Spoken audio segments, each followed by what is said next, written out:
Judge Carey Rada presiding. You may be seated. Good morning.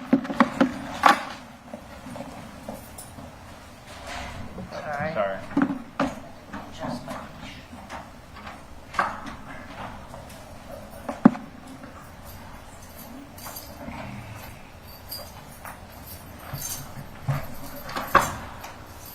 We're present in case number 24 CF 596, State of Florida versus Daniel Trenton Perdue. Present for sentencing. Please state your name for the record, sir. Daniel Perdue. Raise your right hand. Do you solemnly swear or affirm that any testimony you give today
versus Laurie Shaver. Would the parties present please identify themselves for the record? Nick Shaver from the state of Florida. Rich Buckman from the state. Jeffrey Wiggs on behalf of Laurie Shaver Filmer. Proceed to my left. Ma'am, please state your full legal name. Please raise your right hand. I'll swear you in. Do you solemnly swear or affirm that any testimony you give today shall be the truth, whole truth, and nothing but the truth, so help you God? All right, thank you. And are we conducting a proffer this morning? Yes, sir. Okay, and the parties are prepared to proceed? Okay. All right, then we just need Ms. Johnson. Do something, Ms. Johnson.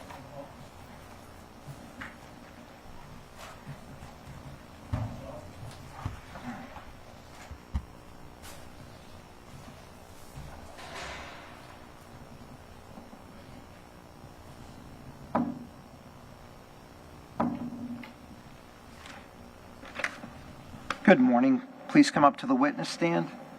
Please be seated, make yourself comfortable, and let me know when you're ready to proceed. Your Honor, as it relates to this proffer, I know that a lot of my arguments are going to come about why this witness should be excluded, are going to deal with the fact that the information might possibly be able to talk about is hearsay. For the purposes of this, I'm not going to be objecting in the middle of Mr. Wiggins' questions. I'll just argue about the admissibility of the proffer statement after the conclusion of it. Yes, sir.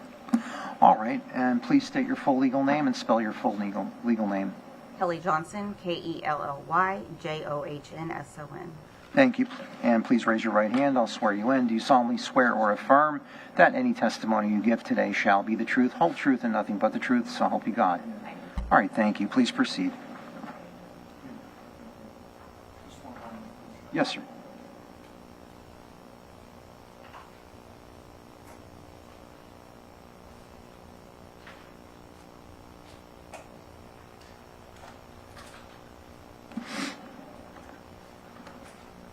Okay. Can you please report? Yes, sir. Ms. Johnson, could you state your name for the record, please? I did, Kelly Johnson. Okay. And do you remember being judicially appointed on this case involving Ms. Shaver? Okay.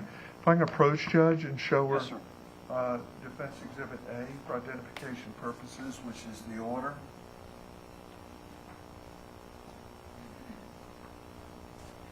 You look at Defense Exhibit A for identification purposes. Is that the order you're looking at wherein Judge Singletary appointed you to this case? Yes.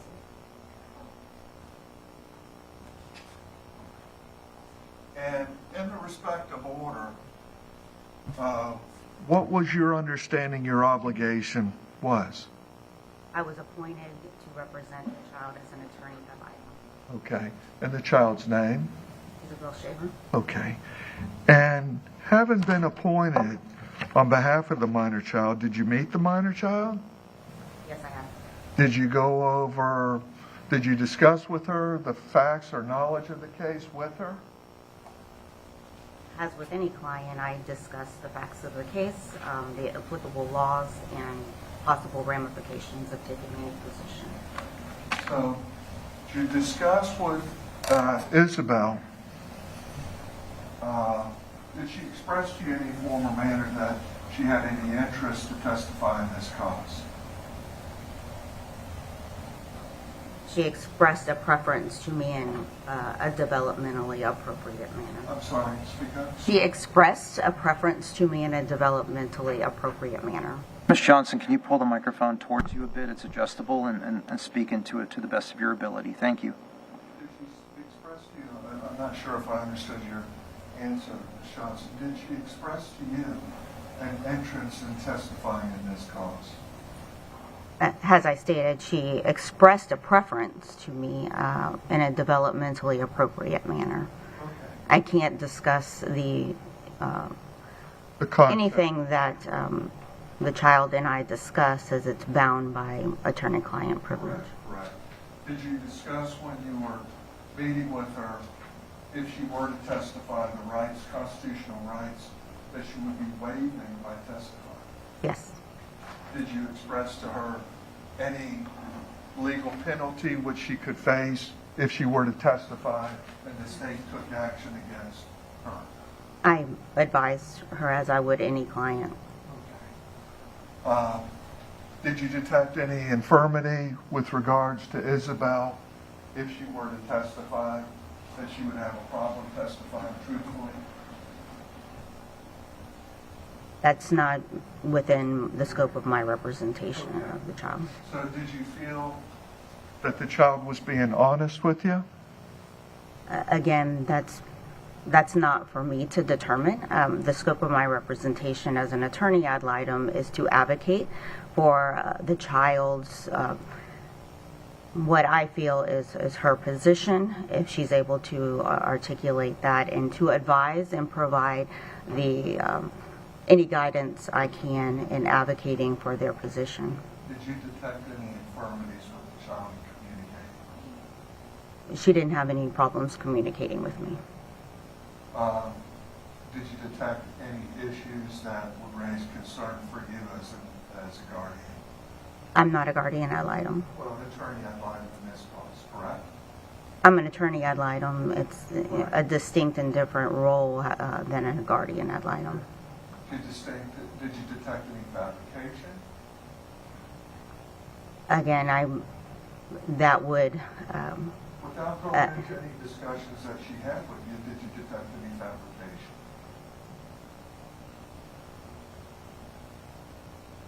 again, I don't believe that I would be able to express an opinion about that. That's outside the scope of my representation as an attorney ad litem. Based on what your client had expressed to you, did you at any time meet with the office of the state attorney? I participated in the proceedings consistently with my representation of the child. Was that at the behest or request of your client? In advocating for my client's position. Okay. After that meeting, did the office of the state attorney contact you at any time to converse with you or your client after that conversation? The child was subpoenaed to be deposed in the case. No. Before the child was deposed and yet after that meeting you had with the state, did the state show any interest in meeting with your client or law enforcement to investigate anything that you had revealed to the state? I don't believe that there was any participation in the proceedings until the child was subpoenaed to provide a deposition. And did you appear at the deposition with your client? Yes, I did. And was the state aware that you were representing her?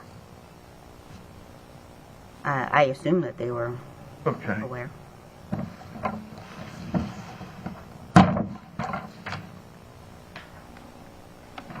Tess, I'm sorry. You mark this as C, I guess.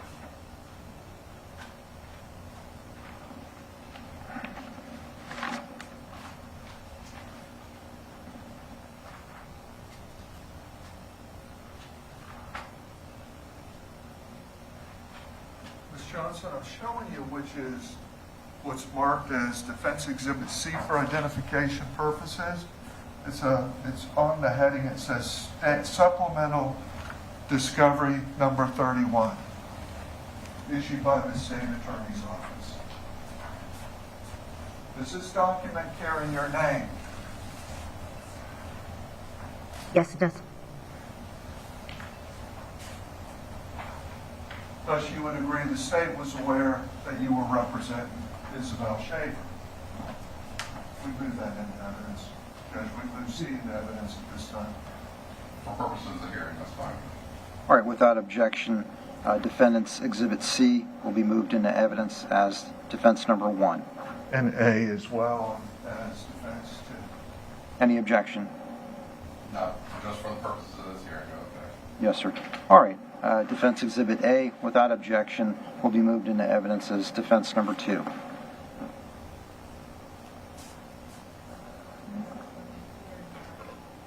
For the purposes of the proffer. And that's everyone's understanding, correct? Yes, sir. Okay, all right. Yes, sir. Ms. Johnson, the other day, the issue arose, the state having been supplied a copy of the order by the court appointing you as the guardian, that you were not on an official witness list of the defense. You've met with the state, correct? What do you mean by The me? state at a deposition. Yes, You traveled to the state and met with them, correct? To discuss your client's case. yes, They were aware you were involved in the case, correct? I assume that they are aware. Yes. They directed a pleading with your name, service on it. They served me with the subpoena, yes. Pardon me? They served me with the subpoena? They put a witness with your name on it, okay, care of you, Yes. okay?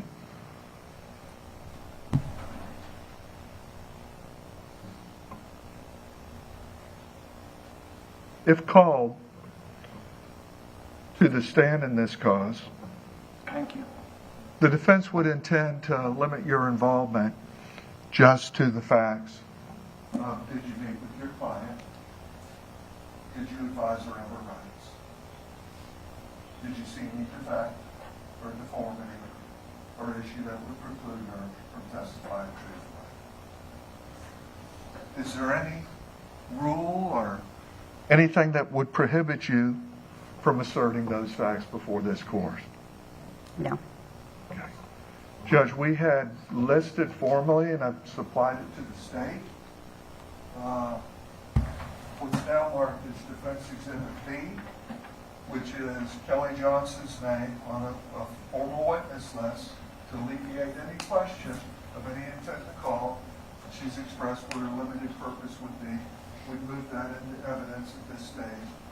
A copy has been sent by e-portal to the state attorney's office and hand-delivered here in open court. We don't believe that any prejudice would inure to the state if Ms. Johnson were to testify on these limited facts and would be for the purpose of conforming and confirming the competency of her client to testify in this cause. Has that document been marked as an exhibit? Yes, sir. And it's been moved in, it's been sent through the e-portal. Any objection to Exhibit B being entered into evidence for the purposes of the proffer? Okay, without objection, Defense Exhibit B will be entered into evidence as defenses number 3. All right, please proceed. Good morning, Ms. Johnson. Good morning. So, the majority of things that Mr. Wiggs was asking you about are conversations that you had with Isabelle Shaver. Is that fair? That's fair. Okay. And those conversations that you had with Isabelle Shaver would be out-of-court statements. Correct. And the purpose of putting those out-of-court statements in about your conversation would be to prove exactly what happened in that conversation. Well, it would be eliciting statements made by my client and something that I could not testify to based on the privilege and confidentiality of our communications. So he's asking you about hearsay out-of-court statements. Yes. Okay. And so you can't talk about out-of-court hearsay statements. You can't talk about opinions that you've already said, correct? I mean, I guess I could testify to that unless there was an appropriate objection made and the court ruled that that I could not make those statements. But the other prong of that is my role in representing the child in this case as an advocate and as an attorney. I'm bound by the professional conduct rules. Absolutely. And after, and actually the Mr. Wiggs actually sought you out and asked you to participate in this case, correct? There was a conversation about whether I would be willing to accept the appointment. Then he requested Judge Singletary appoint you. I believe there was a motion filed, yes. This was not a scenario where Mr. Wiggs asked the court to appoint an attorney and Judge Singletary just said, you know what, I think Kelly Johnson would be perfect for this, correct? I don't know that. Have you seen the motion that Mr. Wiggs filed where he asked for you to be appointed? I don't recall if I've seen the motion. after you were appointed, you would agree that there was multiple conversations between yourself and me in the hallways about any time you want to bring your client to talk to me, I'm available. Do you remember those? Yes, we did have conversations.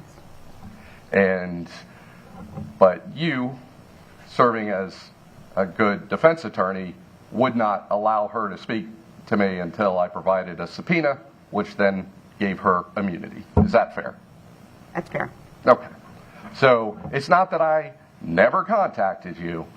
You, as a competent defense attorney, wanted to protect your client and wanted to wait for that subpoena to be issued.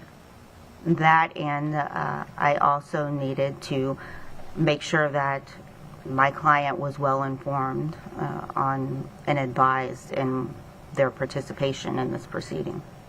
Nothing further, Judge. All right, Mr. Wiggs. Please support. Ms. Johnson, with regard, you practice criminal law, correct? Correct. Now, the state just went through a litany question and stated, in essence, anything you would say would be hearsay of what your client said, correct? The rules of evidence say, if I testify to an out-of-court statement, that's hearsay unless there's an exception to that. Correct. As a criminal attorney, you appear in court frequently, correct? Yes. And at any sentencing, any and all sentencing, in fact, every sentencing, every attorney has to go through a litany with the court about the rights that they've advised their client on, correct? Correct. The right to remain silent, correct? Correct. Maximum penalties, correct? Their presumed competence and desire to enter a plea, Yes. the waiver of appeal, correct? There's 6 different things that go into that. Waiver of discovery and the ability to proceed at that time. You also make a representation, do you not, that you believe the client, having discussed these facts, is competent to enter the plea, correct? Yes. And none of those go into a discussion that you had with the client about what they said, what they did. It's just a statement of their desire to move forward, correct? Correct. Okay. Now, if you were called to the stand in this cause, do you have the ability to represent those rights that you'd advise the client of and the preference of the client to move forward without discussing the exact conversation, like any other criminal case? Yes. Thank you, Judge. Nothing further. All right. And Ms. Johnson, you're excused from further testimony. And Ms. Johnson is to remain on standby. Is that correct? Yes, Judge. All right. Assuming you're saying that any of that is actually admissible. I haven't ruled yet. Right. But knowing that I haven't ruled yet, would you like Ms. Johnson to remain on standby? Yes, Judge. Okay, please remain on standby. You may step down from the witness stand. Thank you.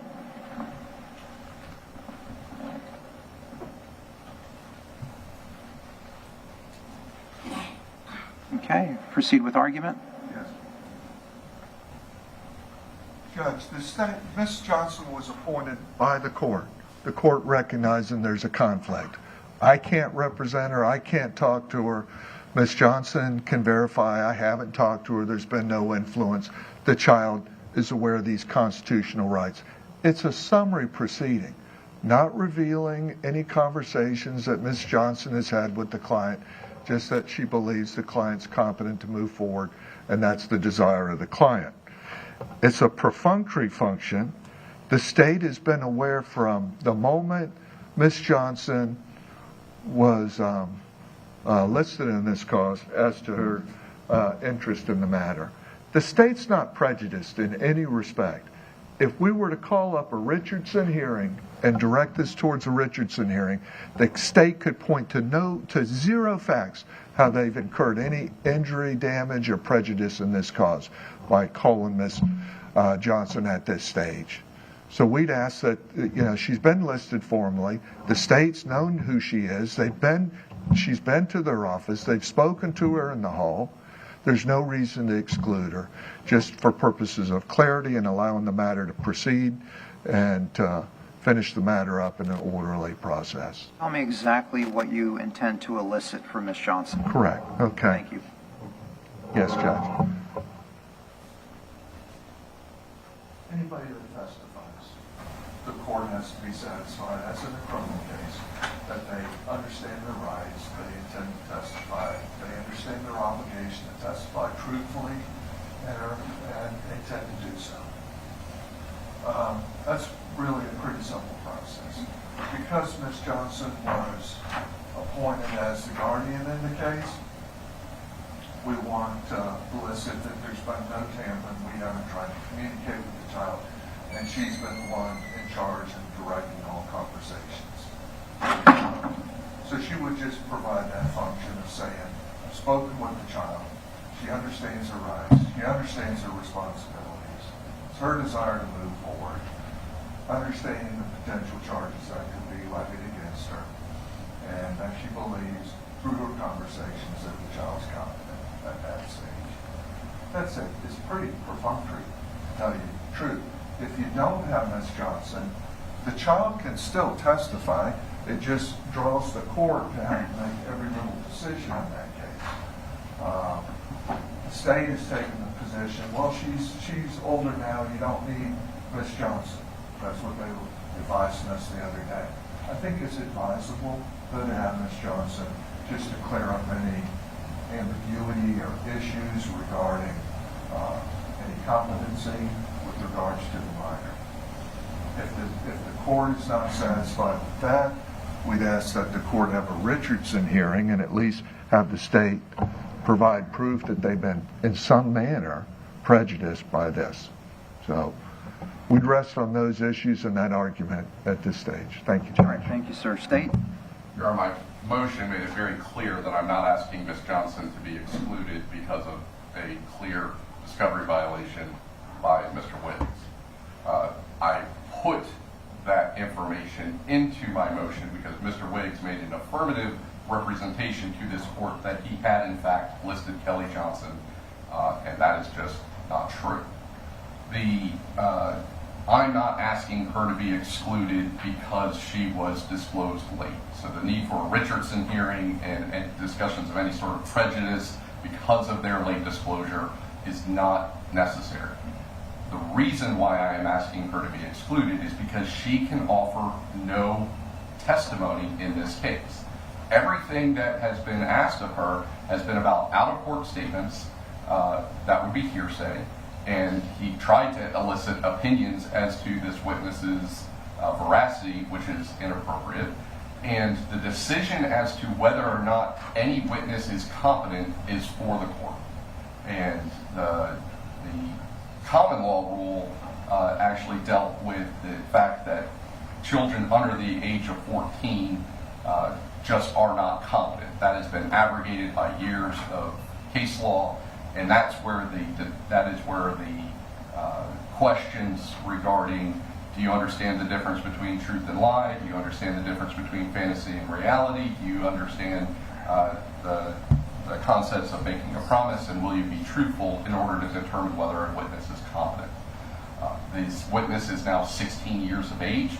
I don't even believe that inquiry would be necessary due to her age at this point, and she could just take a standard oath. But if the court, in an abundance of caution, wanted to make those inquiries, that would be fine.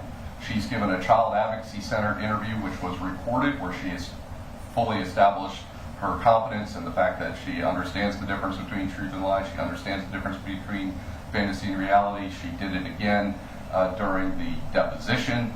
There's no reason to question competence, and there's no reason to have Ms. Johnson come in to give opinion testimony about her competence. And once you go through those issues, which is what Mr. Wiggs has proffered the testimony to be, we are left with nothing. And so, since we're left with nothing, that's why this witness should be excluded.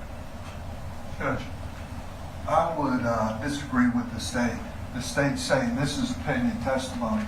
At every sentencing conducted in this court or any court, the attorney has to render an opinion to the court I believe my client's competent to enter this plea.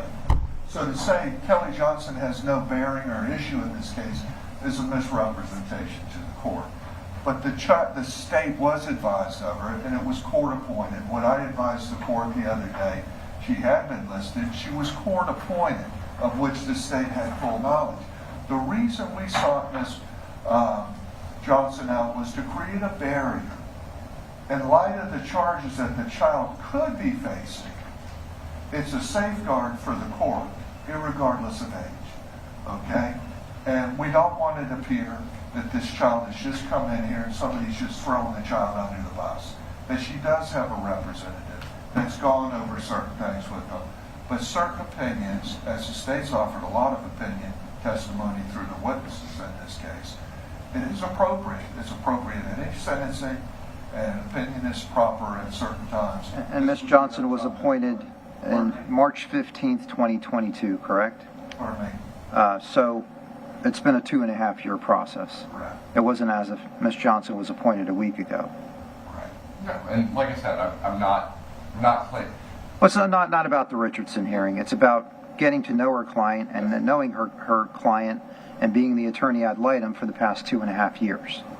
So in terms of Mr. Wigg's request, I'll grant the request, and for the limited purposes requested by Mr. Wiggs, Attorney Johnson's testimony will be permitted. Your Honor, just, but the questions regarding his inquiries into the veracity of this witness, which Ms. Johnson refused to answer, I would ask that those questions be excluded and not be asked. Yes, you make the objection at the appropriate time, not try to get every little ruling and pre-trial like this, Judge. I believe Attorney Camuccio doesn't want the bell to be rung. Is that correct? Because he can't unring the bell. And if I'm aware that there is something that would be improper to be presented to the jury, it's my job before it happens to bring it to the court's attention, which is what I am doing. So please not inquire as to veracity or perceived veracity by Attorney Johnson. Very well, that's fine. All right. Is there anything further? Yes. It has come to my attention that yesterday, after the court proceedings, that there was a time frame out in front of the courthouse where Mr.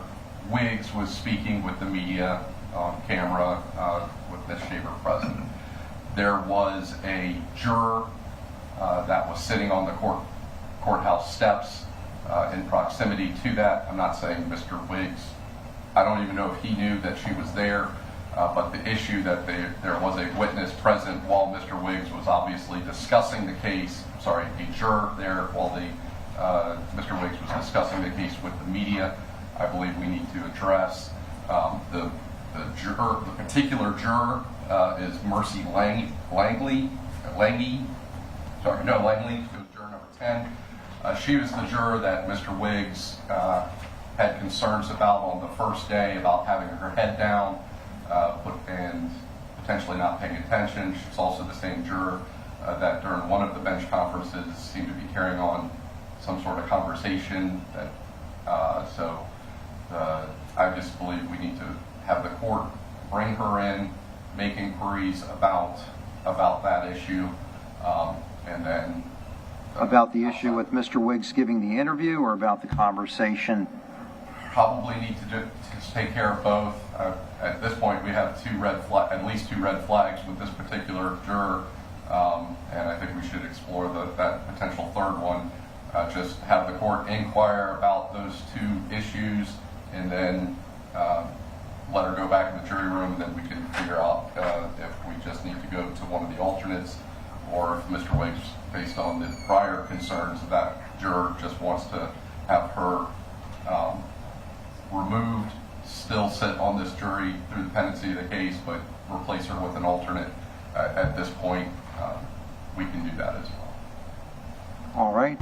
I will inquire of the juror, and we'll call the juror out individually. Are the parties ready to go? Yes, sir. All right. Then please call out Miss Langley, if you would. Thank you.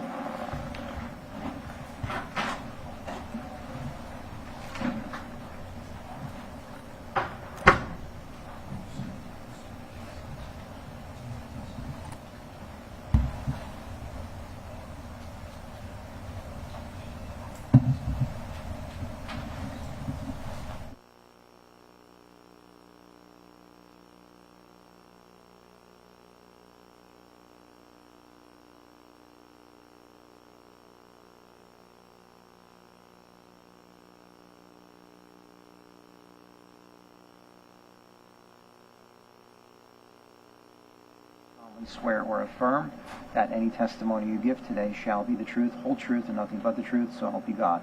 Yes. All right. And you're not in any sort of trouble. I just have a few questions for you. And were you sitting on the courthouse steps yesterday?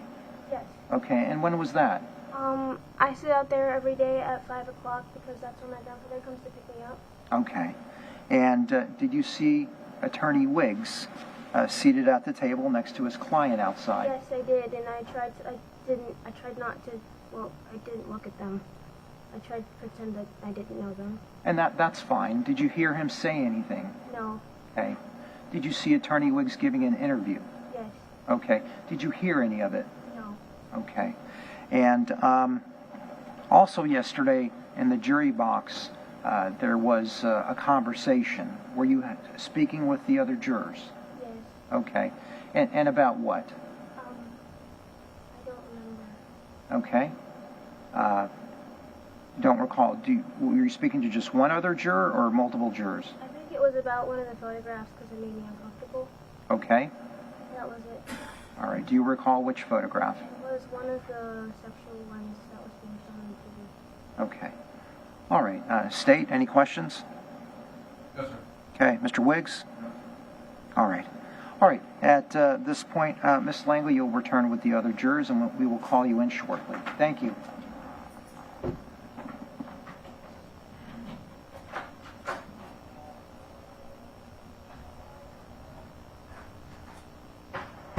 All right. Based on that, what are the parties' preferences?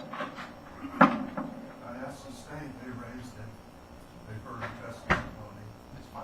Okay. The juror does not need to be excluded. Okay. Mr. Wiggs? Okay. So based on the stipulation of the parties, Ms. Langley will remain on the jury. All right. Thank you. But when the jury does come in and you go through the normal, media. Yes, sir. Can you also give them a reminder, though, that they're not to start deliberations until everything is done, not to talk about any of the particular evidence? I'm not saying that. And I believe I always have. Okay. Yes, sir. Not to speak with each other or anyone else. Perfect. So, all right. Anything further? No. Yes, sir. All right. Please call in the jurors. Thank you.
All right, please be seated.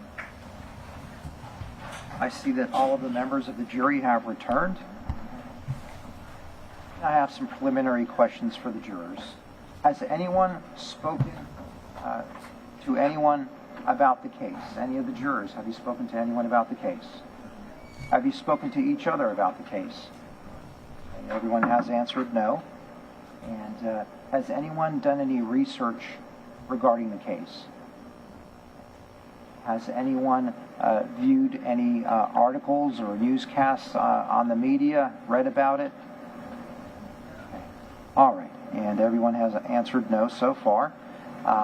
Has anyone seen the attorneys or interacted with them since yesterday? Okay. All right. And everyone has answered no.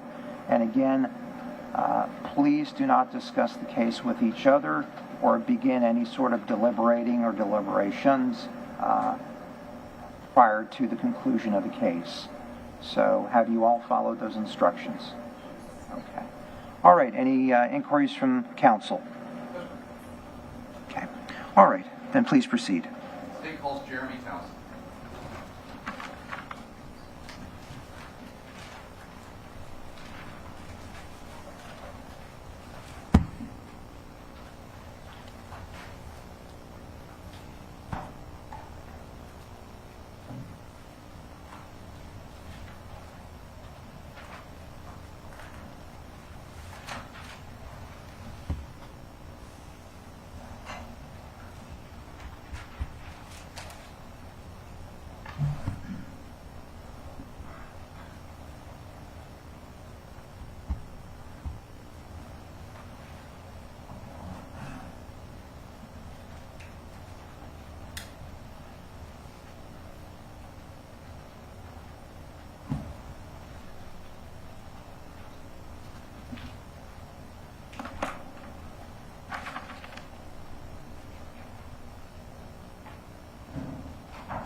Good morning. Please come up to the witness stand.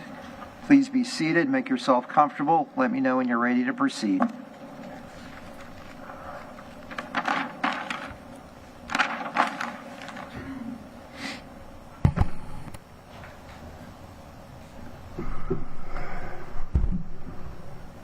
Please state and spell your full legal name. Jeremy Townsend, JeremyTownsend.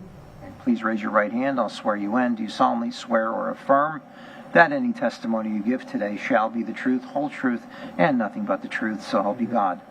Okay. All right. Thank you. Please proceed. Please introduce yourself to the jury. Jeremy Townsend. Mr. Townsend, a couple of questions up front. Do you currently have an attorney? Yes. And when did you retain? January 2022. Prior to retaining an attorney, had you spoken with law enforcement? Yes. About the matters of this case? Yes. And had you spoke with them multiple times prior to retaining an attorney? Yes. And why did you retain an attorney in this matter? When my name came out as part of this case, my wife and I felt that we would retain an attorney to help us through the process, help us understand the legal side of this. But you were willing to talk to law enforcement on multiple occasions before ever getting settled? Yes. And you responded to all requests to speak with officers? Yes. Have you ever been in the military? Yes. And first of all, what branch? United States Army. And when did you serve? Served from 1998 to 2003. And why did you leave the military? I was shot 3 times in Afghanistan and was almost killed. Was medical retired out. And the jury has seen photographs that have been shared between yourself and Ms. Shaver already, some of them full body shots. Where were you shot? Through both my legs, and one right through my side. Now, do you know Laurie Shaver? I do. How did you meet her? I met her at one of the public parks. And about when did you first meet her? September 2015. And what were you doing at the park? I had my son there. Yes. How long have you been married? 16 years. How old was your child at that time?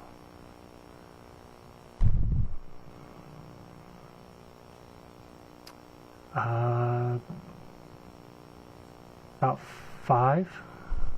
And what was the kind of home-work relationship? Wife work that you worked during the time frame? What was going on there? My wife works. I'm retired out of the military. And when you met Miss Shaver at the park, did she have any of her children there? She had her son. And did you all begin some sort of, did you chat with her? Did you start some sort of relationship? What kind of developed from there? She approached me and asked if it was okay if her son played with my son. Do you see her in the courtroom here today? I do. Can you point her out and identify her by something that she's wearing? She's wearing a black shirt with white Which seat is she sitting next to Mr. Wiggs. in? And when you would communicate with her, would she call you Jeremy or would she call you something else? Jay.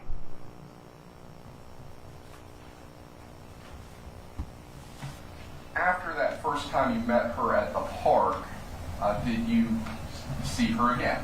Yes. And was that also at the park or was that at another location? It was at the park. At some point, did you all exchange phone numbers? Yes. And when approximately was that? About the 3rd time I met her. Did you all exchange text messages and phone calls? Text messages.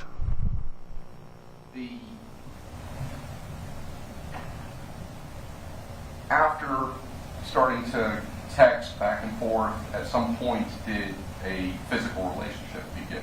Yes. With Shaver? Yes. About when did that happen? First week of December 2015. How often would you see her? 1 to 3 times a week. And when would these visits occur? It would occur during her lunch break, Did which you was, work at home? yes. And when you would go during the lunch break, were her kids there? No. Where was your son when you would go over to the house? In school. Did you ever go over to her residence and spend the night during this time frame? No. During any point in your relationship, did you spend the night over at her house? No. And we've discussed the fact that you were married at that time. Is it fair to say your wife did not know about these occurrences? Objection, Judge. It's opinion, testimony, speculating about his wife's understanding and factual state of mind. I'll rephrase, Judge. Sorry, did you have knowledge of it? Did you know whether your wife knew or not? My wife did not know. You definitely didn't tell her. No. Objection, meeting. All right, overruled. Please move on. Had you stayed out overnight and spent time away when your wife was around, that would raise suspicions. Is that fair? Correct. It's leading, Judge. Sustained. Were you trying to avoid raising your wife's suspicions? Yes. Did she tell you about her marital status? Yes. And what did she tell you? That she was going through a divorce. Did she tell you her husband's name? Michael Shaver. Did she tell you where he was? She said that he had left with a friend in a vehicle. Okay. And when did that happen in relation to when you started this physical relationship with her? When she told me that Michael had moved out, that was November 2015. And so the time frame that you started going to the house was after that. It was the first week of December. During the course of the affair, would you exchange text messages, phone calls, and photographs? Yes. And during this time frame, what was the status of your marriage? My wife and I were not in a good place. We were kind of going back and forth if we were going to stay or get a divorce. Was there ever a time that Laurie Shaver expressed to you that she wanted you to leave your wife to be with her? Yes. And was that what you wanted? No. Did there ever come a time in February of 2016 where Laurie Shaver was upset with you about your status with your wife and your refusal to leave the marriage? Yes. And during that time frame, were there text messages about that? Yes. Showing you what's been previously been marked for identification, show defense, states QQ.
Previously been marked as states QQ. This is an excerpt from Facebook records already in evidence from Michael Shaver. Do you recognize those text messages?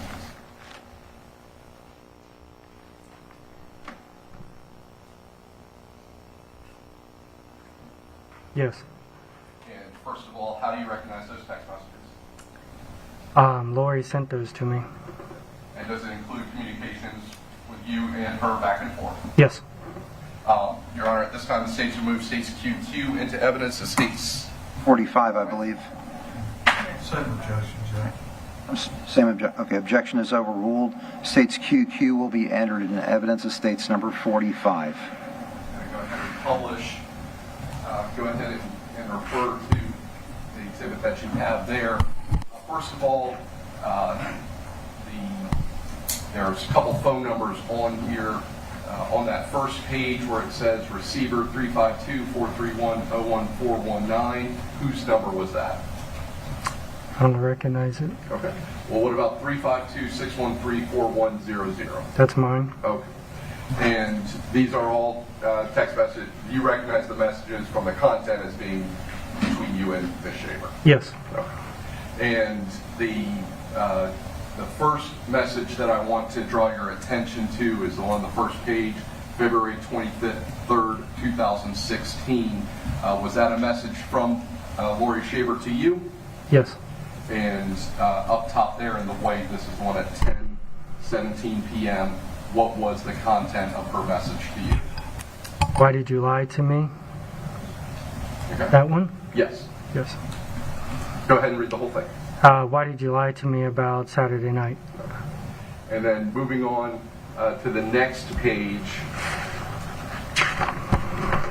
10:03:48 p.m., still February 23rd, 2016. What was the content of the message you received from Ms. Shaver there? No wonder why you shaved your beard. Okay. And what about the first message, the 10:03:48 on the bottom?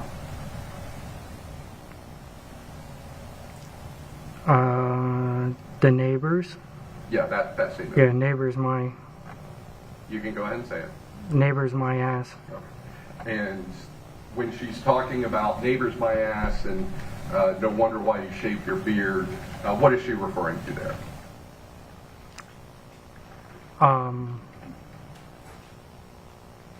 I had shaved my beard completely off. I had a little smaller beard, kind of like yours, and shaved it all off. And she was saying that her neighbors could vouch for the affair. Okay. Going on to the next page, at 10:08:45 p.m. On the bottom in the gray, what is the message that she sends to you there? Nice wedding ring. Thought you didn't wear that anymore. What is she referring to there? I had my wedding ring I had put back on. Had a picture with my wife. It was posted on Facebook. And did this cause arguments between you and Laurie Shaver? Yes. And that was in late February of 2016. Yes.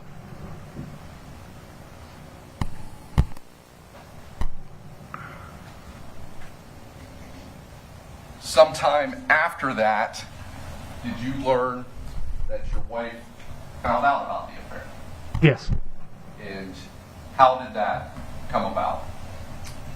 My wife contacted me April 12th, 2016. She had received flowers. And then did that expose the relationship between yourself and Laurie Shaver to her? Not at first, because she asked me who Mike was. Okay. And I did not know who a Mike was.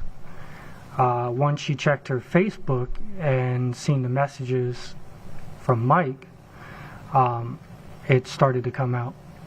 And that was when? April 2016. At any point when you were over at the Shaver residence, was Michael Shaver there? No. At any point did you arrive on a scene where Michael Shaver had been shot? I Say what? At any point, did you arrive at the Shaver residence or any other place where Michael Shaver had been shot? No. At any point, were you involved with any sort of altercation with Michael Shaver? No. At any point, did you shoot or injure Michael Shaver? No. At any point, were you involved with disposing of the body of Michael Shaver? No. And after the affair was exposed, what happened with your relationship with Laurie? I cut it off. Nothing further, Judge. Thank you. Mr. Wiggs? Yes, may it please the court. Yes, sir.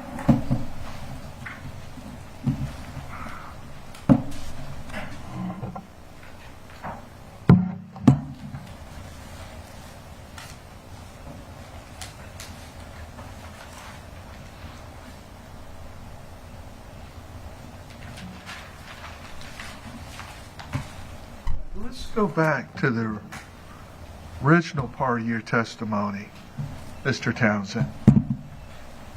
You represented, you had tension with the wife, and you broke up with I her. didn't break up. Well, you weren't seeing her, right? You were just sleeping with her? With who? Your wife. Say it again? You were still living in your marital residence, correct? Yes. And you stated earlier y'all were having problems, the two of you, correct? Yes. So you guys are having problems, and you're cheating on your wife, correct? Yes. And at the same time you said, but I don't want to end the relationship, correct? Correct. Okay. And so you stated that you go over to Laurie's about 1 to 3 times a week, correct? Correct. And what time would that be? 11 to 12. Okay.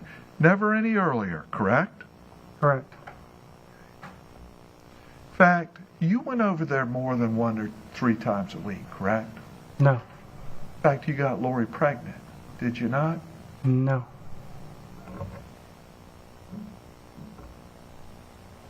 You stated that you never spent the night there, correct? Correct. So, if anybody were to testify they saw you spending the night there, you know where that may be coming from? Somebody look like you know? I would not know who would say I'd stayed the night there because I never stayed the night there. You ever represent to Laurie you'd protect her from Michael? That you were a military guy and had special training? Not in that sense, no. That you were in black ops? No. Okay.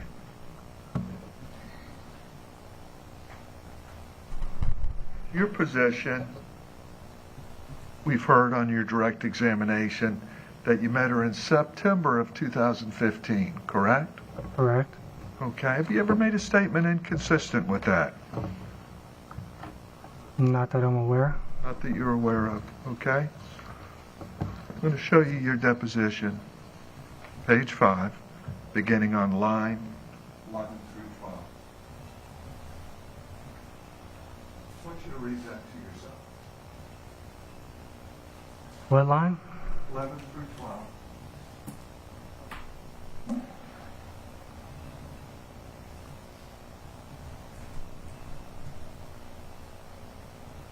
Does that refresh your recollection? Hang on.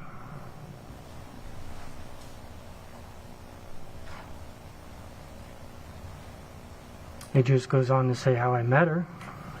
Now, I asked you, have you made a statement inconsistent with that September of 2015 date? In fact, on line 11, you state, I met her in the park. I don't know when. I mean, it was a long time ago. Correct? That was your statement earlier in time, correct? Correct. Now, we're at trial years later, and you've got it pinpointed to a particular month and year, correct? I don't have to pinpoint it. You did. On your direct examination, you said September of 2015, correct? As I went back. Sir, did you not say on direct examination September 2015? Correct. Did you not? Earlier, you're telling me, I don't remember when. Correct? Correct? Okay.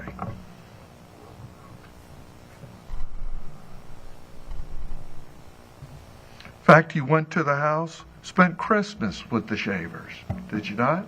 No.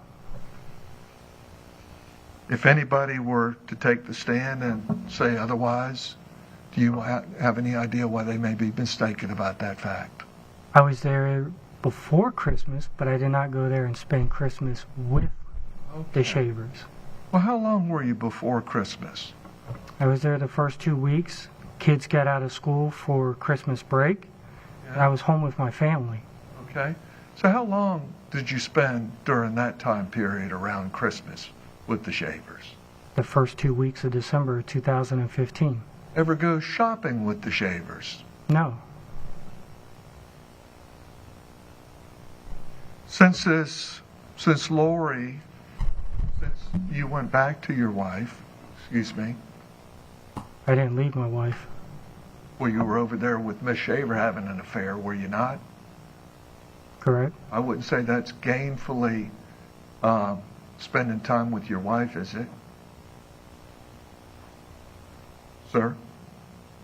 No. And when you went back to your wife, is it not a fact you continued to follow Laurie? No. Never met her in a store? No. Never pulled up to her next to the light? No. Never drove by her house? No. Okay.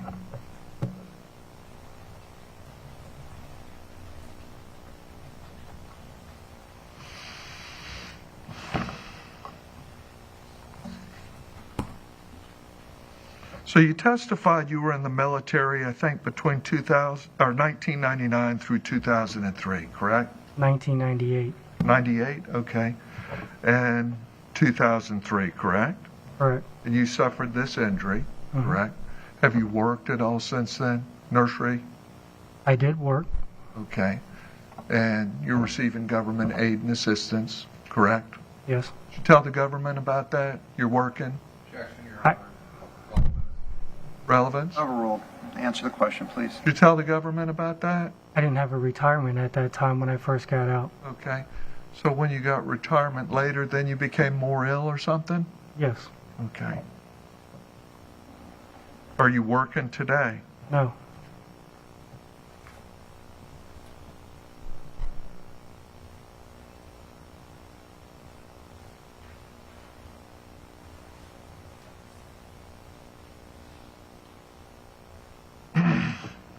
I'd asked you earlier if you were in special ops or a sniper, I believe, correct? Correct? Okay.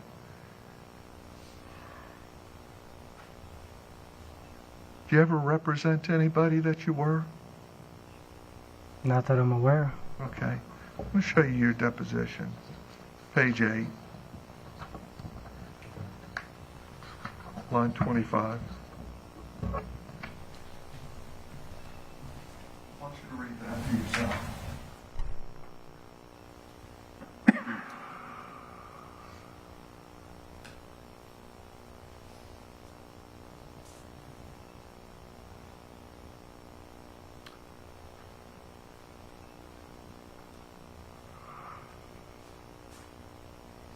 My question again, did you ever make a representation to anybody that you were in special ops? Reading your deposition, does that refresh you?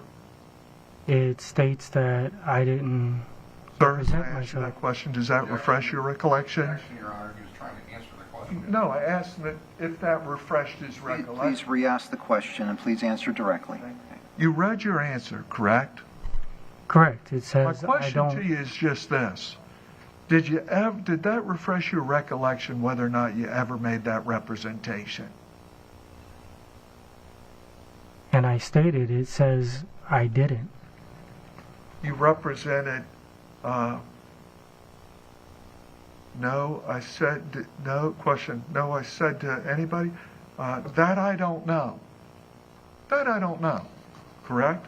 Can I So just were you going around telling people, Mr. Townsend, you'd been special ops?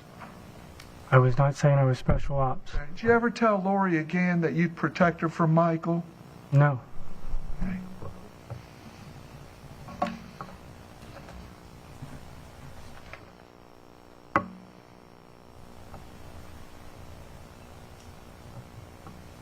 You had discussed with Laurie about getting a divorce, correct? I said me and my wife were in a bad spot and we had talked about a divorce. Now, Laurie wouldn't be satisfied with that explanation, would she? She'd want a little more from you than that, correct? Correct? Okay.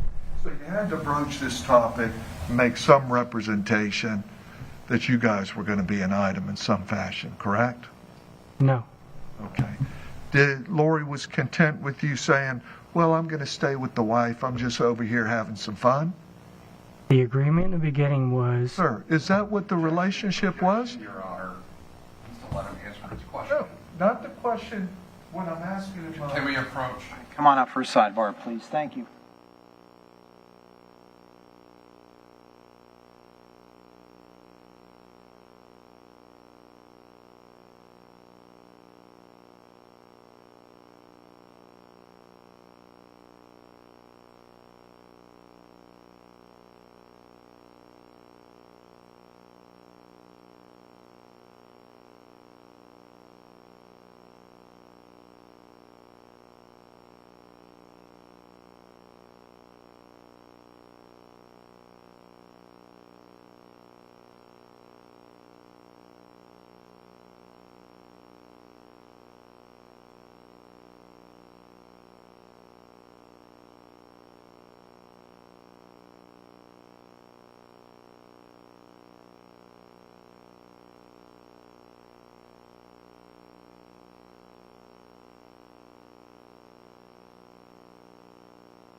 Mr. Townsend, you were describing the relationship you had with Laurie. You're having this affair with her, correct? correct. Okay. Tell us about this relationship. What your understanding was with Laurie Shaver.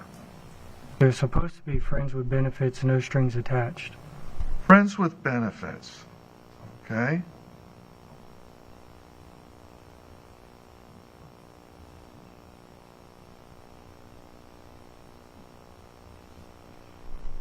And yet you're still contemplating a divorce at that time, correct? Correct?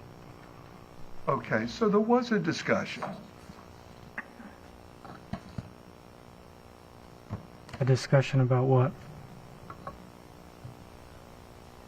Now, your position is you had no knowledge of Michael Shaver being shot, correct? Correct. Okay. You weren't in the house, correct? Correct. Now, you knew the Shaver children, correct? I didn't know them, like, on a personal basis. I knew she had children. I only seen them a handful of times. Okay. A handful of times. You're there 2-3 times a week, okay? The kids were in school. Now, you're there at their Christmas break, correct? The kids were not there. They're in school. Okay, during their Christmas break. I wasn't there during Christmas break.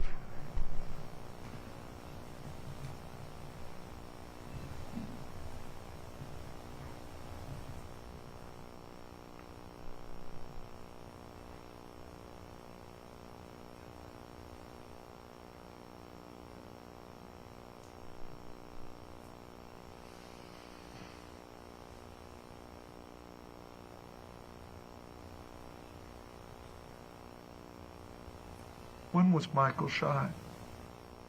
I don't know that. Okay.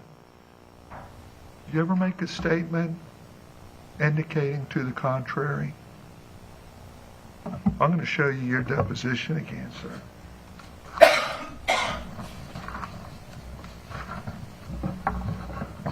I know what I told you.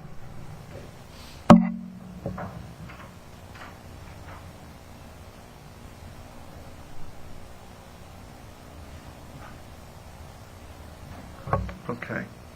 If I can approach Yes, sir. page 16, I want you to read line 3 through 7 to yourself.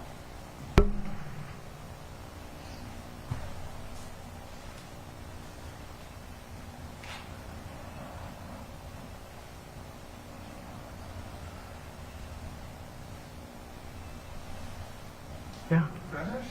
Well, Okay.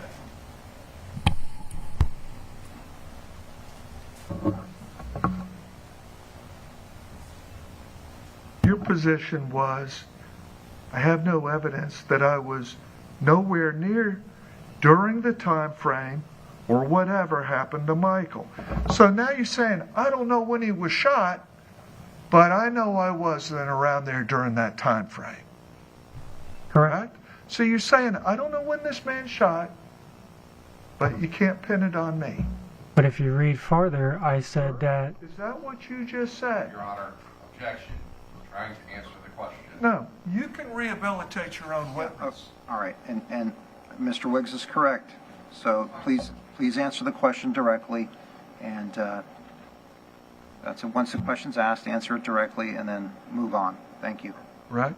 So you don't know when he was killed, but you're saying you can't pin it on me. I was nowhere around without knowledge when he was killed. Correct, sir? That's what you stated in your deposition. no, it's not. I just read it to you. You just read it yourself. But like I said, if you read farther, Sir, that's what you said, right? Your Honor, can we approach with the transcript? Sidebar, please.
Did the state advise you of a date that Michael Shaver was shot? no. Okay.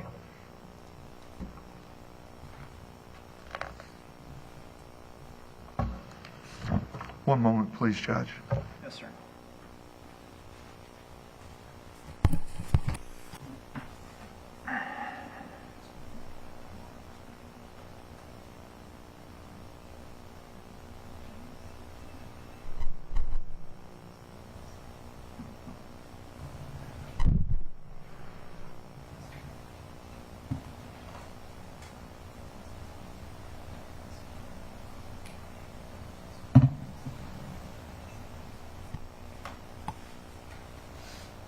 Mr. Townsend, did you get a tattoo in 2016? No, I did not. Do you have any tattoos at all? I do. Okay, would you describe them? It's an Indian dress chief with a compass and a map, Anything else? roses. Do you ever roses? Tell me about that one. The roses are in the tattoo. Okay, what's the full tattoo? I just described it. Pardon me, speak up. I just described it. You said it's roses in a tattoo. What's the full tattoo? It's an Indian chief with a map and a compass. Okay. Did you see Miss Shaver at the store in 2016 approach her to show her your new tattoo? No. Okay. You never did that, correct? Okay. One moment, please.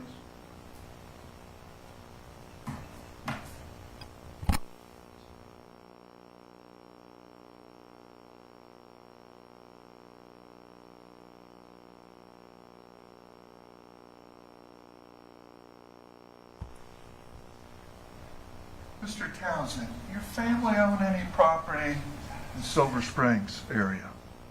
No. Okay, do you have parents in Ocala? No.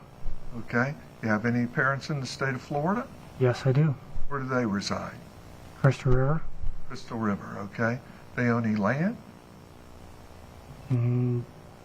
That their house is on, Yeah. How much land? 5 acres. Okay. All right. That's all I have. Thank you, Judge. All right, thank you. State?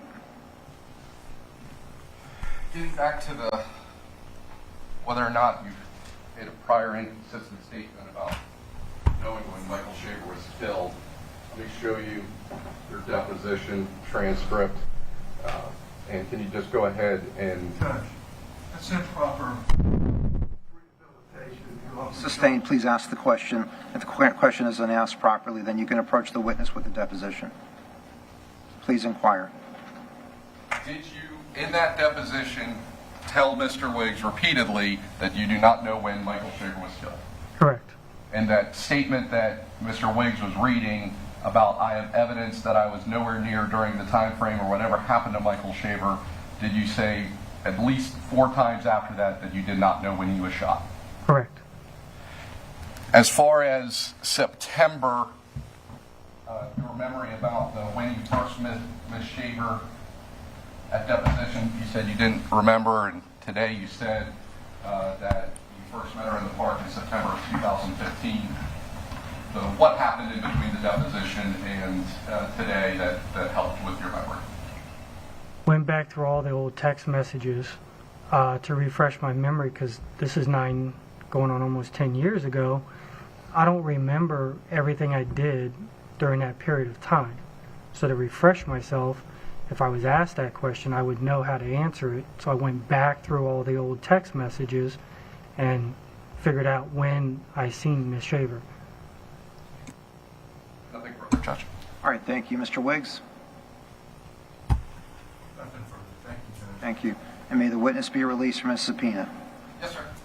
All right. Thank you for testifying today, sir. You're released from further testimony. Have a good day. Yes, sir. Please call your next witness. State recalls Detective Jared Strickland.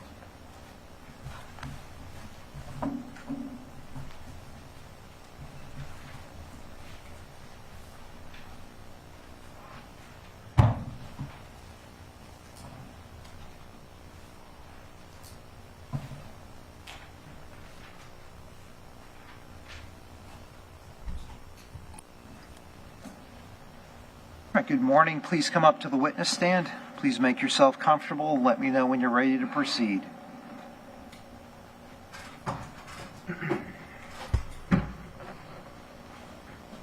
All set? Okay, please state and spell your full legal name.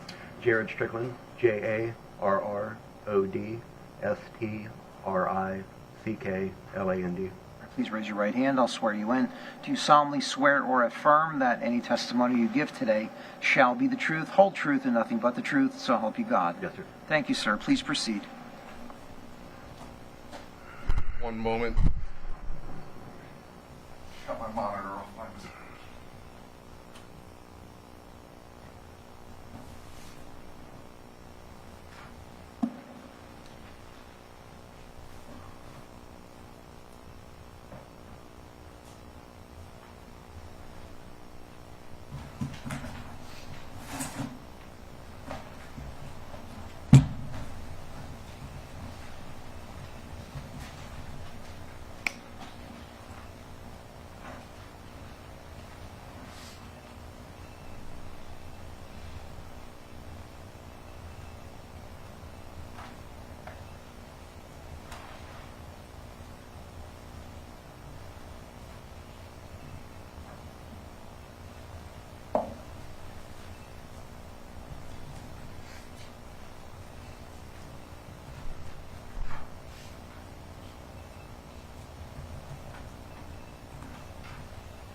All right, Detective, can you just reintroduce yourself to the jury?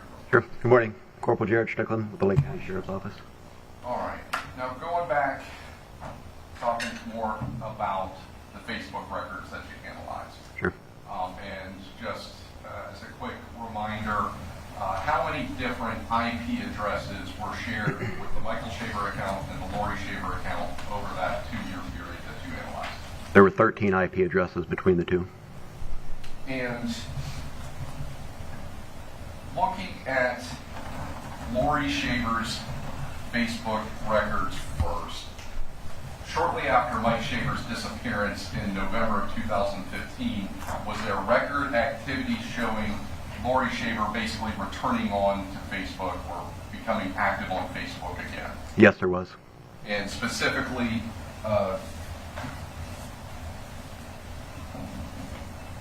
what indicated that when you There was a photo of her that was posted, a selfie that she took of herself, and the comments that were on that photo were essentially saying things like, "Welcome back, it's been a while, happy to see you back." The state is showing defense what has been previously been marked for identification of states RR.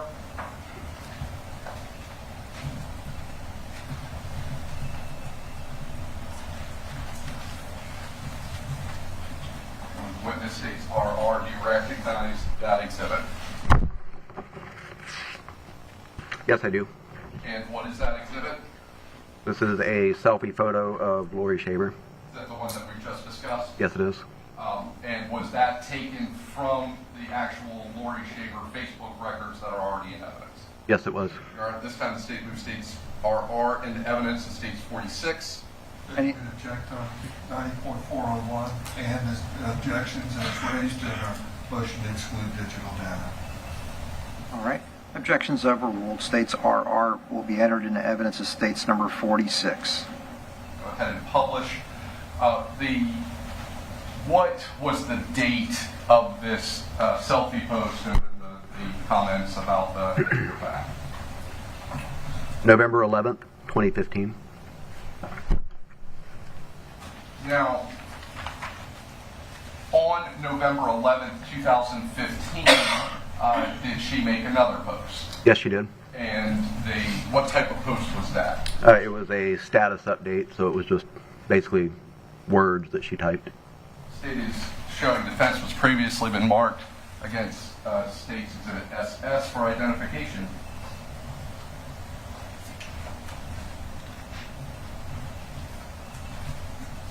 Showing the witness states SS. Is this the status that you referred to? Yes, it is.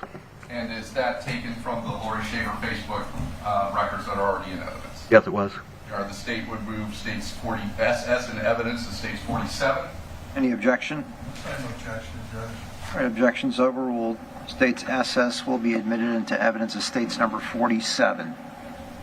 Go ahead. And can you go ahead and read that status? Of course. Sending a huge thank you for those who've served our country. My dad, grandfathers, and to my brave, loving man. Can't get any braver than those men and women. So much respect. And as the course of the investigation, was there ever any indication that her husband, Michael Shaver, was in the military? No. Was there ever any indication that her boyfriend at this time, Jeremy Townsend, was in the military? Yes. And what is the significance of November 11, 2015? It's Veterans Day.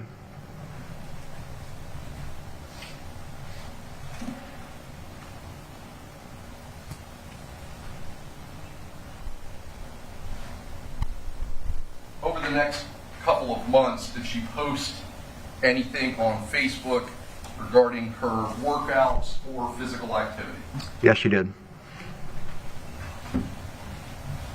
Showing defense what has been previously been marked for identification as states TT, UU, and BV.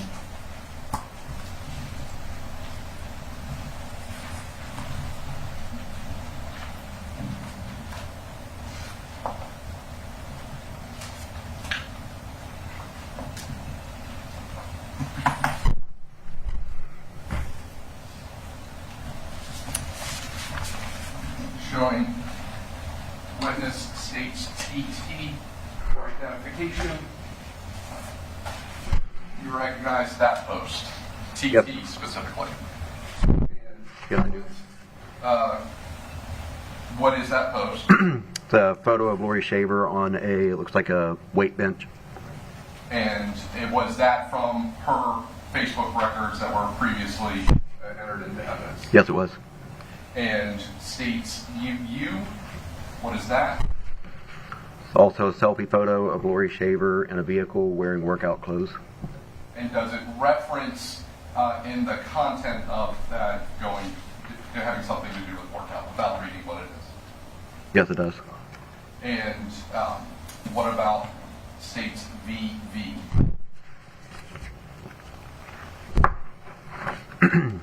The photo of a workout machine in a barn or a shed. Now, are all three of those from the Laurie Shaver Facebook records that we've been talking about and are previously in evidence? Yes, it was. This time, Your Honor, the state removed states TT, evidence is 48, UU into evidence is 49, and VV into evidence is states 50. Any objection? Objections are overruled. As to the three exhibits, states TT will be entered into evidence as states number 48, states UU will be entered into evidence as states number 49, and states VV will be entered into evidence as states number 50. Very quickly, before we move on to publishing those photos, I do want to go back to the activity from November 11th, 2015. Based on review of the IP logs, was there any other activity other than posting photos or status updates associated with that date? Yes. And what was that? Michael Shaver's activity also, I believe. Was there anything on Laurie Shaver's IP logs and that is already in evidence that refers to her changing her Facebook profile name? Yes, her name was changed. And I'm showing a page from the IP summary. Can you just step down and indicate to the jury where that is and tell them what page number that is on this from the summary?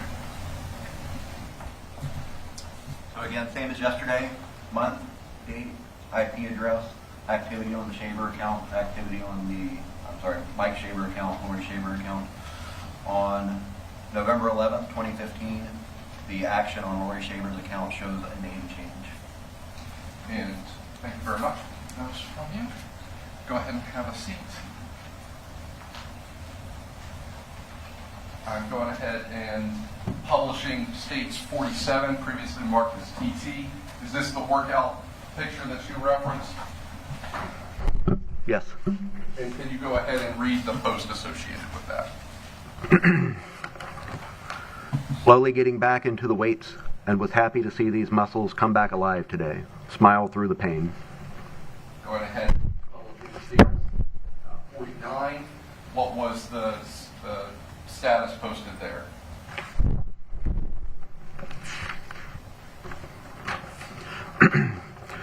Mentally preparing myself for leg day with the most awesome personal trainer.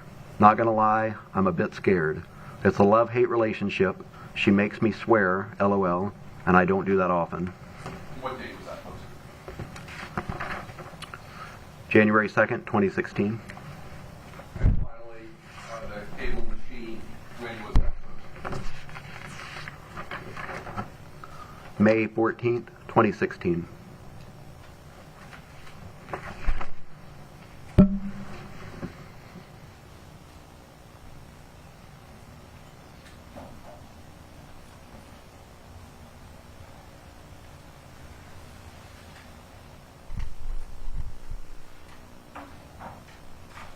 Also contained in the Laurie Shaver Facebook records was there photographs and other posts associated with her engagement to Travis Filmer. Yes. Was there also photographs associated with the ceremony that occurred on December 31st, 2016 between herself and Mr.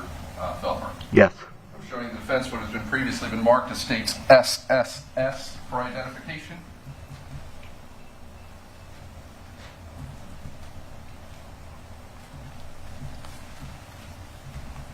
Showing what this states SSS. You recognize that post? Yes, I do. And is that post from the Laurie Shaver Facebook records that is already in evidence? Yes, it is. Your Honor, this time the state moves states SSS into evidence as states number 51. No objection, Judge. All right, objections overruled. States SSS will be entered into evidence as states number 51. Go ahead and publish. And first of all, can you read the date that this was posted? August 12th, 2016. And was there any sort of message that was associated with these photographs that were posted? Yes, there was. And what was that? God has gifted us with a great blessing, that of bringing us together. We are excited to now publicly announce we are engaged. We have appreciated all the love and excitement from our close friends and family. We are so blessed. I'm going to be a filmer. And what date was that? That was August 12th, 2016. Were there also posts associated with the installation of the fire pit and ultimate cement slab? Yes. I'm showing you what has been previously been marked as states WW. Show up to the fence.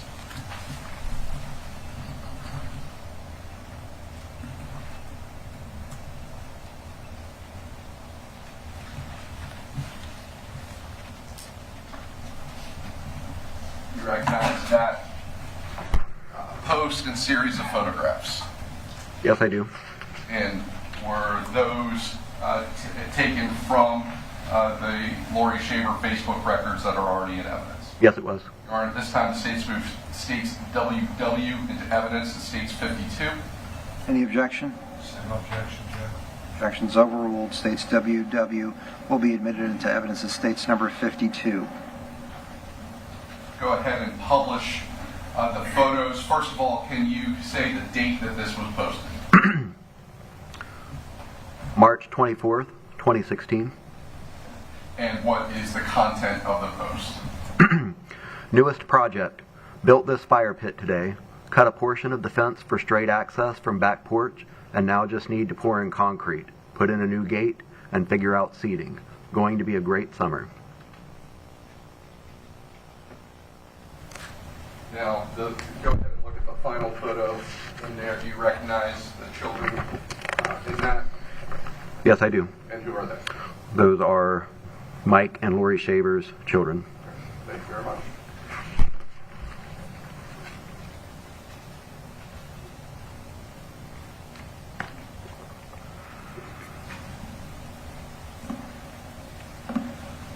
She referenced pouring a concrete slab. Were there later posts on her Facebook profile about purchasing some concrete? Yes, there was. I'm going to go ahead and show you states XX, show defense.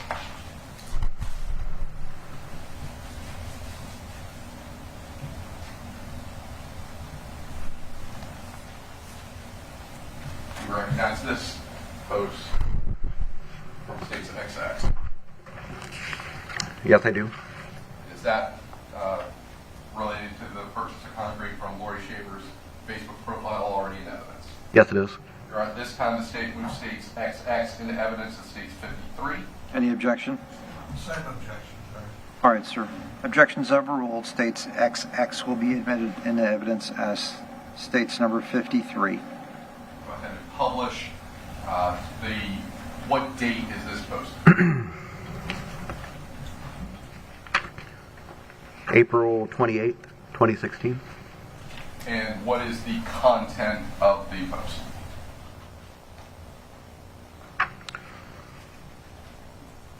It was originally a photo of bags of cement in the back of a truck. Did Laurie Shaver comment on that? There are comments, yes. What did Laurie Shaver comment on that?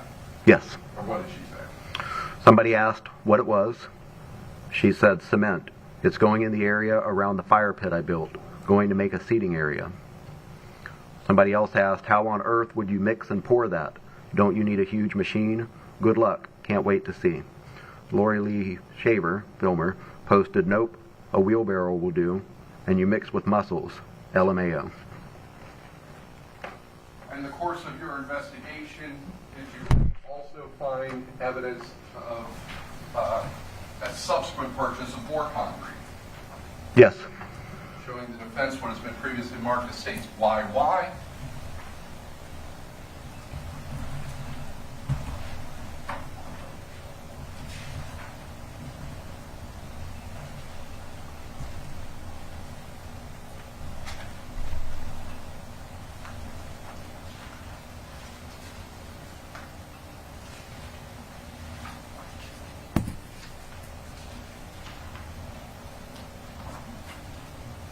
All right, this time the state moves states YY into evidence as with the appropriate business record certification and no intent to rely on such as states 54. Any objection? No objection. Without objection, states YY will be admitted into evidence as states number 54. Direct your attention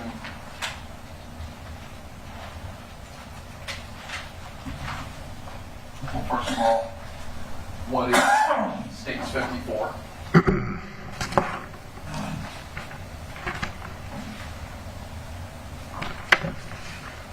These are records that we obtained from Lowe's. And is there a receipt showing the purchase of concrete by Laurie Shaver within those records? Yes, there is. And actually, can you step down and bring that with you if that'll help?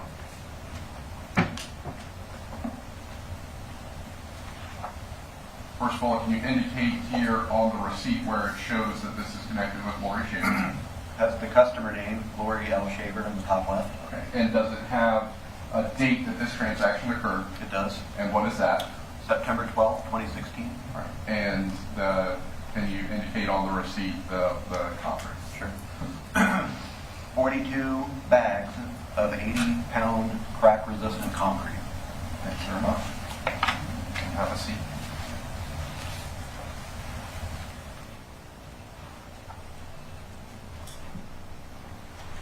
Shortly after,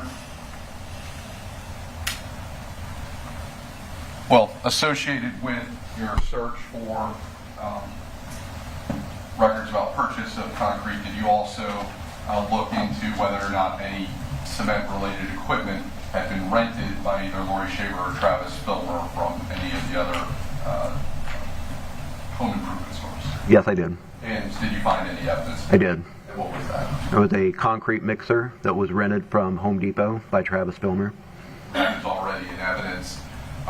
Is there, after that cement mixer rental and this cement purchase, was there photos on Facebook correlating with the cement slab around this time?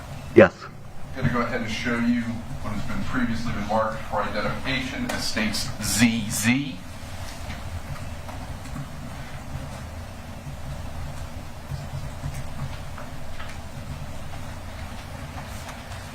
Showing the witness states ZZ. Do you recognize this exhibit? Yes, I do. And what is that a post from Laurie Shaver's Facebook that we've been talking about already in evidence? Yes, it is. All right, this time the state moves states ZZ into evidence as states 55. Any objection? Same objection, Judge. Objections overruled. State ZZ will be entered into evidence as states number 55. Publish. All right, first of all, what is the date of the series of photographs for this post? September 19th, 2016.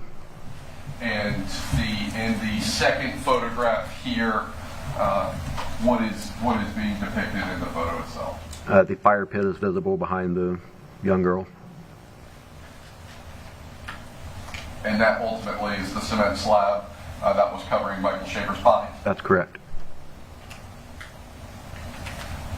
All right, I want to move on to some discussion of the records from Michael Shaver's Facebook account again. Now this photo showing the installation of the cement slab, again, I just want to be clear, what date was that? September 19th, 2016. Did you find activity on Michael Shaver's Facebook after September 19th, 2016? Yes, I did.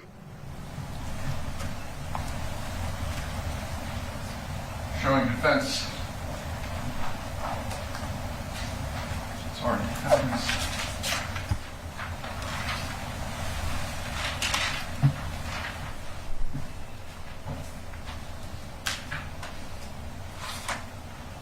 following witness was already in evidence. State's Exhibit 11.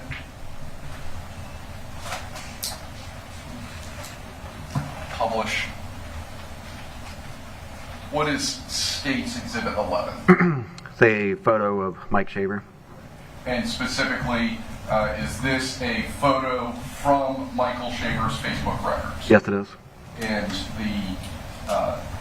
what type of photo, what would Facebook categorize this photo as? This was a profile picture.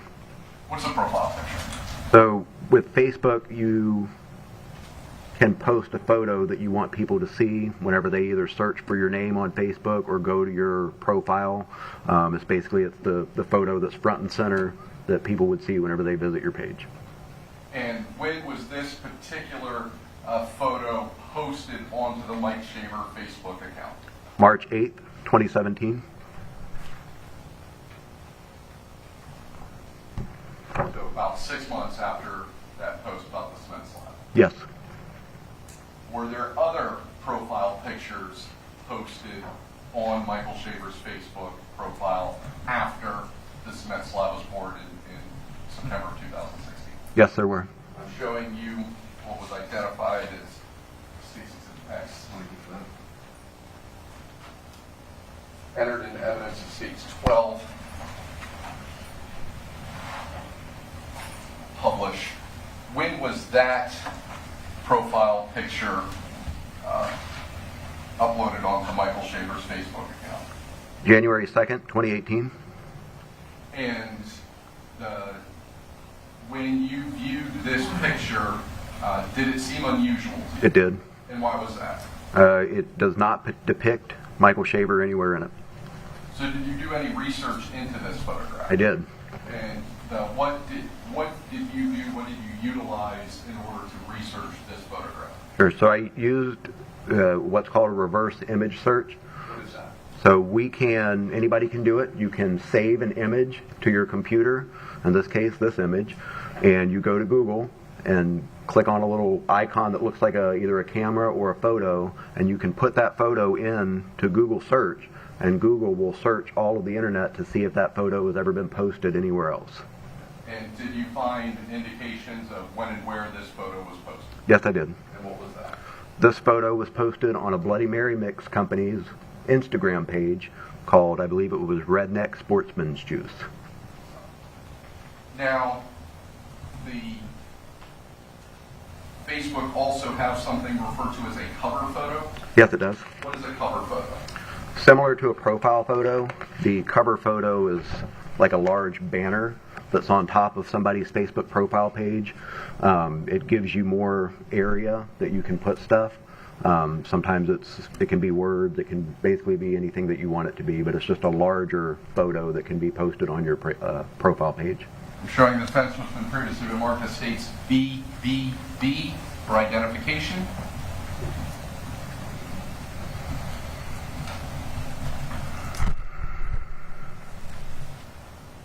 You recognize states BBB. Yes, I do. Is that a cover photo taken from the Michael Shaver Facebook profile that is already in evidence? Yes, it is. Your Honor, at this time the state would move states BBB into evidence as states number 56. 56. Same objection, Judge. All right. Objection's overruled. And that's V as in Victor. BBB. Bravo. Okay. All right. Objection's overruled. States BBB will be entered into evidence as states number 56. Publish. What date was this cover photo published? Published on the page? November 14th, 2017. So almost 2 years from his disappearance. That's correct.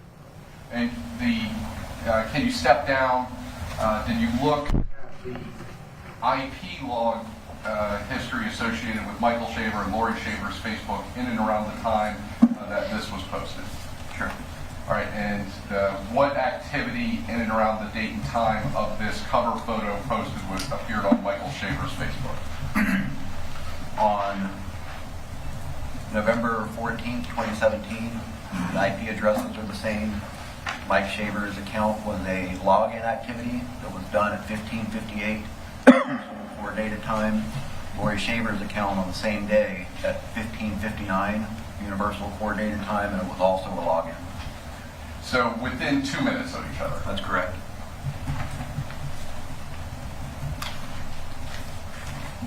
Yeah, go ahead and stay there.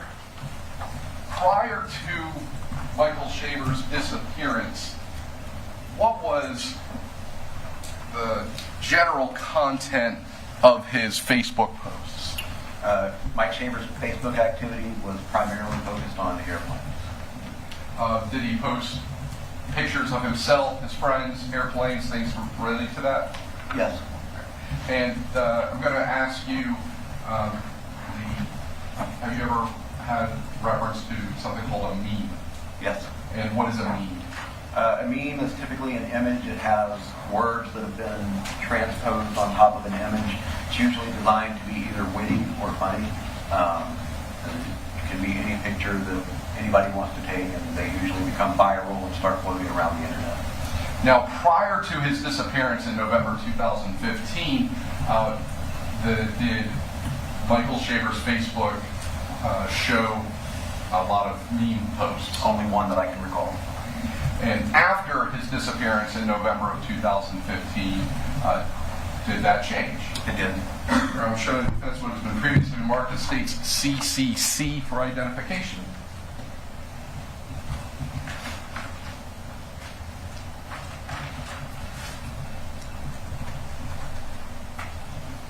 Showing the witness states CCC for identification. What is that?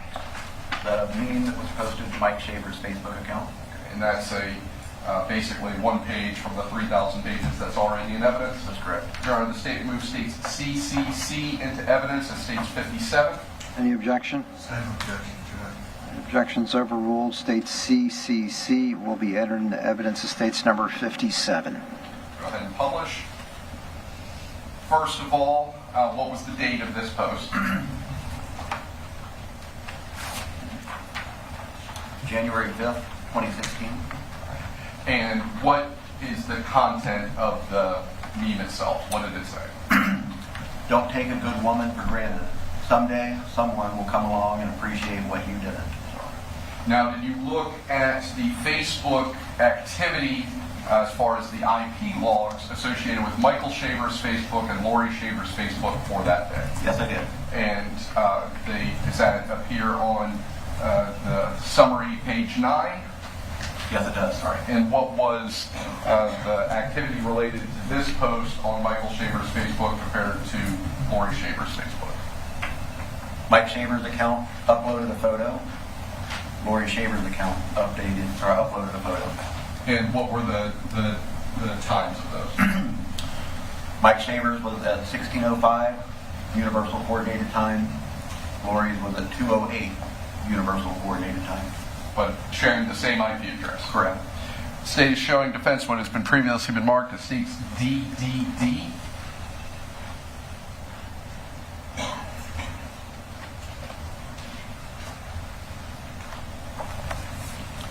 Showing witness states DDD. Do you recognize that exhibit? Yes, I do. And what is that exhibit? Also a meme that was posted to Mike Shaver's Facebook account. Is that from the same Facebook records that we've been talking about? Yes, it is. State moves states DDD into evidence at states 58. Any objection? Objection, Judge. All right, objections overruled. States DDD will be admitted into evidence as states number 58. Going to publish. First of all, when was this posted? January 18th, 2016. And can you go ahead and just read the content of the meme itself? Some people need to mind their own business. Hashtag get a life. Now, was there activity on the same IP address from Michael Shaver and Laurie Shaver's Facebook accounts on that day? Yes, there was. And can you go ahead and tell the jury, first of all, when the activity was on Michael Shaver's account? Sure. January 18th, 2016, 3:35 Universal Coordinated Time. The photo was uploaded. January 18th, 2016, 15:21 Universal Coordinated Time. Photo was uploaded to Laurie Shaver's. Very much. Now, switching back to Laurie Shaver's Facebook.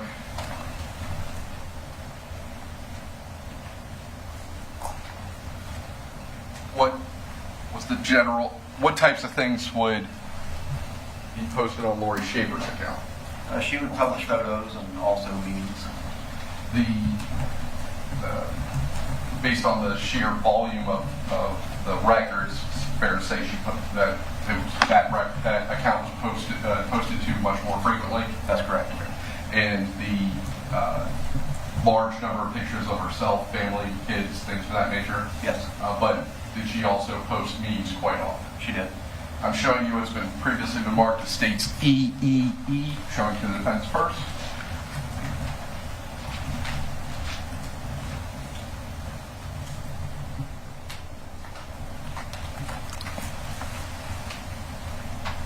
Showing witness states EEE. Do you recognize that? I do. And is that a post from the Laurie Shaver Facebook records that is already in evidence? Yes, it is. All right, this time the state moves states 58 into evidence and states 59.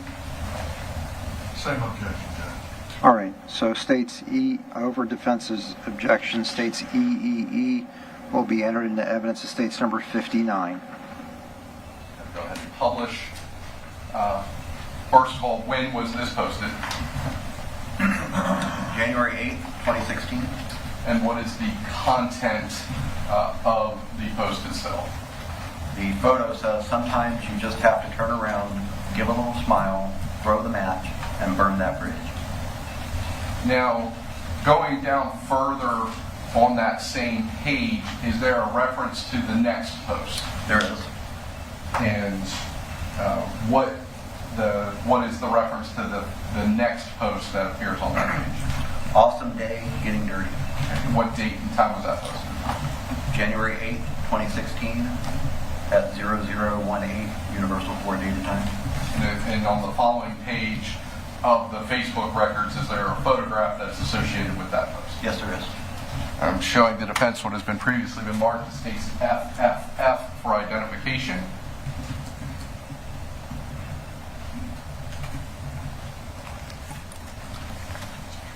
You recognize states FFF for identification. Yes, I do. And what is that? It's a photo of Laurie Shaver with mud on her shirt. And is that the next page in the Facebook records that we've been discussing? Yes, it is. All right, this time the state moves states FFF into evidence of states 60. Any objection? Objection is overruled. States FFF will be admitted into evidence as states number 60. Go ahead and publish. Now,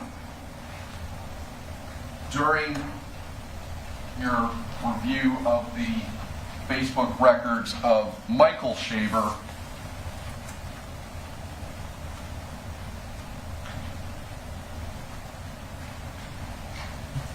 specifically referring to the photographs that were sent through Michael Shaver's Facebook account to Vanessa Townsend, did you find evidence of photographs contained within there associated with this photo? Yes, I do.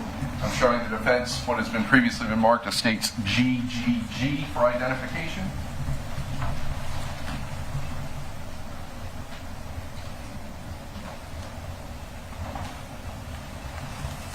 Showing witness states GGG. Do you recognize those photographs? Yes, I do. And where were those photographs from? These were from, I believe these were from Laurie's Facebook. Or were these from Michael's Facebook in the images? Are those from Michael Shaver's Facebook? The images sent to Vanessa Townsend. They are the images that were sent to Vanessa Townsend. All right, this time the state moves states GGG into evidence as states 61. Same objection, Judge. Objection is overruled. States GGG will be entered into evidence of states number 61. I'll go ahead and publish. So the photographs on the left and right are from the from the photo sent to Vanessa Townsend, and the photo in the middle is the picture from Laurie Shaver's Facebook profile. That's correct.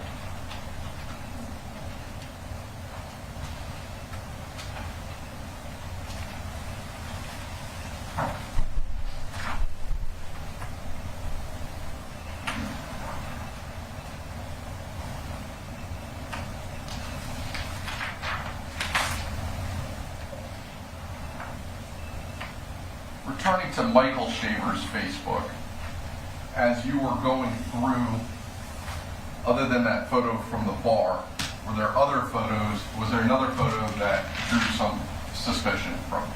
Yes, there was. And I'm showing defense what has been previously been marked as states I.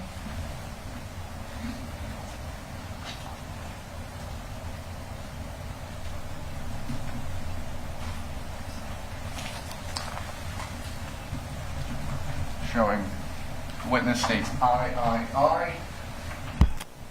Is that the photo that you found suspicious from the Michael Shaver Facebook account? Yes, it is. Your Honor, at this time, the state moves states I into evidence that states number 62. Any objection, Mr. Wiggs? Same objection, Judge. All right, objections overruled. States I will be admitted into evidence as states number 62. Go ahead and publish. Is that the photo that we were referring to on the left-hand side? Yes, it is. And first of all, why was that suspicious to you? It, like some of the others, also did not depict Michael Shaver. All right. And when you had your suspicions, what did you do to look into it? A reverse Google image search. And using the same process that you talked about from the bar photograph? That's correct. And what did you learn when you did that? This photo is not original. It's been shared on the internet numerous times. And when was this posted? This post was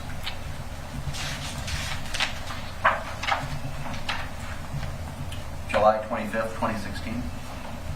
And was there any other related information that you got from Facebook associated with this post? Yes, there was. And what is that? This photo was uploaded along with a check-in location. What is a check-in location? So Facebook gives users the ability to let people know where they are. Whenever they go to the app, they can check in and basically tell people that they are at a specific location. Now, do you actually have to physically be at that location in order to do a Facebook check-in? You do not. And was there information on the IP logs associated with this photograph and the summary? Yes, there was. And can you indicate, first of all, are referring to pages 53 and 54 of that summary? July 25th, there's the IP address, along with another IP address that was also used in the same time frame. Mike Shaver's account with a login, and then also an action photo uploaded. And was there activity on Laurie Shaver's Facebook utilizing the same IP address? Yes, there was a password change. And what is the time, first of all, the time of the Michael Shaver Facebook profile associated with this check-in in the middle of Lake Okeechobee? Sure. Mike Shaver's account was on 7/25/2016 at 13:10 Universal Coordinated Time. The password change on Laurie's account was the same date at 13:04 Universal Coordinated Time. So within 6 minutes, both of these accounts are utilizing the same IP address? That's correct.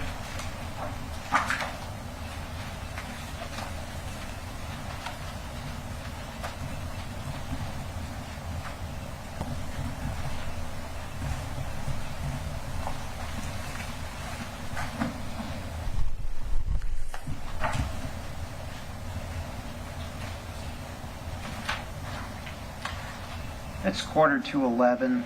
I'd like to give the jurors a comfort break at this time.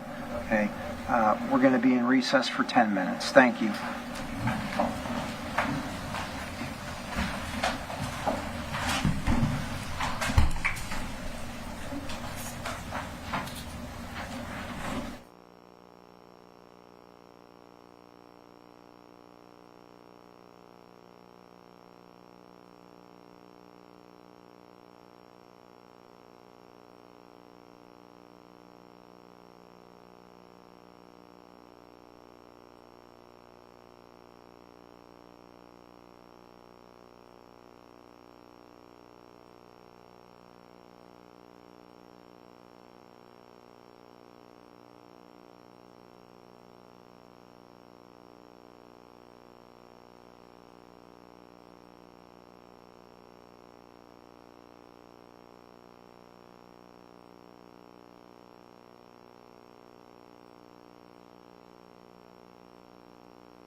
Are the parties ready for the jurors? Yes, sir.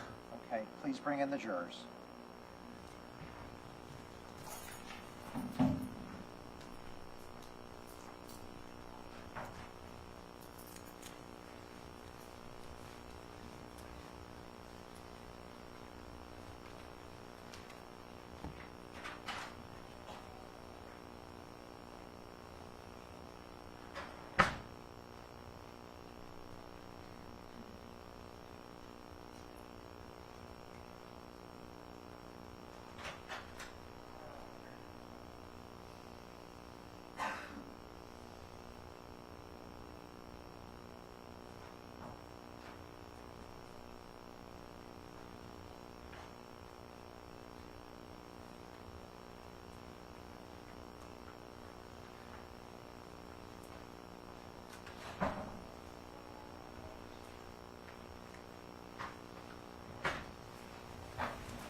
All right, please be seated. I see that all of the members of the jury have returned. Please proceed.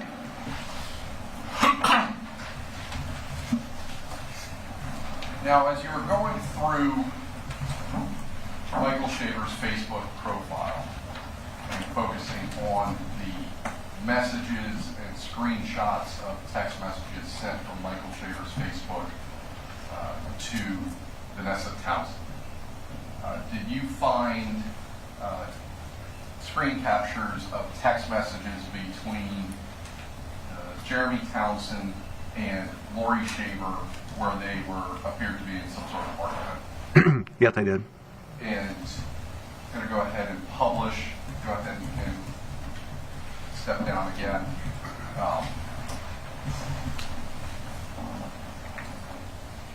What was the time frame of these text messages? February 23rd, 2016. And taking that information, did you then look at the messages sent from the Michael Shaver Facebook account, the first message that was sent to Vanessa Townsend, basically indicating that the person with that account wanted to speak with Vanessa? Yes. Going ahead and pulling up that portion of the records, when was that attempt to reach out to Vanessa done? February 25th, 2016. Going to go ahead and get away from Facebook now. We're going to move to financial records. Did you get, we talked about getting records for Laurie Shaver's bank accounts and checking accounts. Did you also obtain the information for Michael Shaver's bank accounts? Yes, I did. Showing you what's been previously marked. It states JJJ, any of those records? Yes, they are. All right, this time the state removes states JJJ into evidence with the properly affixed notice of intent to rely on business records certification and business records cert showing to defense. Yeah. Judge, the same objection as to relevance, probative value, and authentication, as we say. All right, the objections are overruled. Stage JJJ will be admitted into evidence as states number 63. Now, what time frame of records were obtained?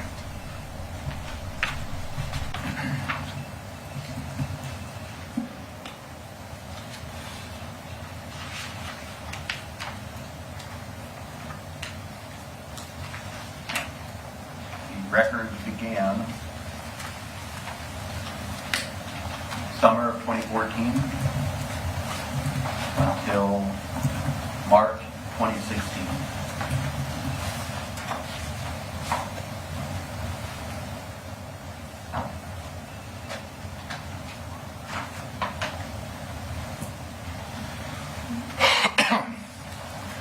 Now, prior to his disappearance in November of 2015, what kind of activity appeared on his financial records, his bank records? What I refer to as financial transactions indicative of normal everyday life. What do you mean by that? Physical locations in stores, retail establishments, restaurants, consistent paychecks, paying of utilities and bills. And the time frame that we have published here on pages 69 and 71 of the bank records, what time frame are we talking about? October 28th, 2015 through December 24th, 2015. Correct. Now, after his basic time frame that he called no show from work in November 10th of 2015, what types of transactions appear on those records? The transactions the purchases at least are no longer consistent with in-store purchases. Okay. What types of transactions do we have? Purchases online as well as ATM withdrawals. And the ATM withdrawals, do they indicate where those were from? They do. And where were they? Claremont and Disney. Okay, so nothing from Georgia? Nothing from Georgia. And in other investigations, have you been able to go through and try to get video from ATMs and things of that nature? Yes, I have. Do they retain that video forever? They do not. So when this case came to your attention, had video from ATMs expired due to the 3 years that it had been before the body was even discovered? Yes, ATM video is typically only held between 30 and 90 days. And the online purchases, what were those? There were 2 online purchases to Wish.com. What is that? Wish.com is a kind of an alternative to Amazon. It's another online e-commerce retailer. Are they a little more difficult to deal with than Amazon? They are. All right. And what was the other online real? The other online purchases were for Walmart.com. Are there any deposits associated with this? There is. And what was that? On December 14th, there was an ATM check deposit at the Citrus Tower Boulevard, assuming Chase in Claremont, for $2,539. And that amount, is that consistent with other financial records that were obtained in this case? Yes, it was. And what was that? We received a copy of this check from Mariner Finance, payable to Michael Shaver for $2,539. And is that the same check that is referenced there in States 29? Yes, it is.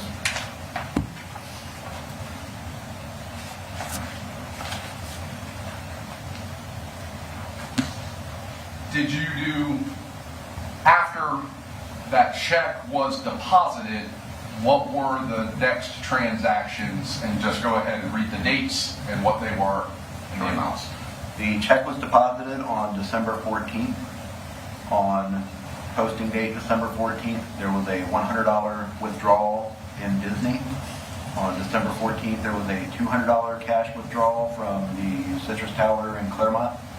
On December 18th, there was another ATM withdrawal for $500, also from Citrus Tower Boulevard in Claremont. On December 21st, there was a withdrawal in Groveland for $400. On December 21st, an ATM withdrawal for $500 from Citrus Tower. And then on December 23rd, another ATM withdrawal from Citrus Tower for $500. Now, moving on to page 71, is this the page that references the transaction with Walmart.com? Yes, it is. And can you go ahead and just point to it, say the date and what that transaction was? December 23rd, card purchase. The transaction date that's listed in the description of the transaction is the 22nd. Walmart.com, $397.16. And did you do research into, with Walmart, into the source of, or basically what was purchased and where that was sent? Yes, I did. I'm showing you what's been previously been marked as states, well, showing defense was previously been marked as states LLL for identification.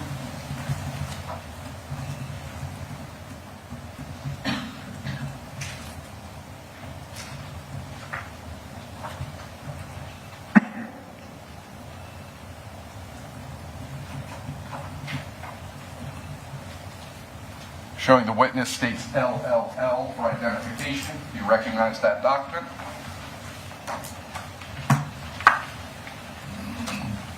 Yes, I do. And are those the records that you received from Walmart? Yes, they are. All right, this time the state moves states LLL in as a business record with the valid notice of intent to rely on business record certification along with the valid business record affidavit. Any objection? Judge, same objection. Standing. Objections overruled. States LLL will be admitted into evidence. States number 64. Now, included with that exhibit, do you have is there the printout from Walmart along with the disc? Yes, there is. And this information that you received from Walmart, did it come to you electronically? Yes, it did. And is it easier to read the original electronic PDF as opposed to the version that is printed out? Yes, it is. All right, this time I'll publish. Yes, sir.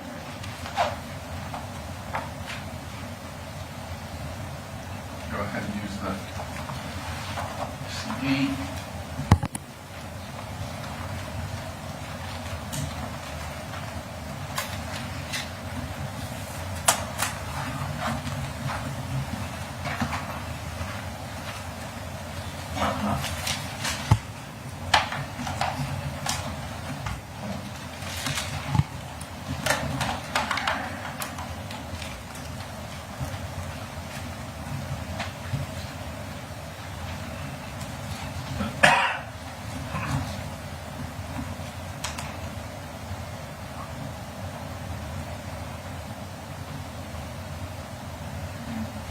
Now there's two documents on this CD. I'll pull up the first one first.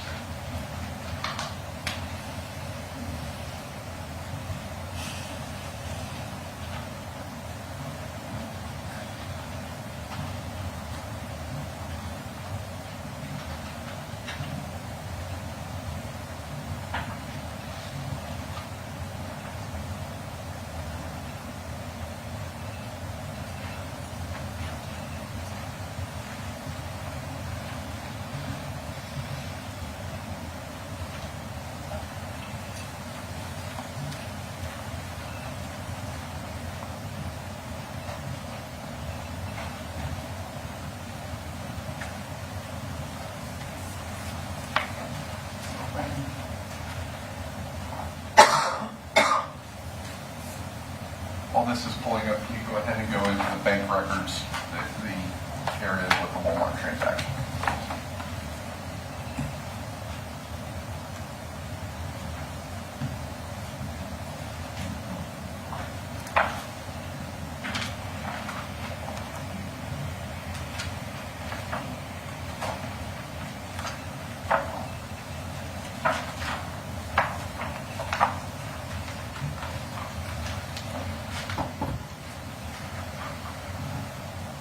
So as we go on here, what information is contained in this first page of records?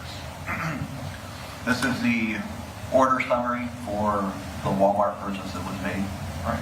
And first of all, who is showing from the Walmart records as the purchaser? Laurie Shaver. And where does it show that this purchase was delivered? Is that on this page? Right here, as well as right here. And down here at the bottom, what is indicated here as far as the actual purchase itself? These are the purchase amounts, as well as the date and time. And is the purchase amount located on the bottom here consistent with what was from the Mike Shaver Facebook records? Yes, it is. I mean, sorry, not Facebook records, the bank records. And that also indicates the how it was paid? Yes. And is that associated with his credit card? Correct. Going on to the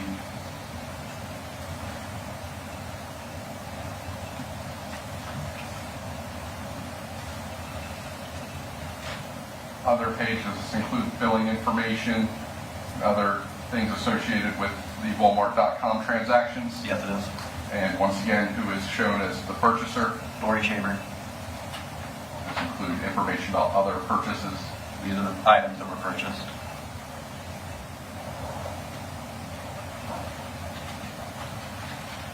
And what was the types of items that were purchased? From looking at them with the close proximity to Christmas, I believe that they were Christmas gifts.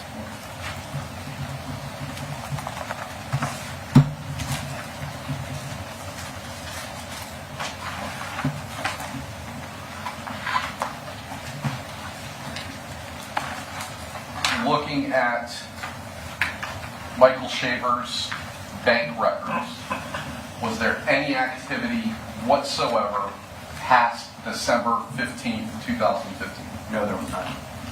Your Honor, the state has no further questions at this time. All right, Mr. Wiggs.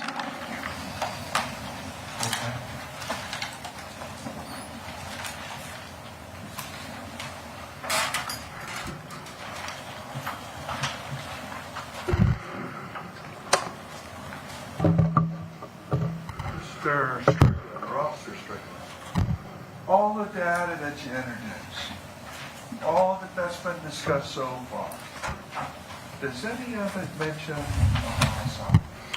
I will repeat what I said yesterday. When That's a yes or a no. Does it mention a homicide? the word homicide does not appear in those records. Correct. Okay. Does any of the records that you've introduced, do they discuss aiding and assisting somebody from being detected? To repeat what I said yesterday, Do they mention anything about preventing somebody from being detected? not as you've quoted. Correct. Okay. Now, you've spoken about financial records. You've shown photographs of Laurie with mud on her, correct? With what? Mud on a shirt or so? Yes. Okay. Did you go through the financial records, for instance, and link that up for any particular purpose? Which part? Well, the mud on the shirt. Yes, I did. Okay. What's the mud represent? The mud was the day that her and Jeremy went to Revolution Off-Road on State Road 33 in Groveland. Did you suggest that to the jury? Direct examination? There were purchases made. Did you suggest that on direct examination? That wasn't asked. Right, that wasn't asked. Okay? That, in fact, was not any implication that she had dug a grave or buried Michael Shaver, correct? No, sir.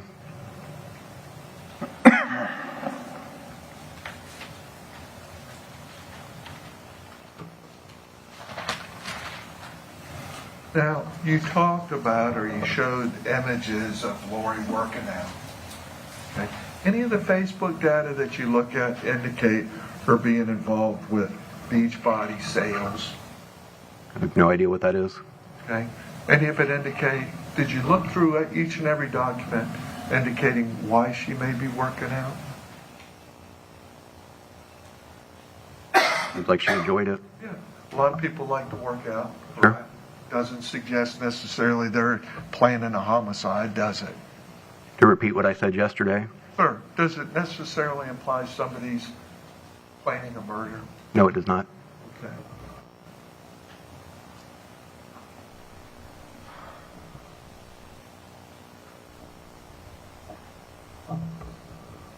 You talked about this Facebook account being accessed and that Facebook account and it being Laurie and Michael's, correct? Yes. Okay. More than one person could have accessed that account, correct? Sure. More than Laurie Shaver, correct? Sure. If anybody was in the house, Jeremy Townsend, he testified he would be in the house, he may have been able to access those accounts, correct? Theoretically.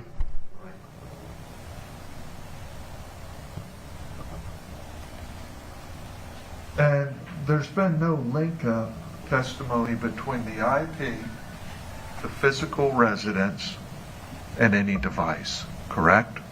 Incorrect. Okay. Didn't you testify yesterday that these IP addresses expire over time? Was that your testimony? Not that they expire every time. No, my testimony yesterday was that those records were only held by CenturyLink for a rolling 12 months. And that there's no preservation of the IP address after a period of time, Not for CenturyLink. correct? Facebook, do they internally keep the IP addresses? They do. In perpetuity? They do. Okay.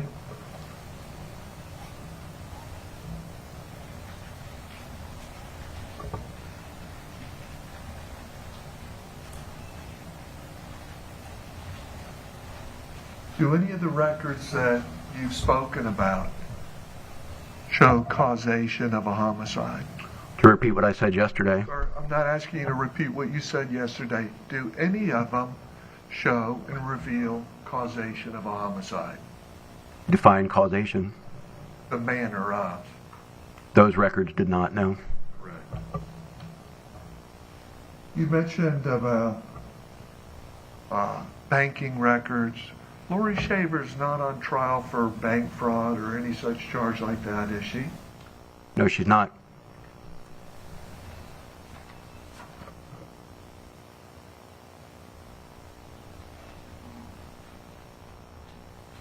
You mentioned memes that were posted, correct?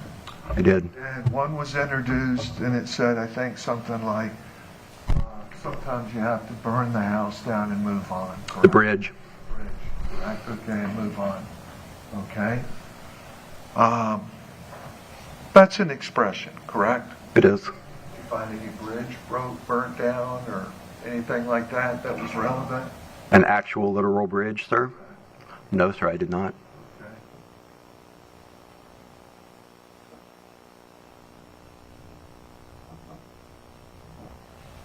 And these memes that you've testified to or have been presented are just standard phraseology, correct?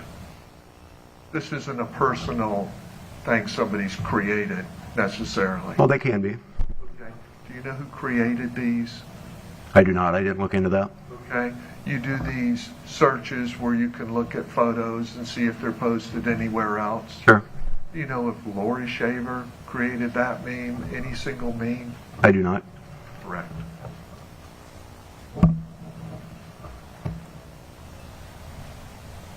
And going back to all the records that you've spoken about that have been just ushered into evidence at this stage, you're unable to account for any specific number of images to say, this definitely came from Laurie, this came from this person, this came from this person.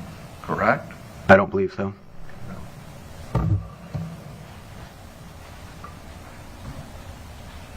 One moment, please, Judge. Yes, sir.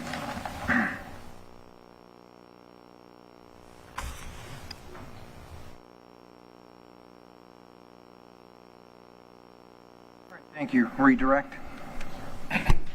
When you're referencing Facebook maintaining IP records in perpetuity, is that how you were able to get the information from Facebook and create and where that summary was created from? That's where those records came from. I have no idea what their retention period is. And then, for at least the period of time that you asked for, they were able to give you the IP addresses associated with all of those posts. Yes, they were. And now CenturyLink and who would be the one that might know or would know who the physical address was attached to those different IP addresses, they have nothing to do with Facebook and vice versa. They're That's- two separate entities. That is correct. Nothing further, Judge. Okay.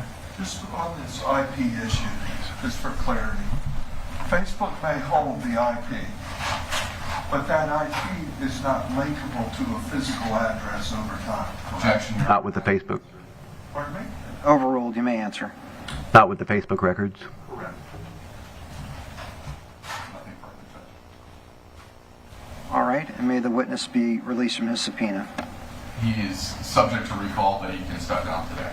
All right, sir. You may step down from the witness stand. You're subject to recall. Please be available. Thank you, sir. Okay. And your next witness. Your Honor, at this time, the state of Florida rests its case against Laurie Shaver. All right. Deputy, please take the jurors out. Thank you.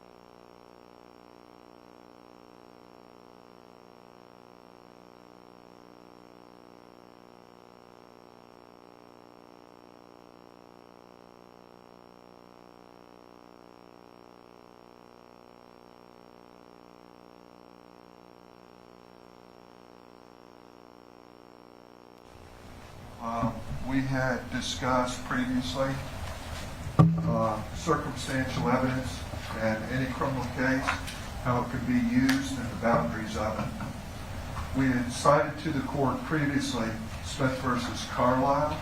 That decision is cited at 378 Southern 3rd, 1213. It's a 5th DCA decision quoting extensive language on history of stacking inferences.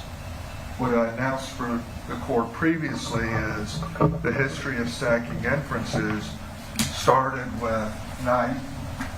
It was further represented in Sims and Law and numerous other cases. And back in earlier era, that when those cases were effective, the law declared that the state could not rely on stacking inferences of guilt to try to reach an ultimate decision on the state's behalf. Later in Carlisle, Smith versus Carlisle, that decision did away with that same principle.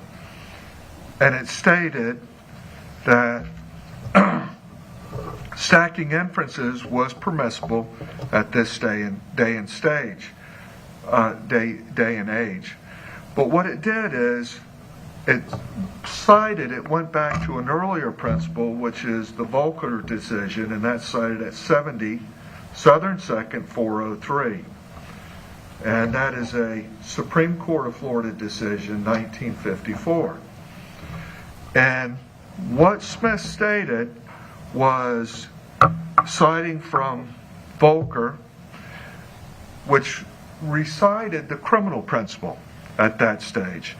It states that stacking one inference upon another as a method of establishing an ultimate fact ordinarily should not be indulged in unless the first inference meets a test which may be analogized to the criminal rule concerning circumstantial evidence. And the court went on to say, well, what the criminal rule is. And it says, only if the prior or basic inference is established to the exclusion of any other reasonable theory, then you may stack inferences upon another.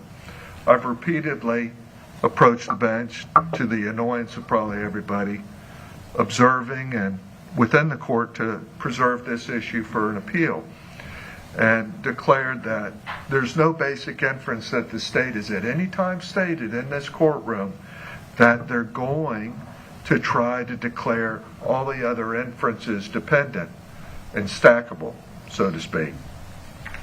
So I've raised that and preserved it through this trial. At no time has the state announced any primary basic inference not subject to reasonable dispute.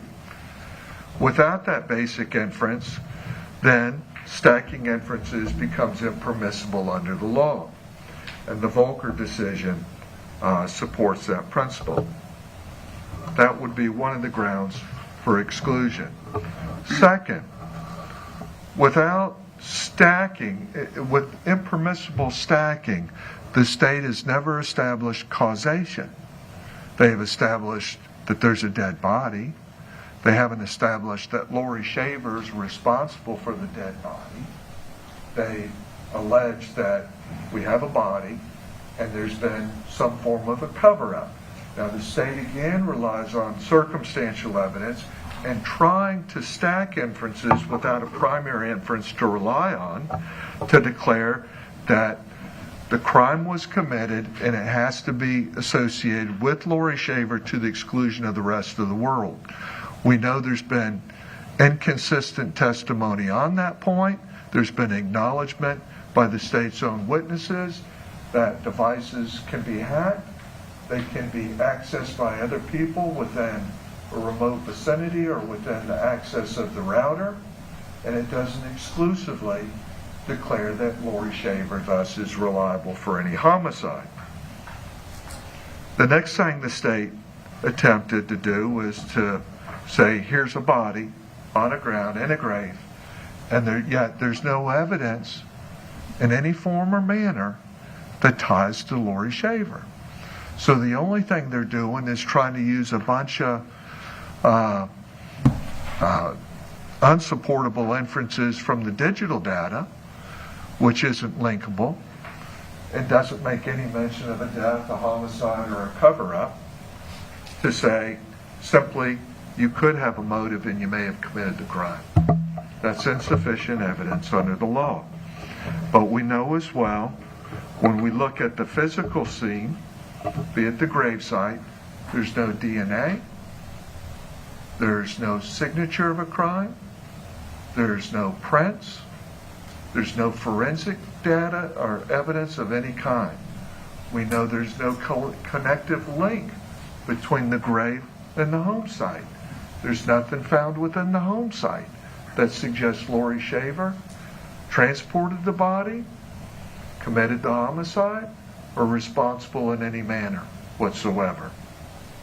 So the state has failed to establish circumstantially and forensically that Laurie Shaver is responsible for the crime.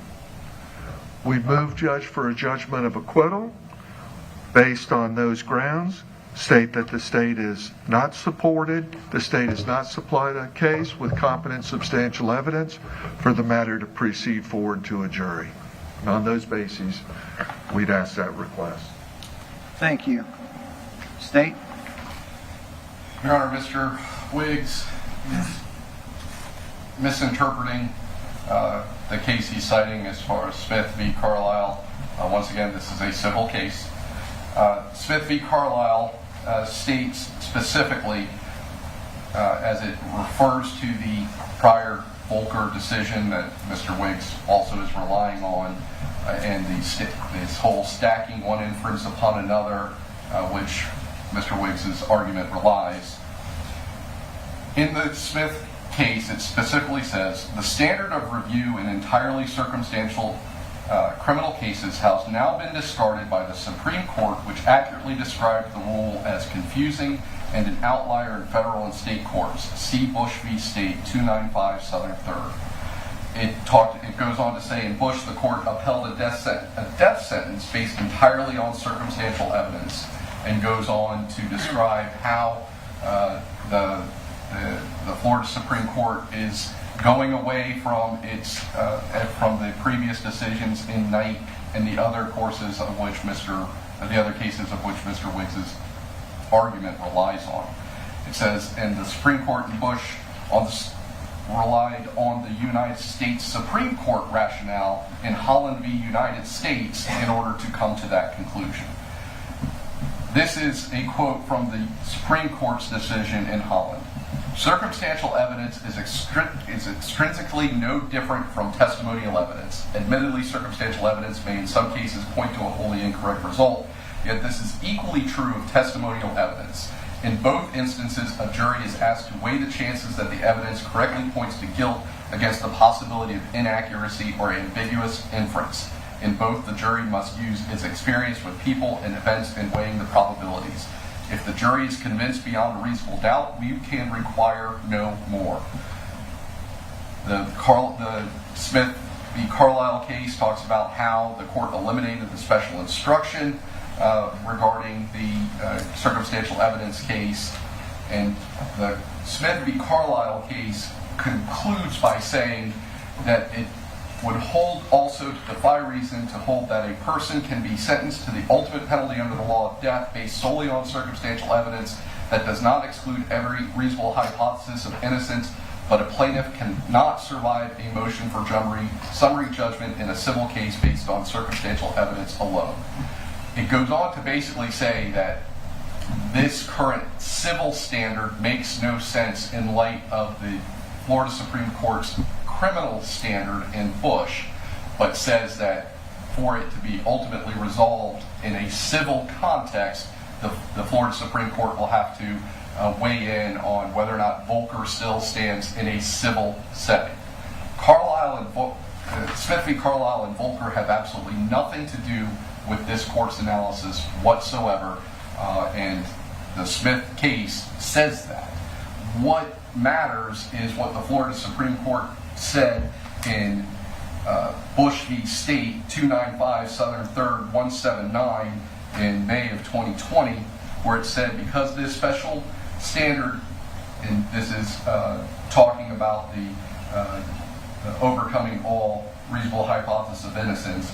Because this special standard is unwarranted, confusing, and out of sync with both the jury instructions currently used in this state and the approach to appellate review used by the vast majority of the courts in this country, we discontinue its use. The Bush case, and I do have copies of Bush as well as Smith v. Carlisle, for Your Honor. Can I approach? Yes, sir. Come on up. Thank you. Quotes the same United States Supreme Court decision in Holland, which supports that there needs to be no special review by the judge in circumstantial evidence cases to determine whether or not all reasonable hypotheses of innocence have been overcome. This stacking inferences upon another is not the standard whatsoever. We have presented, despite Mr. Wiggs's assertions, we have absolutely shown evidence of causation. The cause and manner of death was established as gunshot wound, and the fact that the manner of death was homicide. The circumstantial evidence in this case shows that Ms. Shaver was the only person with the means, motive, opportunity to carry this out. She is the fact that the body was buried in her backyard shows that this was, as Detective Tamara Dale stated, not some robbery on I-4. The various evidence presented through bank records, Facebook records, phone records has established that Ms. Shaver has actively prevented the discovery of this body for years. Posed as Michael Shaver, used his bank accounts, used his phone, changed his phone number in order to try to manipulate Vanessa Townsend, changed that phone number again to a phone number associated with her. She's had access to his Facebook, access to his phone, access to his bank, actively covered up his death, lied about it to friends, family members, and law enforcement. She has a firearm that is consistent with all class characteristics and as caliber as the projectile found in the skull. The state has presented more than enough evidence for this to go to the jury. All right, anything further? Yes, sir. No, Judge. Opposing counsel has this wrong. He miscites the Bush case. The case I cited, Smith versus Carlisle, is subsequent to Bush.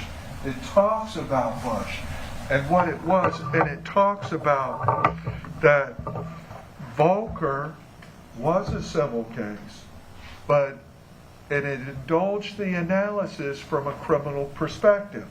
And that's the very language it says. Stacking one inference upon another as a method of establishing an ultimate fact ordinarily should not be indulged in unless the first inference meets a test. So here's the new test. Because Bush did away with stacking inferences, it goes back to the former test, which is Volcker. And it says, only if, referring to the criminal standard, they say, only if the prior or basic inference is established, there's no been basic inference established here at this trial, to the exclusion of any other reasonable theory. Okay? That's what it says. So counsel can say, well, that's a civil case, but it's quoting a criminal standard all through it. I submit these cases to the court. All right, please approach. The state takes the posture that somebody buried in a yard must have been the closest body to it, must have killed the person. Okay? We know Jeremy Townsend was at the residence from his own testimony.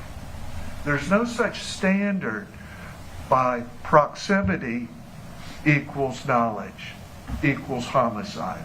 There's no case that's going to be supportive of the theory that the state would advance here today.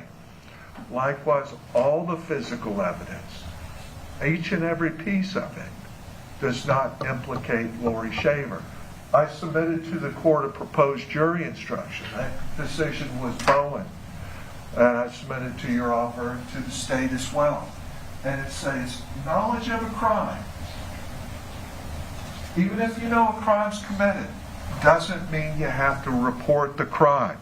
The state takes a different posture here at this motion hearing and states that due to the fact she didn't report it, due to the fact that she covered it up and may have misrepresented it, she must be the person that committed the crime. Well, that's contrary to the laws I've supplied to this court in the Bowen decision. And the state can't contradict that. The state can't contradict the fact that there's no forensic evidence, no ballistics, nothing to paint the picture that only Laurie Shaver committed this crime to the exclusion of the rest of the world. A reasonable doubt exists in a multitude of different fashions, as has arisen in this case, and it is not sufficient on these facts to submit the matter to the jury. Thank you, Judge. Thank you, sir. All right. When viewed in a light most favorable to the state, the evidence does establish a prima facie case sufficient to support a conviction as to each count in the information. The motion is respectfully denied. Thank you, Judge. Thank you. All right. And Mr. Wiggs, does your client intend to testify? I won't know at this stage, but shortly. Okay. Okay.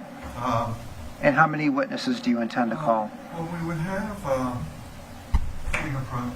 Yes, sir.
Yes, sir.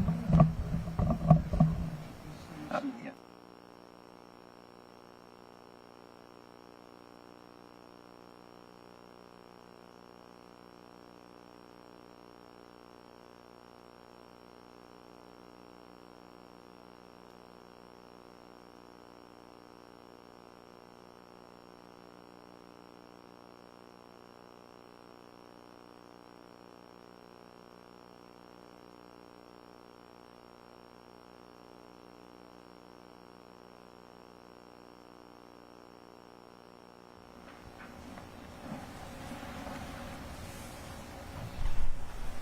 All right, Ms. Filmer, formerly Ms. Shaver, are you satisfied with the services that your attorney has rendered so far?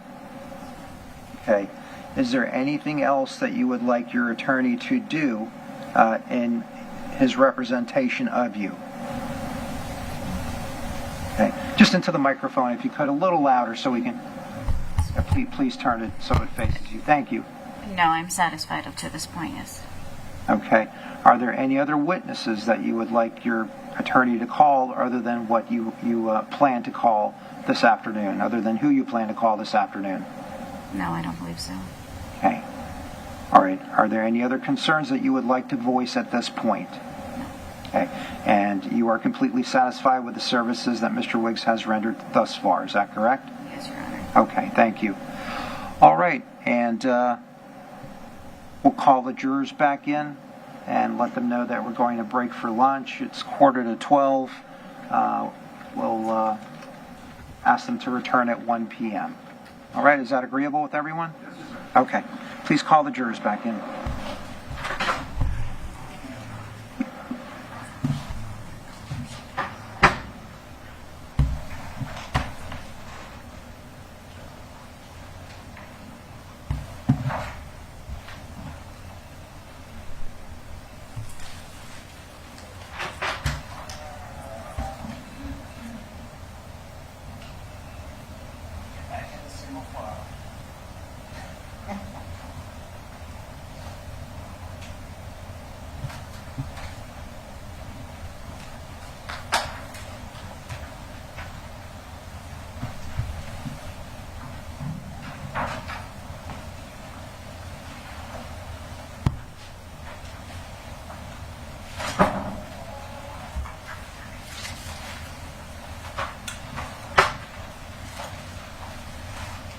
All right, please be seated.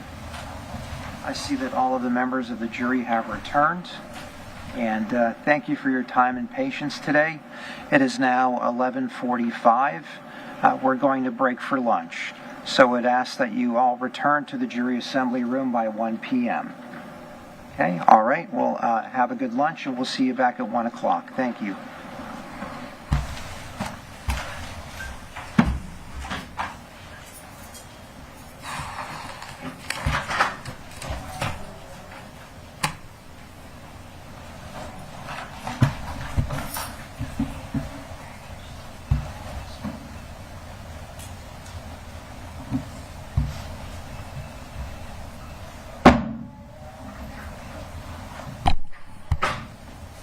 All right, is there anything further before we break for lunch? No, thank you, Judge. Okay, please return at 1:15. Thank you. We're in recess.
All right, we're back on the record in case number 2020 CF 2361. We convened after lunch. Would the parties present please identify themselves for the record? Nick Winship for the state. Rich Dustin on behalf of the state. Jeffrey Waits on behalf of Laurie Shaver. Ms. Shaver is seated to my right. All right, Ms. Shaver, you remain sworn. Any preliminary matters before we call the jurors back in? Just a couple matters. Okay. We had raised a motion for judgment of acquittal. Yes, sir. Because that's such a sensitive matter with the district court, I just want to make sure I have all issues on that. We had filed multiple motions with regards to this cause.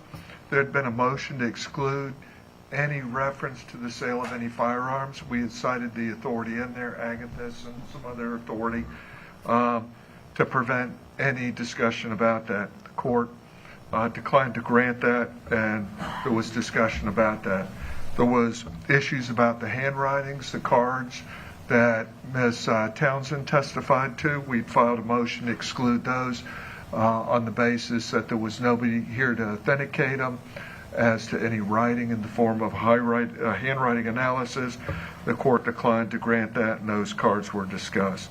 There was a motion to exclude the digital data that was extensive in this case. There was an extensive setup as to the authority and the proper predicate. No predicate was laid in this case, and the court just authorized the use of a business record. With regard to that motion as well, there was a case of Chanel cited within it, talked about when data is passed from one corporate entity into another, there has to be an analysis as to the reliability from one corporation to the next. There was no such analysis, and the court permitted introduction of that. Let me see. There was previously a Williams rule notice that was filed in this case. I understand the ruling of that decision. What we had asked, though, was that the minor child be able to talk a little bit more in detail about specific acts of misconduct, and as much that it shaped her reaction and motive as to this cause and why she felt the need to exercise self-defense.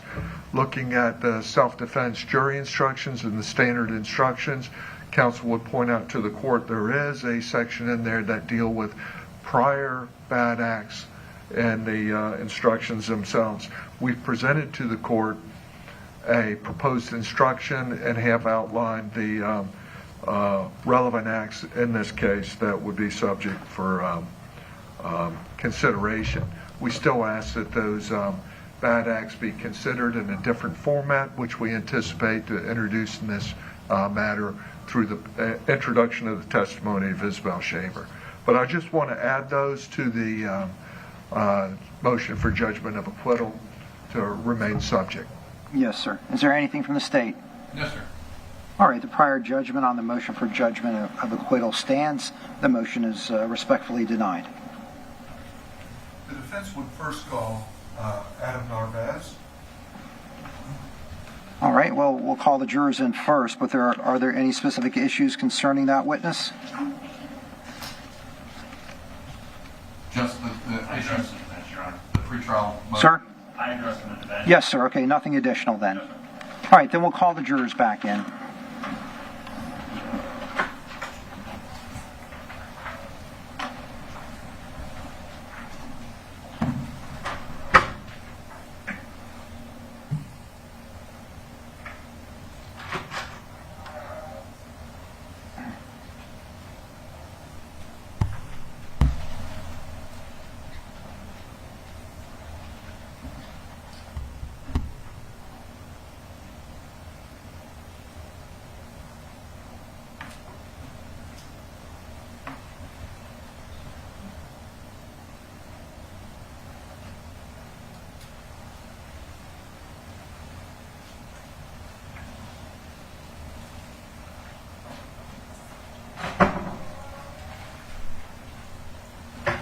Thank you. Please be seated.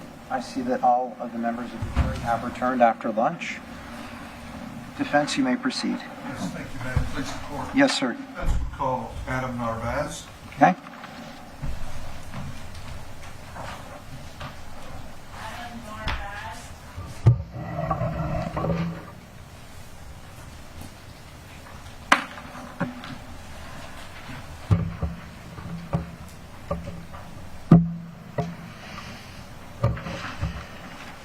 Good afternoon. Please come up to the witness stand. Please be seated, make yourself comfortable, and let me know when you're ready to proceed.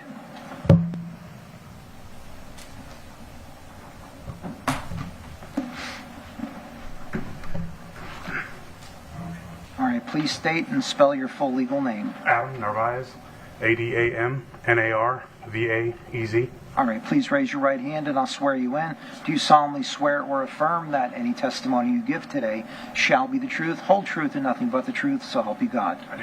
Thank you. Please proceed. Mr. Narvaez, I say Narvaez, I think you say Narvaez. Narvaez. Okay. And you've spelled your name on the record. Let me ask you, what do you do for a living? Right now, entrepreneur. I own several businesses. What are such businesses? I own a construction company, granite countertop company, a real estate investment company. Okay. Do you know the Shavers? I do. Okay. Tell us how you know the Shavers. I met Laurie through Travis, who's an employee of mine, several years ago. Does Travis work for you? Yes, sir, he does.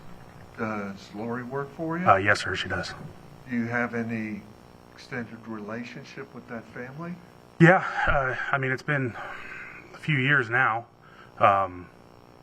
You know, as you can imagine, specifically with Travis, it's, you know, Monday through Friday, every single day. Yeah. What does Travis do for you? Gosh, Travis does a little bit of everything. He's definitely one of my lead guys for Legacy Construction, kind of a project manager. And does Laurie Shaver work with you? Yes, sir, she does. Are you familiar with the other residents of that family? Yes, sir, I am. Do you remember when, do you have any recollection of when Laurie was arrested on this case? Vaguely. Very, very rough with dates, but vaguely. Did you have the occasion, subsequent to her arrest, to speak to Adam, any of the family members? Yes, sir. And did you have the occasion to speak with Isabelle Shaver? I did. Without discussing the contents of that conversation, did it raise any concern in your mind? They did. Okay. And did the concern direct your attention towards the need for independent counsel? Absolutely. Were you at any time involved in law enforcement? Yes, sir, I was. I was a deputy sheriff. Deputy sheriff? Yes, sir. How long did you do that? Approximately 4 years. Now, aside from the work relationship, do you have any other relationship or knowledge of this family? Yeah, we attend some of the same church together. Travis and I go to the same men's meetings together. When Isabelle relayed the information to you that she did, Yes, sir. I had filed a motion to retain an independent counsel for her. Objection, Your Honor. Relevance for this witness's testimony. If you'll allow me to proceed just a Overruled. moment. Please proceed. There was a financial need in that case for Isabelle. Yes, sir. Did anybody support that need? Yes, sir. And who was that? I did. You were willing to take on that financial responsibility? Absolutely.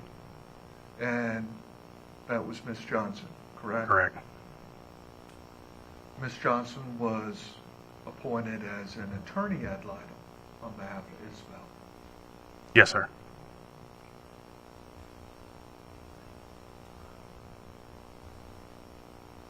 Have you had any other involvement in this case? No, sir.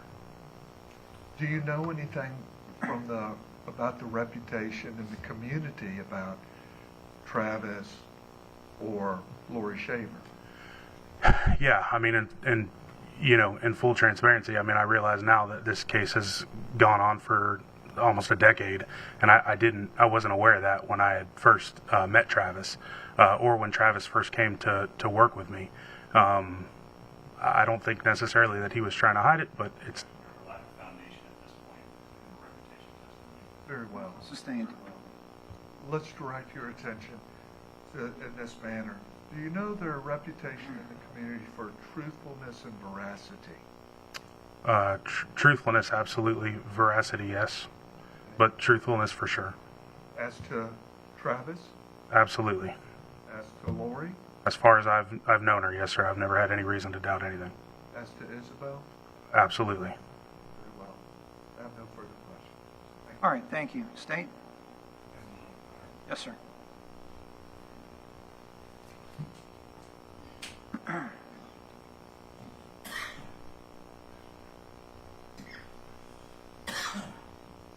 All the information you talked about regarding Ms. Johnson being appointed to deal with Isabelle, that all happened well after Laurie Shaver was arrested for this case, right? Yes, sir.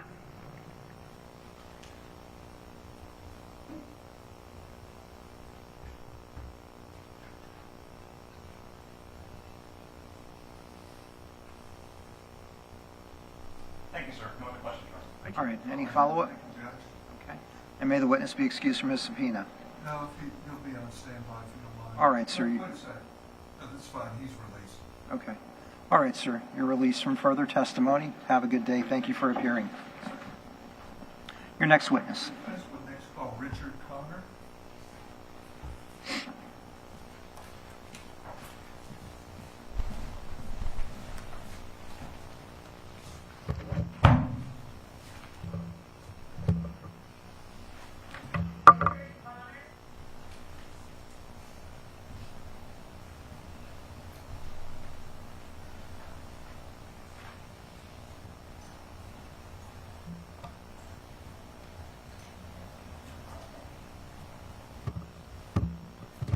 Please come up to the witness stand. Please be seated. Make yourself comfortable. Let me know when you're ready to proceed. Thank you.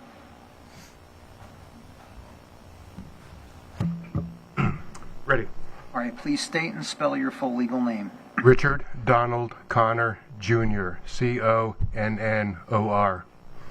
Okay, first name Richard? Yes, sir. Okay. Raise your right hand, please. I'll swear you in. Do you solemnly swear or affirm that any testimony you give today shall be the truth, whole truth, and nothing but the truth, so help you God? I do. Thank you. Please proceed. You state your name for the record once again. Richard Donald Connor, Jr.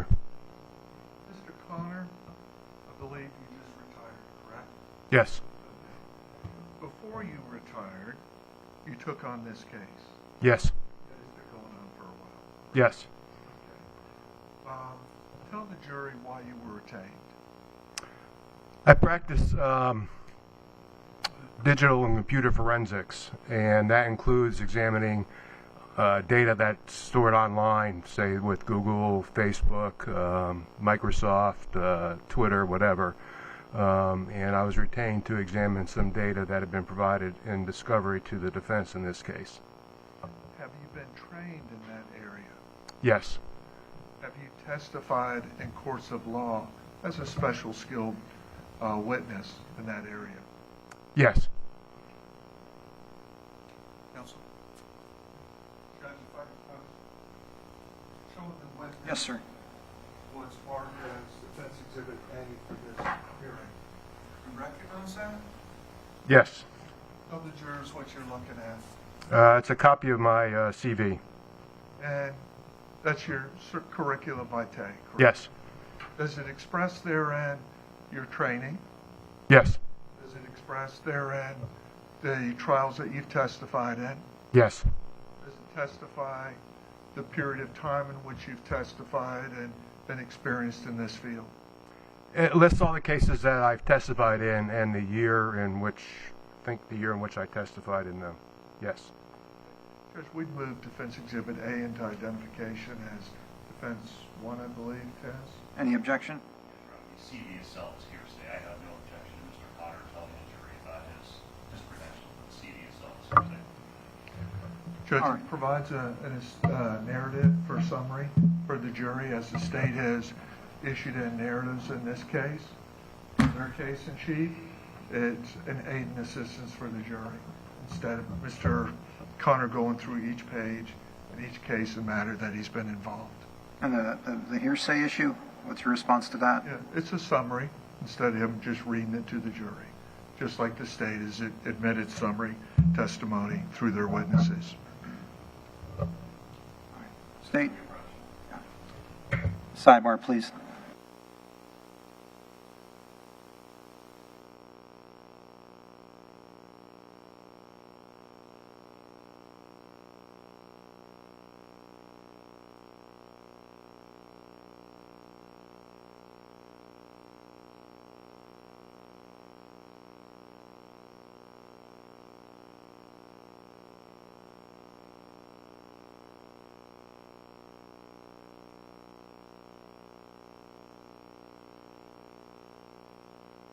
Accepted in evidence. Reviewing that document, can you give a summary of the trial matters that you've been involved in and the issues raised therein?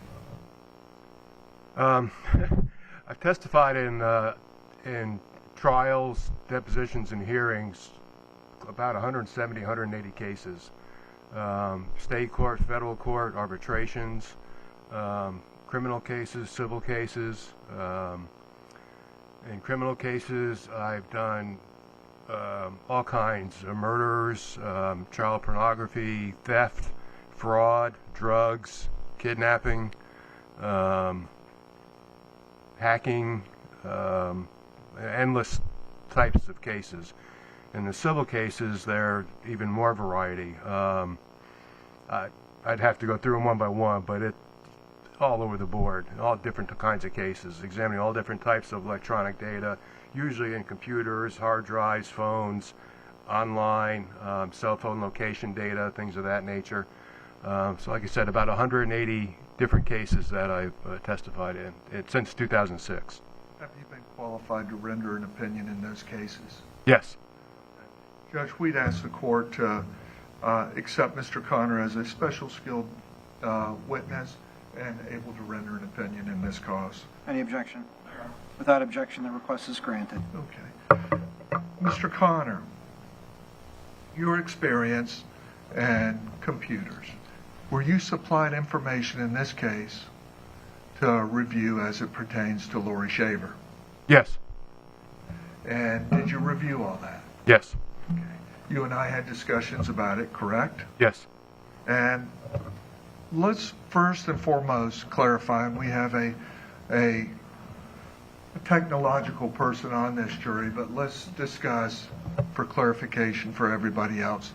When we hear the word IP, what is that reference? Internet protocol. It generally refers to an IP address. Every device that connects to the internet has to have what's called an IP address, and that's what that refers to. Okay. When somebody goes onto the internet, for instance, do they get a new IP address with each communication, or is there some attachment to the message to identify it? So the IP address is assigned by your internet provider. So at home or in your office, if you have, say, Comcast, you'll have a modem that allows you and the devices in your home to connect to the internet. And they all go through that modem. And Comcast will assign the IP address to that modem. So anybody within that house, whether it's you, your spouse, your kids, or whatever, they're all going to share the same IP address provided by Comcast. On your cell phone, it's basically the same. And if you have your cell phone and you open your browser and you search for a local restaurant to eat at, I have an AT&T phone, so AT&T is providing me with an IP address to get on the internet and run my search for local restaurants.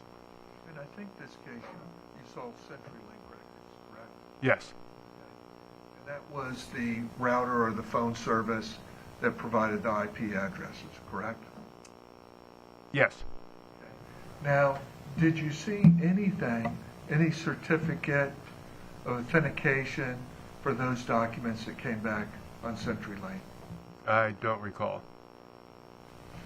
Now, when these IP address registration that are held by the corporations, do they expire at time? Do they disappear?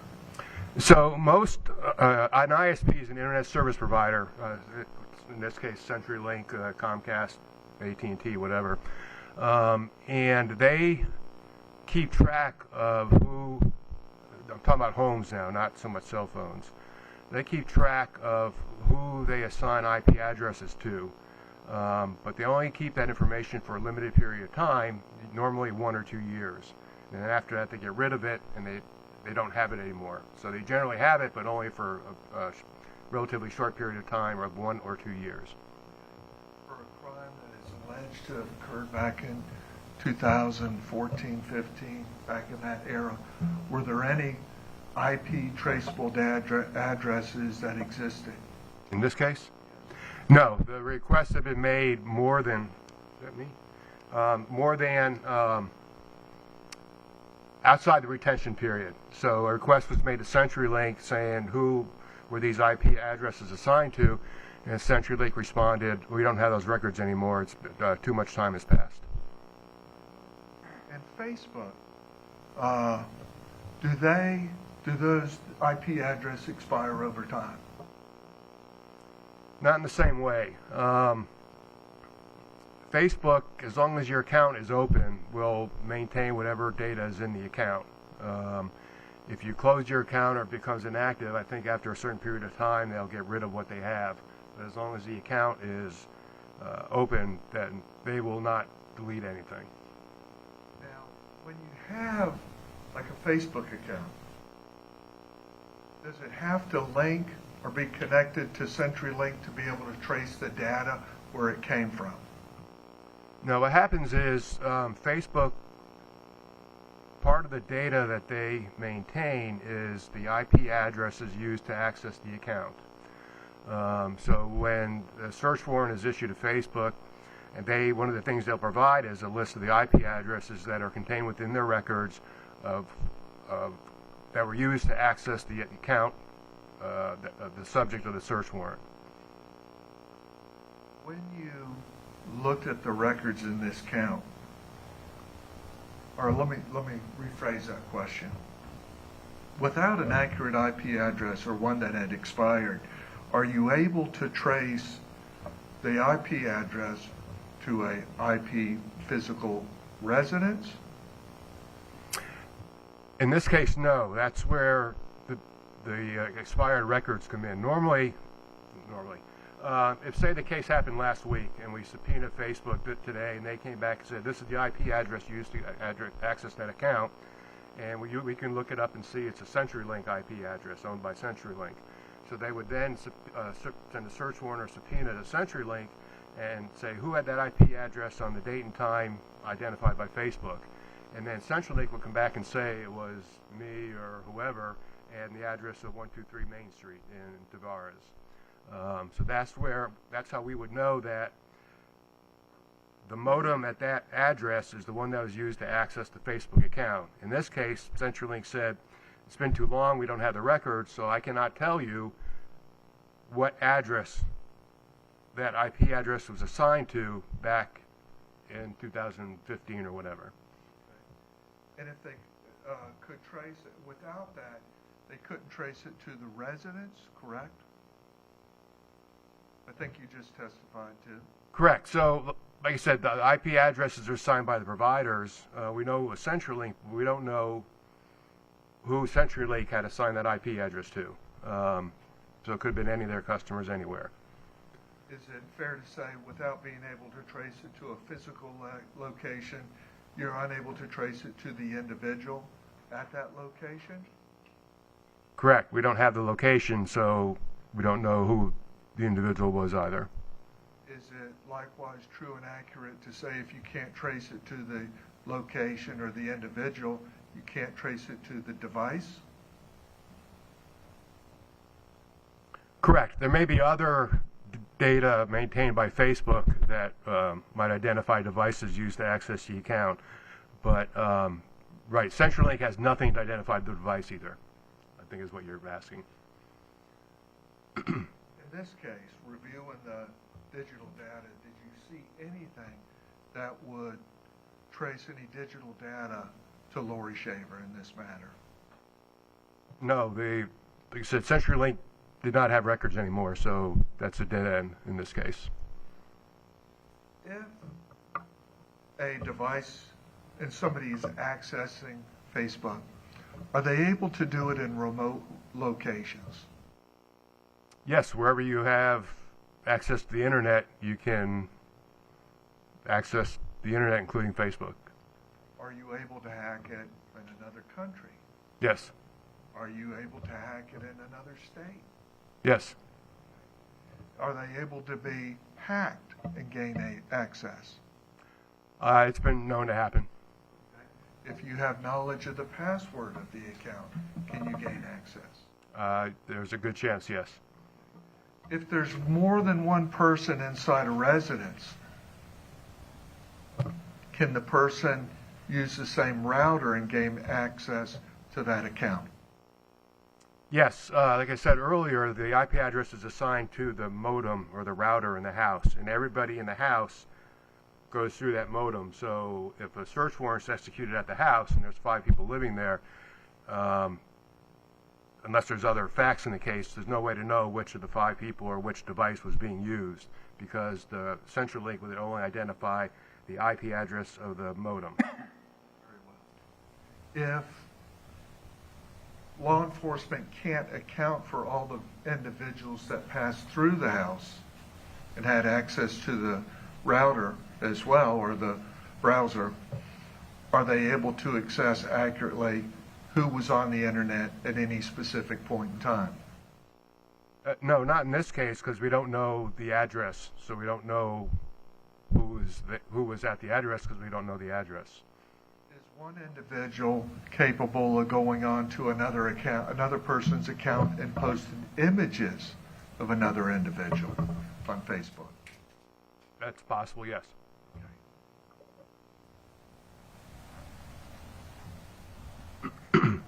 Is anybody able to be within the vicinity of a router at a residence and be able to gain access to it? Yes, I've had cases like that where somebody's short on money and they go to their neighbor in the next house or an apartment upstairs and say, "Hey, can I bum off your internet?" And they say, "Sure," and give them the name and password. And so as long as you're within range of the signal, somebody sitting in their car in the street, maybe a house next door, or somebody else in the apartment building, if they know how to get into they know your username and password, they can access your internet, yes. From a technological perspective, when we hear the word cache associated with a computer, do you know the meaning of that word, or am I missing? Cache? Cache? Cache is temporary data stored on a device. So an example is a web page. When you access a web page normally in your browser, it will cache a copy of that web page so that if later today or tomorrow you go back to that website, it'll actually pull up the cached copy, because that's quicker, while it checks the actual website for any changes, and then it'll update it. So it's temporary data stored on your device. It essentially is what cache is.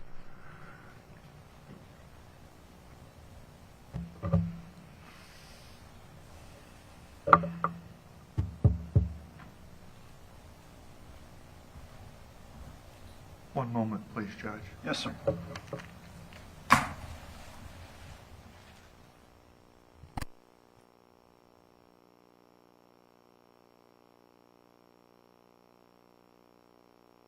further questions? Thank you. All right, thank you. State?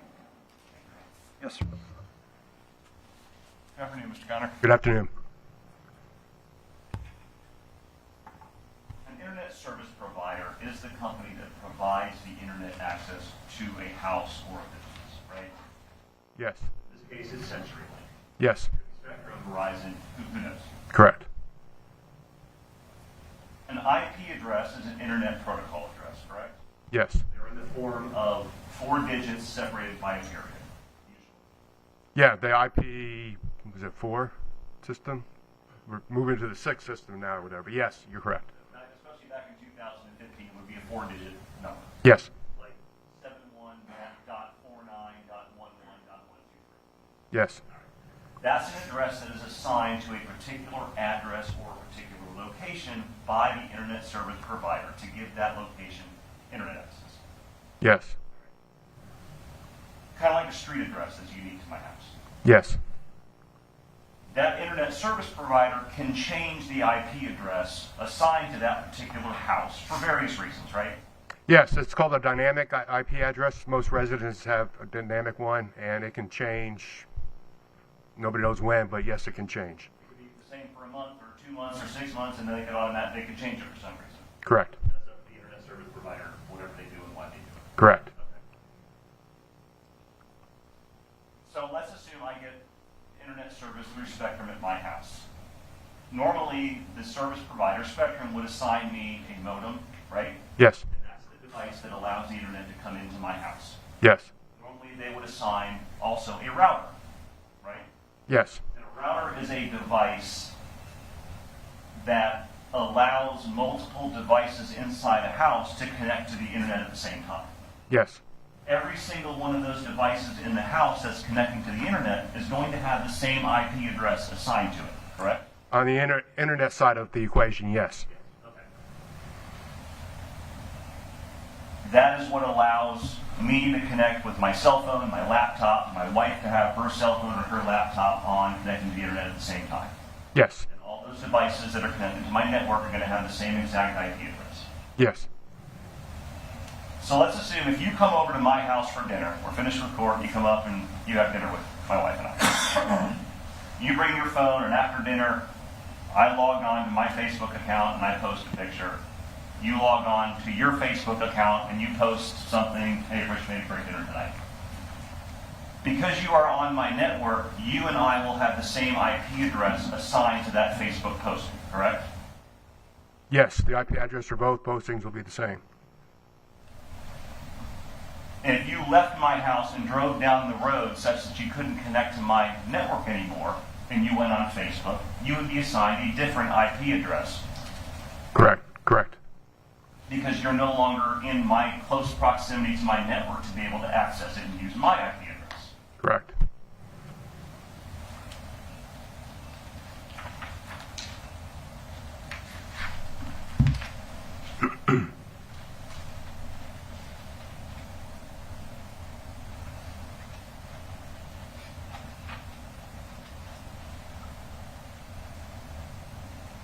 Now, if somebody remotely from China hacks into my Facebook account and posts a picture on my Facebook account, that's going to log a different IP address than the one assigned to my house, wouldn't it? Yes. Because that person would not have access to my network and wouldn't share the same IP address that I normally use. Yes, in the scenario you're giving us, correct. Now, conceivably, we ask for, you issue legal service, a search warrant to Facebook. They send the information back to the requester, and that sometimes contains, if requested, all the IP logs associated with the Facebook account. Correct. You've seen those records plenty of times, right? I have. You reviewed those records and relied on the authenticity of those records in coming to your opinions. Yes. Then, assuming we now have the Facebook IP records associated with, say, my account, conceivably, we could then find out through Spectrum, my service provider, where that IP address, the physical IP address, was assigned to, what location. Yes, if it's within the year, yes. Assuming not too much time has elapsed. Correct. In this case, because the body wasn't found for several years and the request wasn't made, CenturyLink did not have those physical address links to the IP address because too much time had passed. Correct. The records have been destroyed or whatever.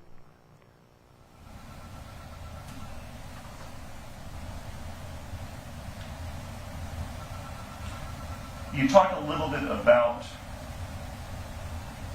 if someone was in range of a network, they could kind of pirate that network and sit outside in the driveway and access a person's network and post things, right? Yes. That would require that person to, A, be close enough to the network to be able to have a signal.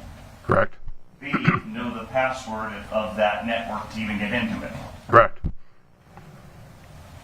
Would you agree that in this case, the location, the Shaver residence, was in an incredibly rural area, was it it not? To be honest, I have no idea. Okay. So if someone lives on a 5 or 10 acre plot, the chances of somebody sitting outside the driveway and having access to a network is very slim. Would you agree? It would be, yes, much less slim than in a normal residence neighborhood. As opposed to if I live in an apartment complex. Correct. I want to talk to you a little bit about Facebook. In order to access Facebook, somebody would either need the password associated with the account, right? Yes. Or access to a device that was already logged into Facebook such that you could access the Facebook account, right? Yes. So right now you would not be able to access my Facebook account through your phone because you don't know my password. Correct. Conceivably, my Facebook account wouldn't already be up and active on your phone. It's not.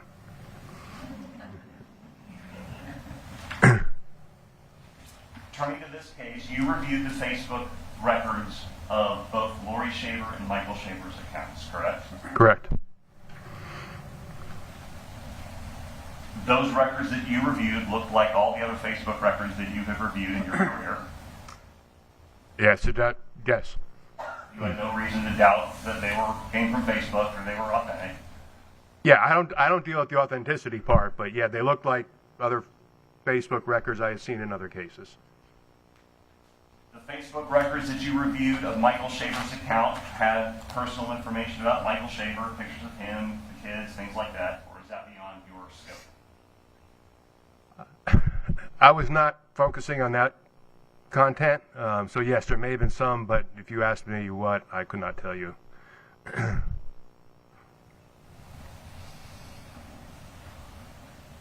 Facebook provided IP addresses for activity associated with Michael Shaver's account, right?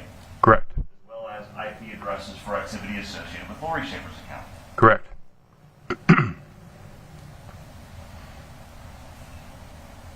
You have reviewed those IP address histories, correct? Yes. And you've actually reviewed them with Mr. Camuccio before on certain instances, right? Yes. Okay. The jury's been inundated with Facebook IP address information, so I'm just going to ask you a couple very simple pointed questions. Would you agree that over the 2-year period of records, there were multiple times where Laurie Shaver's Facebook IP addresses were the same as Michael Shaver's IP addresses? Yes. I don't remember that within a short period of time, yes. I don't know. Was it within minutes of each other? I think that's correct. And those instances happened throughout that 2-year period of time of records, right? There were multiple such instances.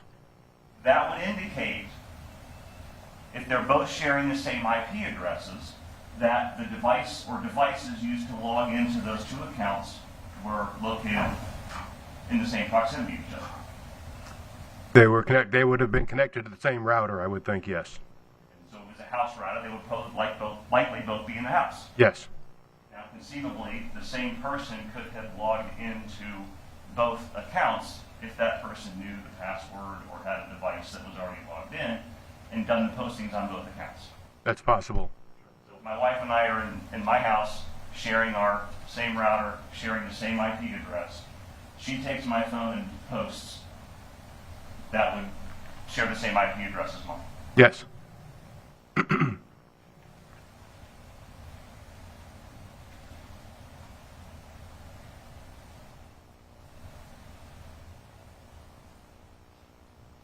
There were instances in Michael Shaver and Laurie Shaver's Facebook records that showed them sharing the same IP addresses up until even November of 2017 towards the end of the records. I don't recall the dates, to be honest. You know that there were multiple times, though. Yes. It wasn't an uncommon thing. There were multiple times. Fair enough. Thank you, sir. I appreciate it. All right, Mr. Wiggs. Yes, question or two.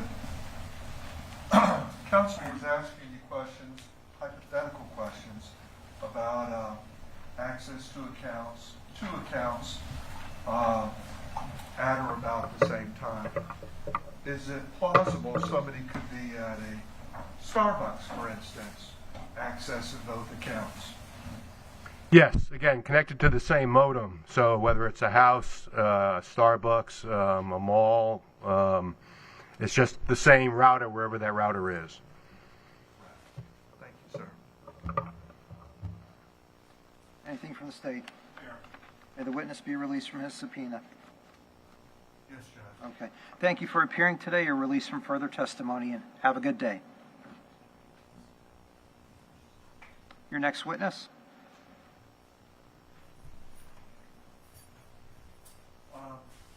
Kelly Johnson. Okay.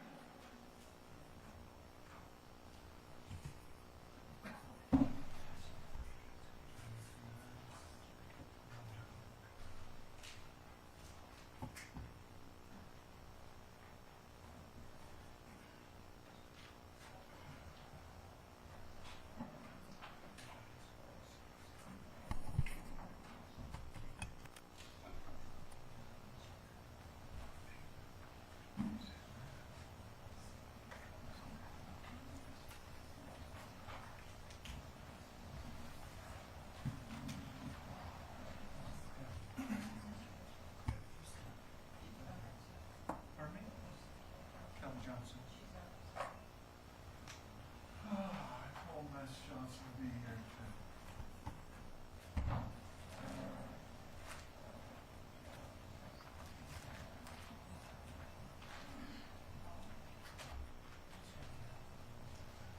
Judge, if she's not here, Do you want to take a moment to contact Miss Johnson? yes. Okay. Can I step outside? Yes, sir. Please step outside.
Yeah, before, I believe she's at the door walking in. All right.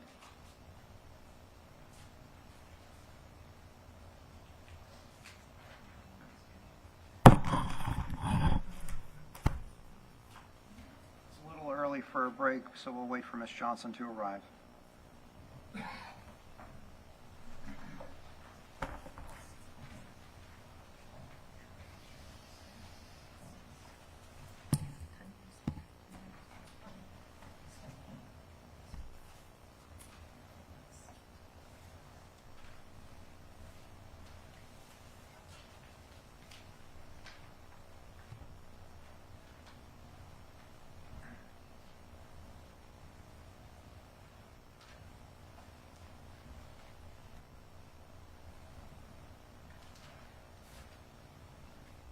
I just stand up there so I can find her in. Judge. Yes, sir. That's fine.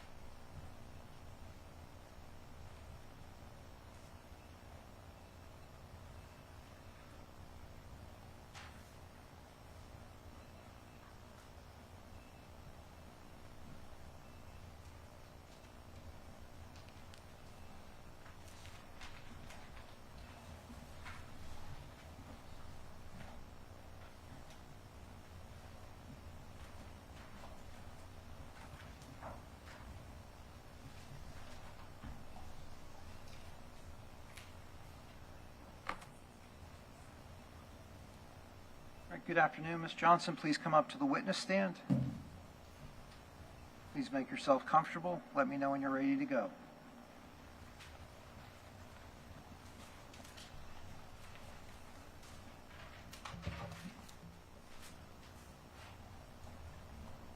Right. Please state and spell your full legal name. Kelly Johnson, KELLY JOHNSON. Please raise your right hand. I'll swear you in. Do you solemnly swear or affirm that any testimony you give today shall be the truth, whole truth, and nothing but the truth, so help you God? I do. Thank you. Please proceed. Please support. Yes, sir. Ms. Johnson, would you say your name for the record? Kelly Johnson. And what do you do for a living? I'm an attorney. How long have you been an attorney? I've been a member of the Florida Bar since 2013. Tell us about your practice, what you do. I practice criminal defense and family law. You have other attorneys that work within your office with you? Yes, I have associate attorneys Here in Tavares? in Tavares on Main Street. You received an order in this case to represent Isabelle Shaver. I was appointed as an attorney ad litem. Would you tell the jury why you were appointed in this matter? Well, it was my understanding that the child in this case wanted to come forth and give some testimony under oath, and there was a motion filed. I was approached and asked if I would accept an appointment of as a guardian, as an attorney ad litem in this case, and I said that I would. How long ago was that? Do you recall? I believe it was March of 2022. 22, a few years ago. Yes. Now, when you were appointed, did you, without revealing any conversations between you and your client, did you discuss the matter, her knowledge, and what had happened with her? When I was appointed, that formed the attorney-client relationship between the child and myself. And I began meeting with the child and discussing the relevant facts of this case and assisting her and guiding her with advice with regard to what her position was. And during the time that you were representing her, at any time was her deposition taken? She did have her deposition taken, yes. Did you attend that deposition with her? Yes, I did. At any time when you were representing her, did I meet with you and your client? Yes, you did. Did I meet only in your presence? As far as I know, you met with a child in my office in my presence. I think twice, correct? Twice. The child, did she in any manner express, well, let me back up and strike that question. Did you advise Ms. Shaver, Isabelle, correct? Yes. Did you advise her if she desired to proceed forward and testify in this cause that she would be waiving certain constitutional rights? I advised her regarding the applicable law and possible ramifications in taking the position that she was in this litigation. Was she advised she had a right to remain silent in this matter? Obviously, I advised her of all of her rights. Okay. Including her constitutional rights, correct? Correct. This is not litigation in which she is named as a defendant. Did you meet with the state at all? Yes, I did. Okay. They were aware you were representing her? Yes. Did the state ever contact you to discuss anything with Isabelle? The state and I did have informal conversations about my representation of the child. You didn't do any kind of psychological analysis, but did you feel that the child was being honest and straightforward with you? I felt like the child was able to understand the conversations in which we had. Did she appear to understand her obligation to testify truthfully in a court? She appeared to understand that, yes. All right, that's all I have. Thank you. Thank you. State? Ms. Johnson, before you became involved in this case, you were actually approached by Mr. Wiggs and asked to do this. He did contact me, as I said, and asked if I would accept the appointment as an attorney ad litem. And then once appointed, and you were representing Ms. Shaver, there were multiple times that I saw you in the courthouse and would tell you, anytime your client wants to talk to us, just bring her on in. Yes. Now,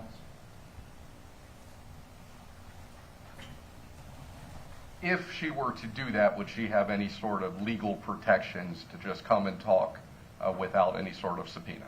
No.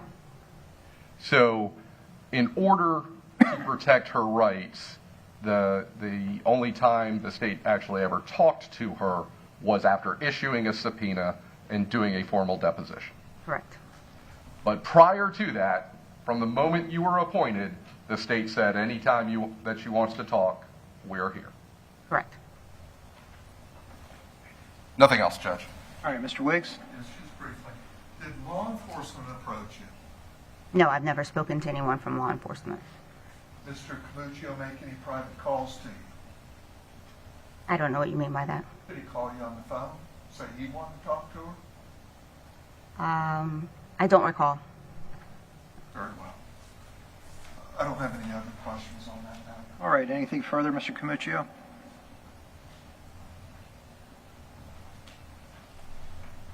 Miss I'm sorry. Johnson, Once someone has an attorney, like Ms. Shaver, is it fair to say it would be unethical for me to approach someone and talk to them when I knew they had an attorney? Yes.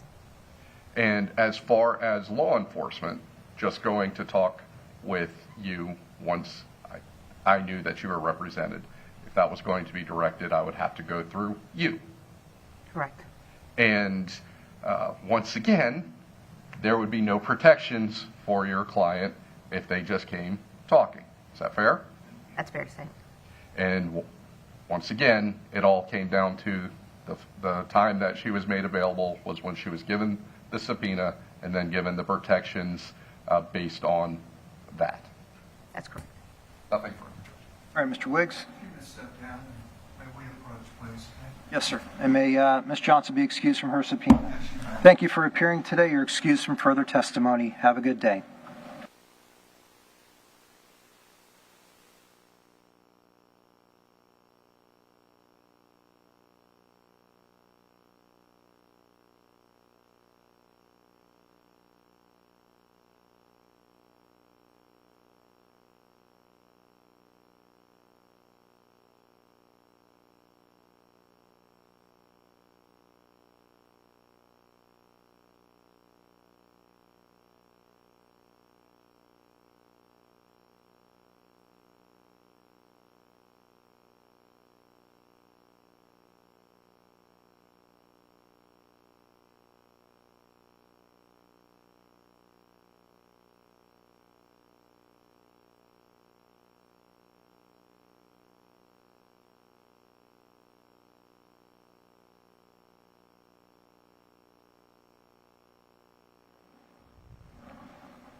All right, ladies and gentlemen of the jury, at this time we're going to take a 10-minute comfort break.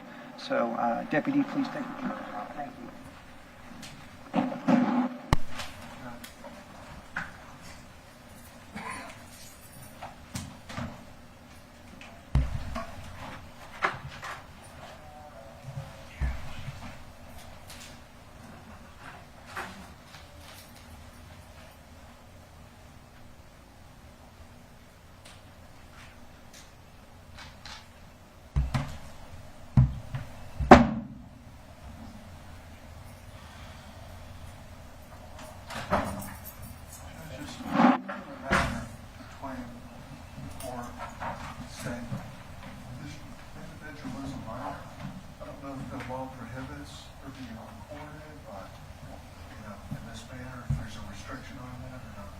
State's position on it?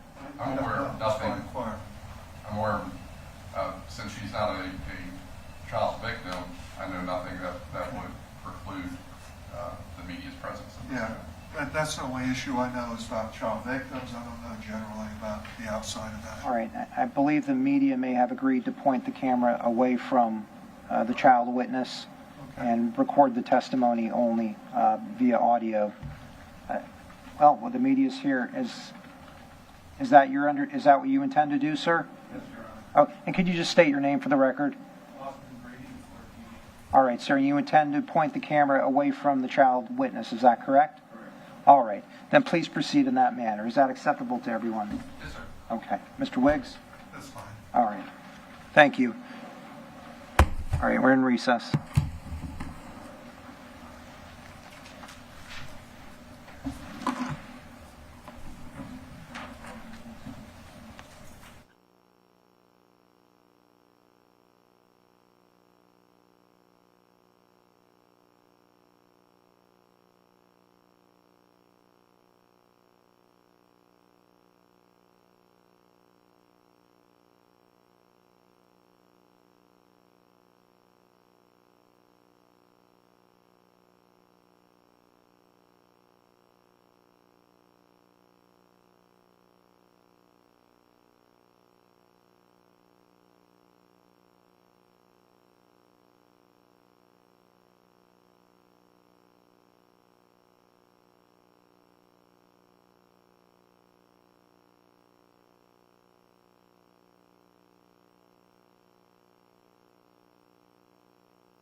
All of the members have returned after our break, and defense, please proceed. May it please the court. Okay. Isabelle Shaver has been called to the stand. Ms. Shaver, please state and spell your full legal name. My name is Isabelle Shaver, ISABELLESHAVER. Please raise your right hand and I'll swear you in. Do you solemnly swear or affirm that any testimony you give today shall be the truth, the whole truth, and nothing but the truth, so help you God? Yes, sir. Okay. Please proceed. Sir. Isabelle, you just spelled your name, but would you put your name on the record of an open court? Sorry? Say your name again. Isabelle Shaver. How old are you, Isabelle? I'm 15. I turned 16 this Sunday. Okay, very good. It's your desire to testify in this matter, correct? Yes, sir. You're aware of the arrest of your mother, correct? Yes, sir. Now, Isabelle, there's allegations raised and floating around that, so to speak, that you've been brought in here, kind of thrown under the bus. Has anybody pressured you to testify in this cause? Absolutely not, no. Okay. Now, Miss Johnson was appointed as an attorney ad litem to represent you. Correct. Did you meet with Miss Johnson? Yes, Did you discuss your case with Miss Johnson? I did. Did Miss Johnson go over all the rights that you would waive by testifying in this case? Yes, sir. Is it still your desire to testify? Yes. Do you understand your obligation to testify truthfully? I do. Are you going to testify truthfully? I'm going to testify truthfully.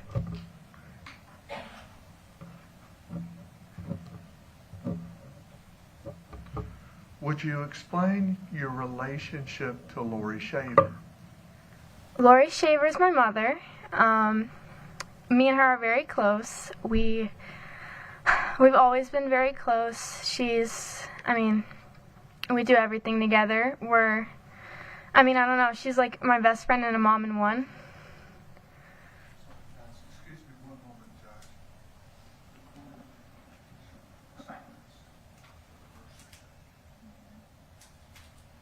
Judge, I'm just asking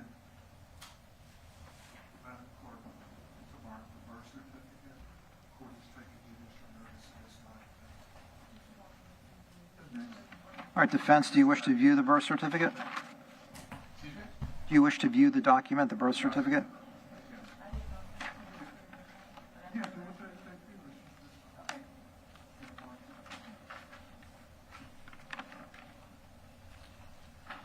Judge, we had a hearing on this matter as to the birth certificate of Isabelle Shaver. The court had approved mandatory judicial notice. Madam Clerk is identifying the document. And once identified, we'd ask that the matter be accepted to the court, again pursuant to your order. Is that Exhibit B? E is in Delta? Okay. All right, the birth certificate has been marked as Exhibit D. Is there any objection from the state? Your Honor, it's improper to admit that as judicial notice, but it is an official record, and because of the fact that it's an official record, it is admissible, so the state has no objection. The court All right. may take judicial notice, and the state has. Without objection, Exhibit D will be entered into evidence as defense number 1. Isabelle, you met me some time ago, correct? Correct. Met me at or about the time of your mother's arrest. Right, yes. Did I not, a brief discussion with you? We did, yes. And upon that brief discussion, we had requested that Ms. Johnson be appointed, correct? Correct. Now, if I ask you any questions you do not understand, would you please ask me to rephrase the question, repeat the question, or try to ask the question in a different way? Yes. Okay. Do you recall your father? Yes. His name? Michael Shaver. What was your relationship like with Michael Shaver? We didn't really have much of a relationship. he wasn't very present. He worked at night, and so he slept all day during the day, and anytime he was home, we weren't really allowed outside of our rooms. We didn't have a relationship, really. He really wasn't a father to me. Was the atmosphere calm? Well, how would you describe the household? It was very combative. It was very tense. There was a lot of tension constantly. It's not calm. It was the complete opposite of calm. Nobody, whenever he was home, it was just, I mean, it was scary. It was like we were just stuck in our rooms all day, and then like whenever we weren't, it was just, he was very aggressive, and we didn't have that type of relationship. No, it wasn't a calm household. You see any without talking about the facts of any events, did you see any altercations between Michael and your mother? I did, yes. Were they frequent? Yeah. They were pretty frequent. Were they physical? Yes.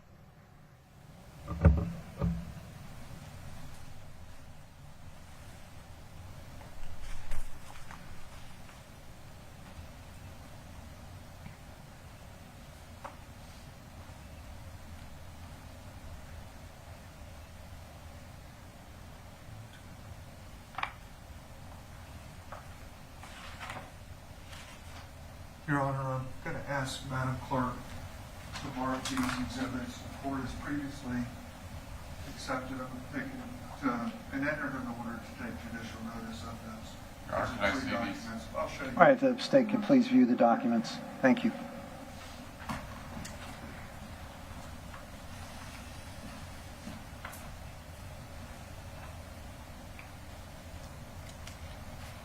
Can we approach? Yes, sir. Come on up.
So speaking about household events, you had spoken that it was an atmosphere that was tense, I believe. Yes. I'm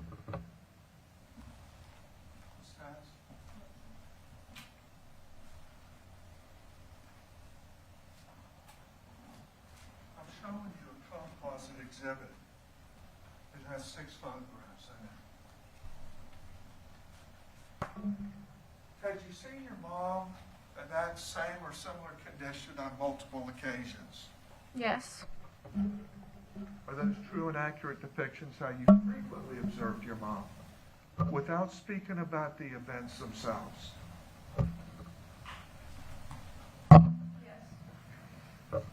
Did those images and mental impressions in your mind cause you to feel the need to take your mother's side at any time?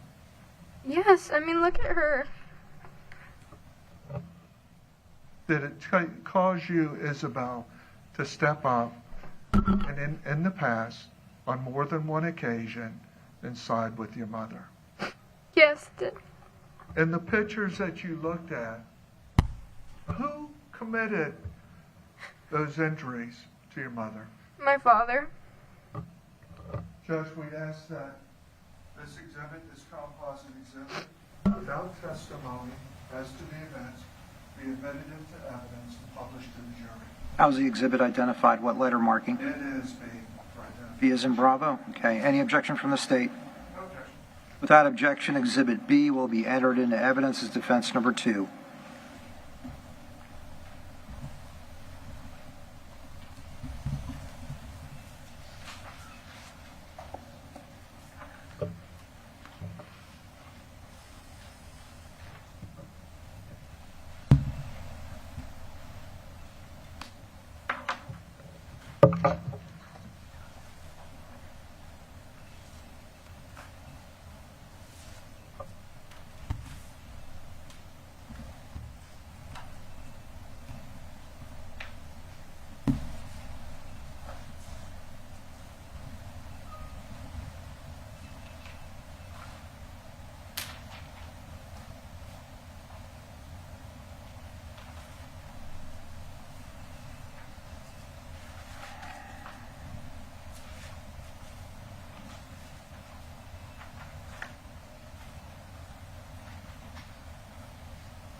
Yes, sir.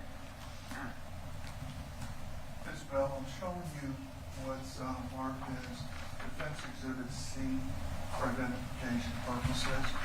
Would you tell the jurors what you're looking at?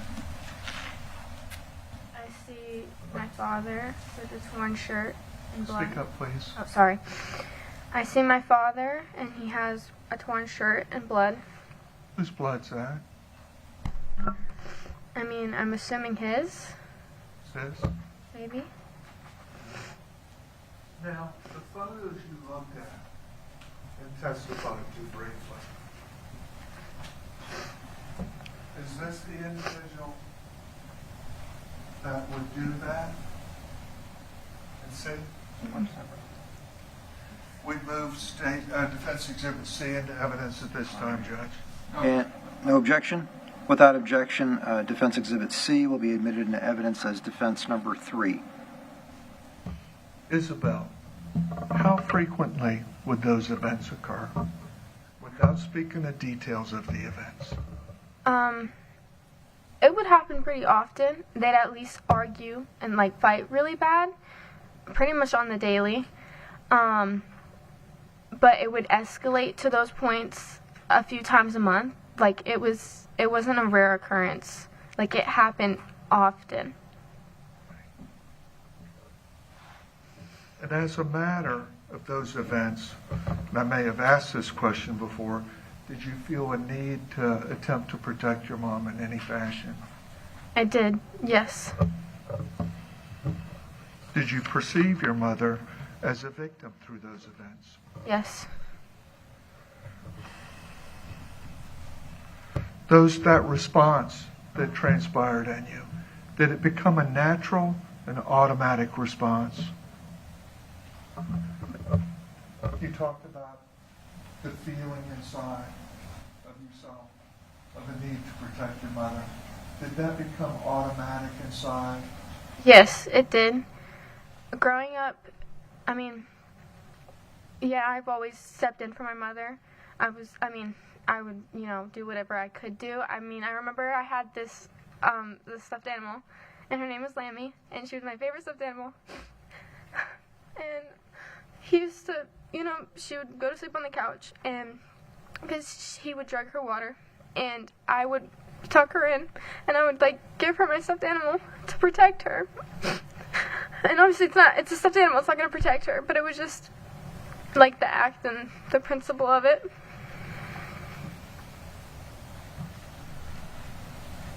Was there a period of time when your father was removed from the residence? Yes, there was.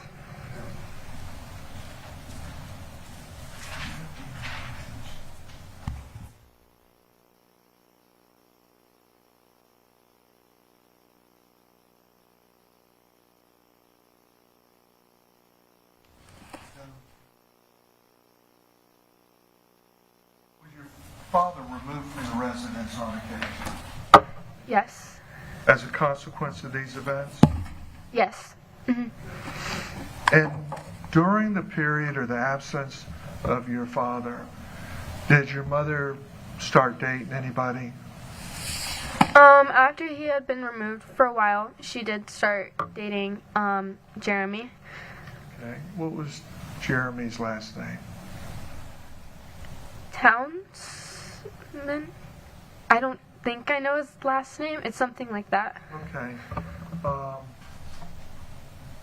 often would Jeremy come to the residence? He was over all the time. I mean, he came over for holidays. He was there for my brother's birthday. His son went to the same school as me and my brother, so he would meet up at our house every day before we go to school. And he was at the school for all the plays, the events, all that type of stuff. He was over all the time.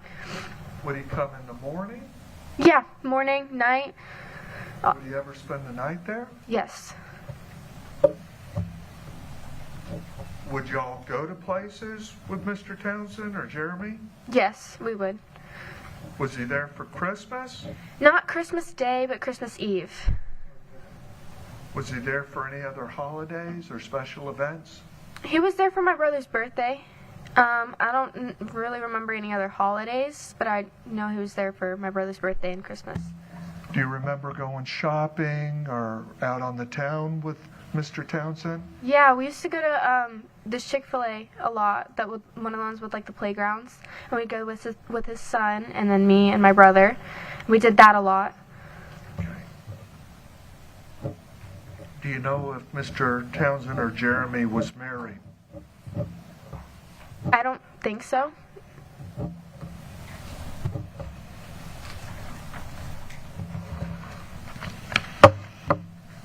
Isabelle, I'm sorry I have to do this. But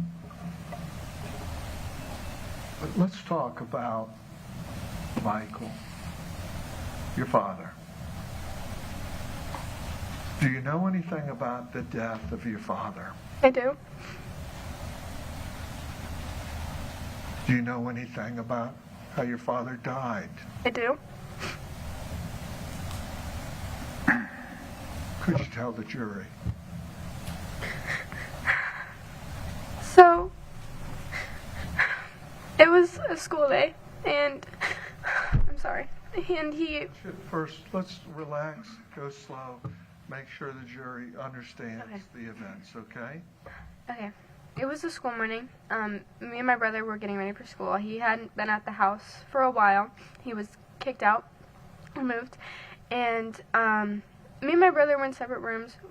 We had pretty much been ready for school. I was eating my breakfast and I was watching TV. We had these like little plastic tables in our rooms, and I was watching TV and I heard arguing. Initially, I thought it was the TV, and then I was like, no, that's not the TV. So my room, it was my room, and then it had a bathroom and then a spare room.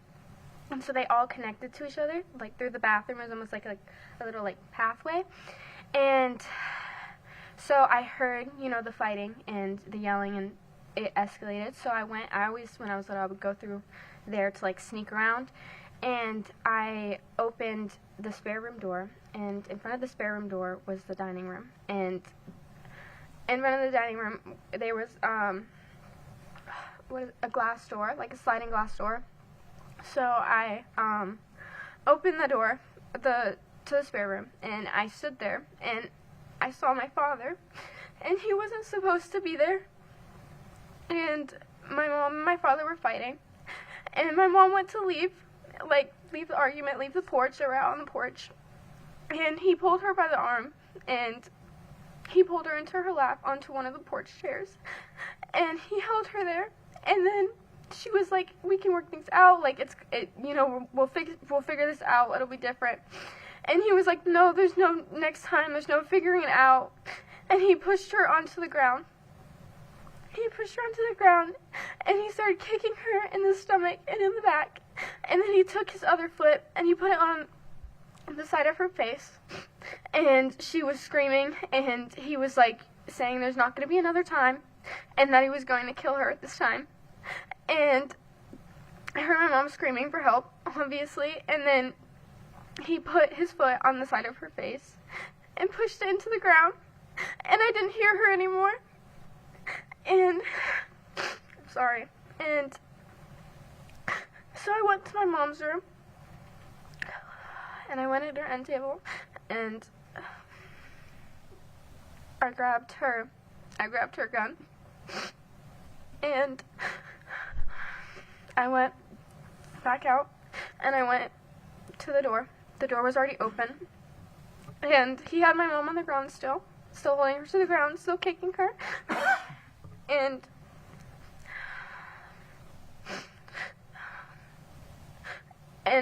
I shot him, and nothing happened. He didn't fall. Nothing happened. And then Jeremy. Let me stop you a little bit, Isabelle. Okay, you say nothing happened. Was he standing or sitting? He was sitting in the chair. He was sitting in the chair? His foot on your mom's head? Right. You shot him. Do you know exactly who you shot him? I'm not exactly sure. No. Okay. Did you shoot him from the rear region, or where do you think you shot him? I was aiming towards his head, but I'm not sure where the bullet went. Okay. And what happened after you fired the gun? He was just sitting there. I mean, he wasn't moving. Nothing happened. There was no blood. There was no nothing. And then, Let me stop you there. Okay? Let me interject here and there, if I may. Okay. Did you feel, when you fired that shot, that that had to be done, or he would have killed your mother? Yes. Yes. Yes. Firm on that? I'm firm on that. Was he using that type of force in your mind? Yes. That it was necessary? Yes. Okay. What happened after you shot him? Or you believe you shot him? Afterwards, Jeremy came, and he... How long? It was right after it happened. Like, I hadn't even had a chance to walk away, move, nothing yet. And, he came in, and he took the gun from me, and then he shot him again. And that's when he fell to the ground. And, my mom had crawled away. He fell to the ground. Jeremy shot him. He told my mom to take us out of the house, take us to school, and that we needed to leave. We're not to tell anybody. We can't tell nobody. We can't call the cops. We can't say anything. Or else he was going to do the same thing to me and my brother. And he was going to, hurt us too. So we went to school. Okay. So you leave the residence, you go to school. When you get to school, what happens? We get to school. Nothing really happened at school. I would say I was most definitely in shock. But at the same time, it was like, because those types of events happen often, I was very used to, the violence and seeing things like that. And so I was still able to, perform normally at school. And just kind of, not go about my day, be at school. What time did you get out of school? I was in elementary school, so I think around 3. Okay. When you came home, was Jay there? Yes, he was. He was fixing the front door. Okay. Was there any evidence of your father in the residence? No. Did Jeremy make any mention about he'd take care of this or anything like that? Yeah, when he had told my mom to take us out of the house, and, he told us, not to tell anybody, he said that he would take care of it. Okay.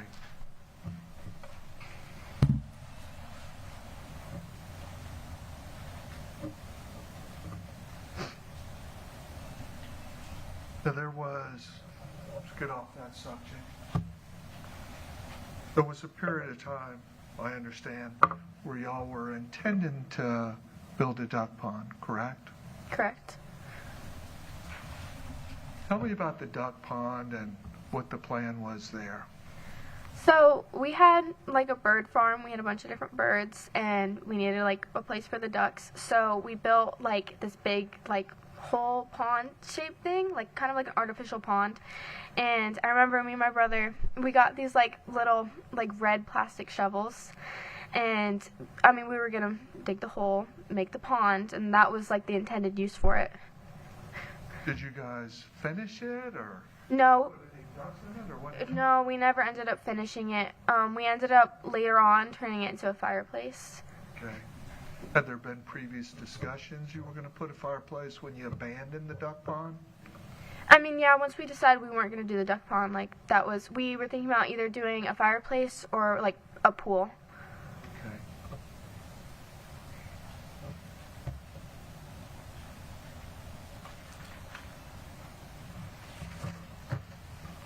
After this happened, at the house? What happened to Mom and Jeremy? They broke up. I mean, that the last time that they were really like together, I guess, was the day my dad died. They broke up, so obviously they stopped seeing each other. But he would come, I remember one time we were at a light, like a stoplight, and he pull up next to our car. This happened on multiple occasions, and he would scream at us from his car, tell us to roll our window down. I remember we were going to this Publix, and he would follow us through the store to try and talk to us, and then we switched Publix to a different Publix. He came to that one too. I remember he came to us in Walmart one time. He was driving by our house trying to, talk to us, talk to my mom.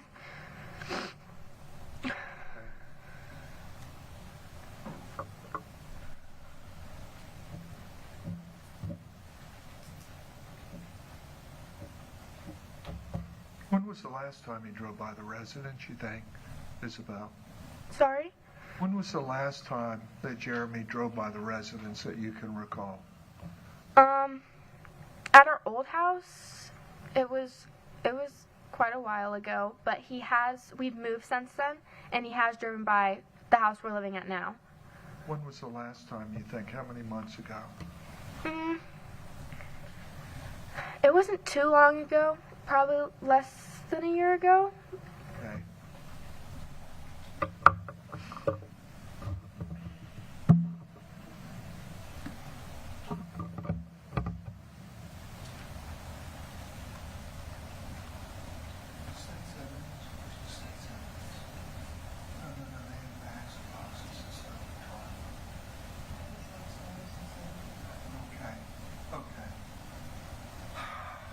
Isabelle, this item is not here right at the present time, but did you have on the property a blue tarp? And by that I mean the type of tarp you see sometimes put over roofs if there's a leak or to cover a boat or an item. No. Okay. Did you have, sometimes you see on boats or other items straps to hold it down? Did y'all have any of those on the property? No.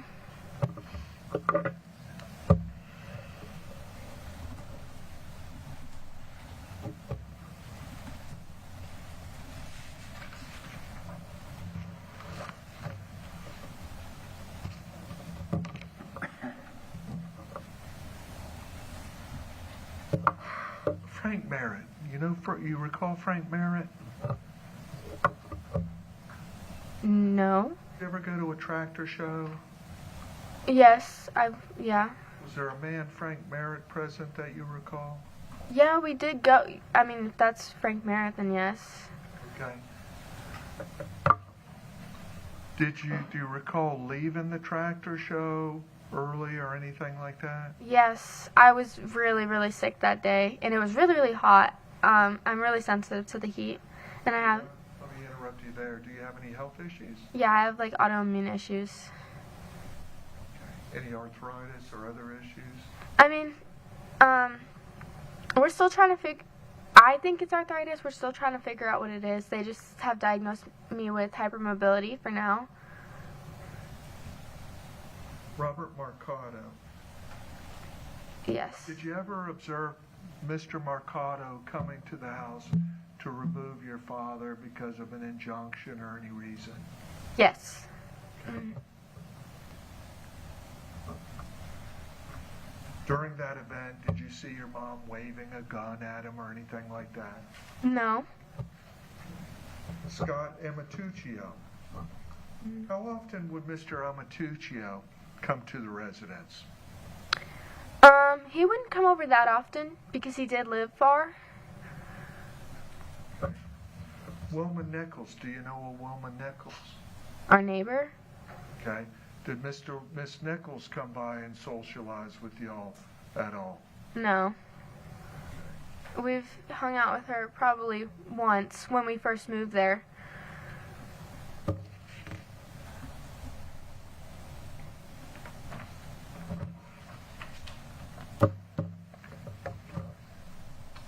Isabelle, I'd started this with a discussion about your mom being arrested.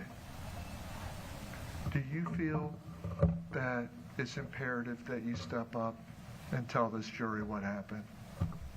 I do think it's important that, I say what happened, yes. Okay. And everything that you've testified before this jury, is it true and is it accurate? Yes.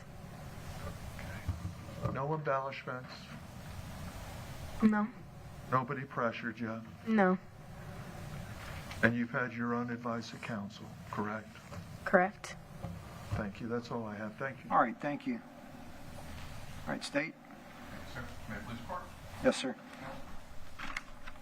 Ms. Shaver, you need a minute? No, I'm okay.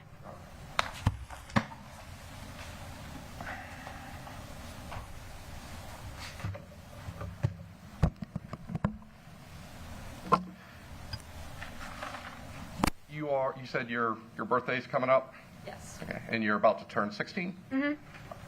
And I'm not trying to pick on you, but these microphones and the recordings are recording everything. Sometimes it's hard to understand mm-hms and uh-huhs and things like that.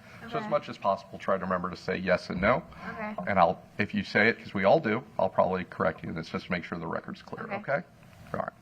Now, the events that we are talking about obviously are some much longer ago, correct? Correct. All right, we're talking about stuff that happened in 2015, 2016, correct? Right. And some of this stuff that you've talked about is even older than that. Right.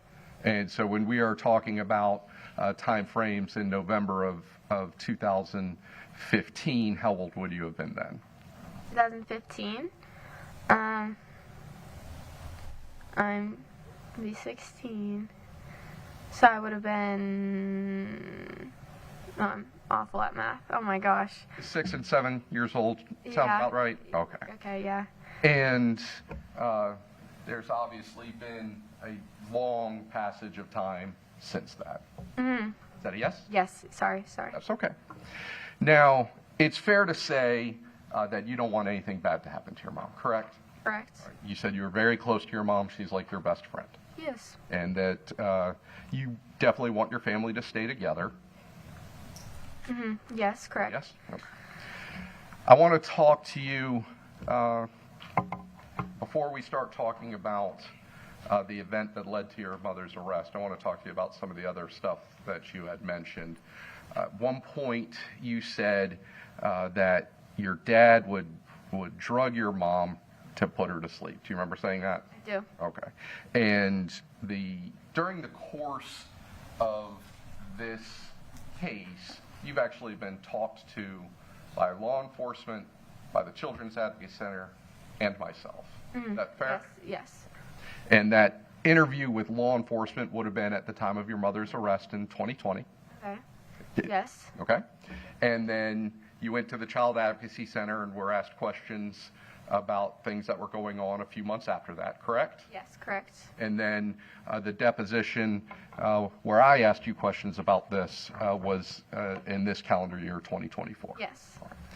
And there are going to be some times that I'm going to go ahead and refer to those various statements, and I've got the transcripts of them so you can review them if it helps refresh your memory, all right? All right. Have you reviewed any of those? Yes. Okay.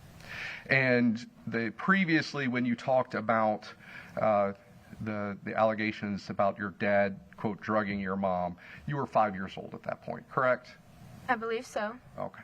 And what you described is you would see him put some sort of powder in a drink and give it to her. Yes. Okay. But when asked what he put in the drink, you didn't know, correct? All right. And you didn't know what it was. I don't. All right. You don't know where he would get it. No. And quite frankly, you have no idea what he was putting in that drink. Yeah. Okay. But you don't know where it is or where it came from. I don't. All right. Now,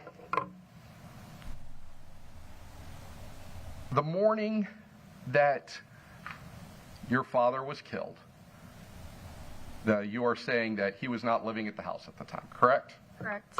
Saying, and previously you had stated that the last time he had lived at home was before you were in second grade. Do you remember saying that? Yeah. Is that accurate? I would say first, second grade-ish. Okay, so you hadn't lived at home at all since you were in first or second grade. Yeah. All right. And you were in third grade during the 2015-2016 calendar year, correct? I think so. Do you need to think about it a little bit, or are you good with that? Yeah, I mean, I'm not sure what grade I was in. I did 2 grades over the summer, so it kind of makes it a little... Okay. Now, if your school records indicated you were in third grade in the school year of 2015-2016, you would be. Yeah, no, I'm not. Yeah, I'm just. Yeah. So second grade would be the 2014-2015 calendar year. Okay. Is that correct? All right. So you're saying that he had not lived with you since before August or September of 2014? Yes. Okay. And the event that we're here to talk about, you don't know what grade you were in when that happened, right? I don't. Okay. You don't know who your teacher was when this happened, correct? Correct. You don't know what month this happened in, correct? Correct. You don't know what year this happened in, correct? Yes. You can't think of any holidays that this event was near, correct? Not necessarily holidays, but like birthdays. I know it was, I'm pretty sure it was after my brother's birthday. I would say probably spring, summer-ish. Okay. And previously you had said you thought it was spring or summer because you had recently been to the beach. Yes. Okay, and so that's in keeping with your brother's birthday? Yes, his birthday's April 1st. And when you say spring or summer, what do you mean by that? Like, I mean, anywhere between spring or summer. I mean, that was so long ago. I understand. Let me try to ask a better question. I may think spring starts in March. Mm-hmm. You may think spring starts in May. So when you say spring, what months are we talking about here when you're saying spring or summer? Probably starting in like April, May. Okay. I feel like that's when like the school year ends is like May, so like that'd be almost summer. Okay. And when would summer end to you? August, September. So this event that led to you getting a gun, shooting at your father, having him eventually killed in front of you, and then being threatened, having your life threatened. The best you can come up with as far as when this happened is sometime in some year between April and August. Yes. The day that this happened, the events that you have described all happened in between the time frame that you woke up and went to school that day, correct? Correct.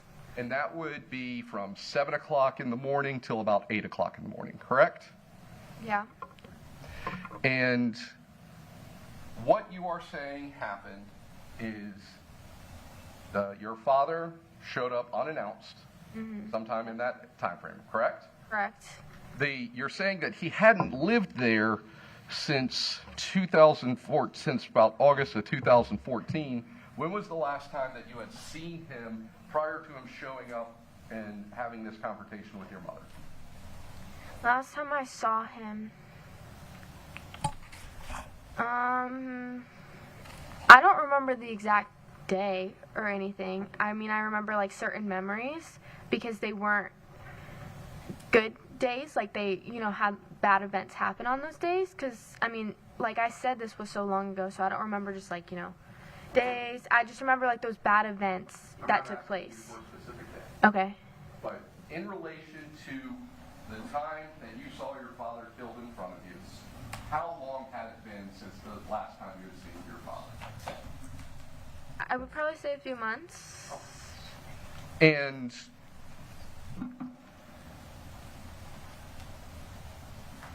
you do not remember how he was dressed? I believe he's wearing a pair of shorts. Okay. Do you remember previously, when I asked you that question in a deposition, saying something different? Would it help refresh your memory if I showed you your transcript? Yes. Showing you your deposition, page 37. And line 9. I'm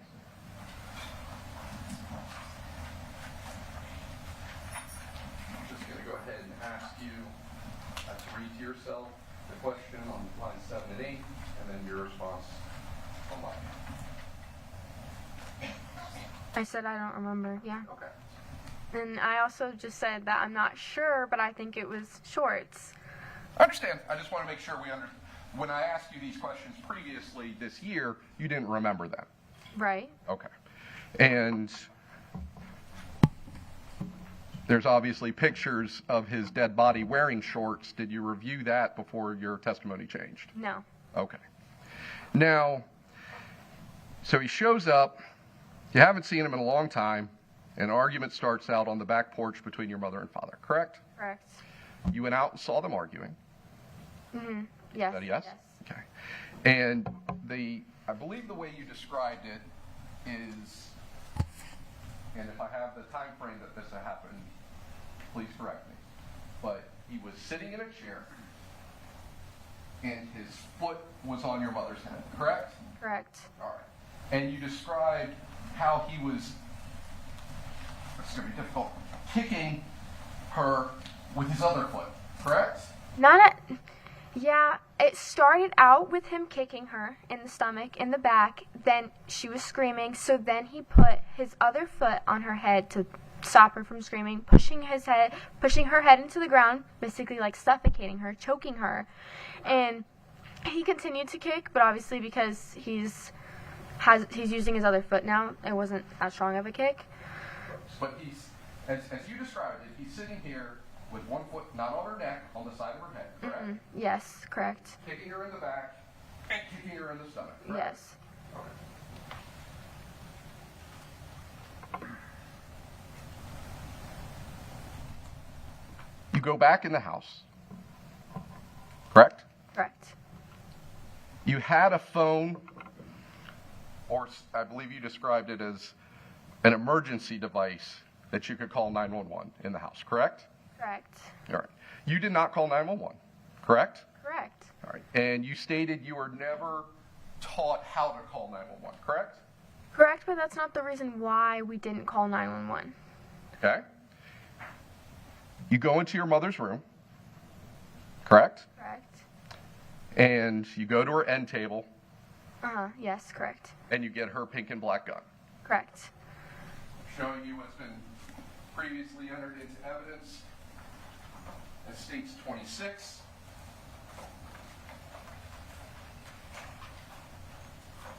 You recognize this firearm? That's not the gun. Okay, so she had a different pink and black gun? Yes. How many pink and black guns did she have? I mean, I'm assuming 2. I'm not sure. We had a lot of guns in the house. Okay. So you grabbed some other. How do you know that's not the white one then? Because the one that I used was not entirely, it was black, and then the handle was pink. Okay. So you grabbed her other pink and black gun. Yes. And then you go back outside. Yes. And at that point, your father is still sitting in that chair. Yes. His foot on her head. Yes. Is he still kicking her? No. Okay. What's he doing? Yeah, I mean, he's just kind of yelling at her, like holding her to the ground with his foot. And he's saying, like, you know, he's going to kill her. It's the last time. Like, they're not working it out because... Right. Yeah. Is she on her side, on her stomach? She's on her side. She's facing... So her stomach would be facing towards him. Okay. And what was she doing? Being held to the ground. Was she struggling? Yes. She was trying to call for help and scream. And then he pinned her to the ground with his foot. With his foot on the side of her head? Yes. Could not get that. She couldn't get out? No. So you take your mom's other pink and black gun, and from about 5 to 10 feet away, you shoot him. Correct. And you shoot him in the back of the head. I think so, yes. Okay. Do you ever remember saying that you shot him in the back of the head? Yes. Okay. So previously, before today, you definitively said, I shot him in the back of the head, correct? Correct. But that's changed now. I mean, no, not necessarily. Like, I shot him in the back of the head. I don't know where the bullet went, but that's where I was aiming. That's where I'm pretty sure it hit. Okay. You hit him. Yes, I think. Yes. Okay. And when you hit him, today you said he just sat there, correct? Yeah, he sat there and he's like shaked. Okay. I want to make sure that was clear because you didn't say that on direct. He was almost like seizing, correct? Yeah. All right. He didn't get up, he didn't move, he didn't try to run. Exactly, yeah. Okay, so clearly you hit him. Yeah. All right. And then, pretty much simultaneously to you shooting your dad in the back of the head, you're saying Jeremy just happened to show up. Like I said, he came there every single morning before school. This was right before school. We already had our clothes on. We were in the middle of eating. Like, we were about to leave for school. Like, he was there. He came before school. He would come to your house every day before school so that your mom could then take you to school? I mean, he would come with us. They would hang out. His son went to school there. Okay. Now, after he arrives, while your dad is shaking and as you described, basically seizing in the chair, at this point, the amount of pressure he's putting on your mom's head has released. Is she able to get up? She crawls away. She doesn't stand up immediately. Okay. But you're saying Mr. Townsend came over and took your mom's other pink and black gun from you. The same one I had, yes. Oh. And shot him again. Yes. Where? In the head. Okay. And at that point, he turns around and threatens you and your brother that he's going to kill you as well. Not immediately after. He has the gun in his hand. He helps my mom up, and he tells us that my mom to take us to school. We need to leave the house. And so, I mean, that's when he lets us know, like, no calling the cops, like, I will do the same thing to you that I did to your father, basically. Saying he will hurt us, he will come after us, he will kill us if we say anything. You're the one that shot him in the head. Yes, first. Okay. And so your mom actually went ahead and took you to school after this? Yes. Okay. Dropped you off like nothing was wrong. I mean, I asked us to go to school. We were in the car, and she asked if we wanted to go to school, if we were comfortable, and I said yes. Okay. And you said that you didn't talk to anybody at the school about anything, or you didn't react at all at the school about anything because, as you said, this was normal. No, I mean, I said that I was in shock, but I did not mention this to anybody as I was just threatened not to mention it to anybody. No, it wasn't normal to see somebody die, but having these type of experiences where there's a lot of violence in the house, there's a lot of, trauma and fear, that was normal to experience that and then go to school afterwards. But what she said on direct was you were able to go to school and function just fine. Yes. This was normal. Yes. No one had ever been taken to the hospital before in any sort of incident between you and your mom, correct? Correct. No one had ever been seriously injured in any incident before where they required medical attention, correct? Correct. And certainly nobody ever died before, correct? Now, today you said when you returned from school, Jeremy Townsend was still at your residence. He was fixing the front door. And do you remember previously during your deposition saying that after this happened and you went to school, you never saw Jay back at the house again? Do you remember saying that? Yes, after that day, yes. What I'm saying is after you went to school, you never saw Jeremy back at the house again. Today you're saying when you got back from school, he was there. Yes, he was. He was What there. I'm asking is, do you remember saying something? I do remember saying that. Okay. You described Jeremy as coming over and spending the night at the house, not every day, but quite a few days out of the week. That was normal, correct? Correct. When you got back from school that day, you did not notice any changes to the property, correct? Correct. You did have a huge hole in the backyard, as you described, which was going to be a duck pond, correct? Correct. Had that been filled in? No, it wasn't. Okay. And that was the area that was eventually turned into the cement slab, correct? Uh-huh. Is that a yes? Yes, All right. sorry. That's okay. Since you sat there, shot your father in the back of the head, and were threatened by Mr. Townsend, with your life, you have only once been taken to any sort of counselor or any sort of therapy, correct? That is correct. And that was actually sometime this year, close in time to your death. Actually, no, that's not correct. I think I went when I was little. Me and my brother went.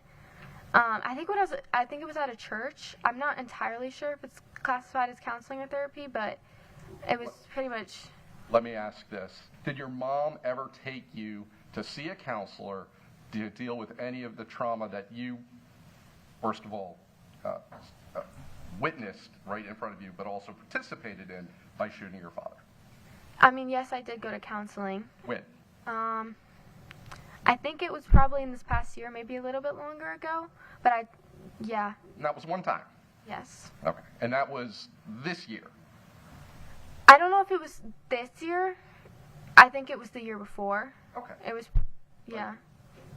When you shot your dad, that was back in an unknown year, sometime between April and August, correct? Mm-hmm. Yes, correct. Yes? Okay. And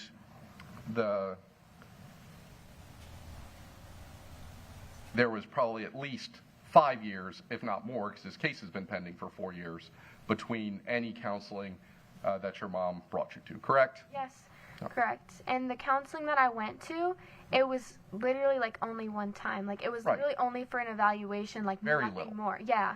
Okay. We previously spoke about the different times you've talked about this event, either with law enforcement, the Child Advocacy Center, or during the deposition that I asked you questions. I'm going to ask you some things about how your story's changed over that period of time, okay? And when your mom was arrested, you spoke with Detective Tammy Dale at your home, correct? Correct. And at that time, you said the last time you saw your dad, he worked at an airport, correct? I think so, maybe, yeah. And you said, and this was in 2020, the last time you saw him was a few years ago? Yeah. All right. But 2020 was also 4 years ago, which was a lot closer to the last time I had seen him. Right. So your memory would be better then? Yeah. Okay. And at that time, she asked you, do you know what happened to him? And you said, I have no clue, correct? Correct. All right. You also said, I don't know, he just left, correct? Correct. And the detective asked you if you ever asked your mom where he was. Do you remember that? I guess.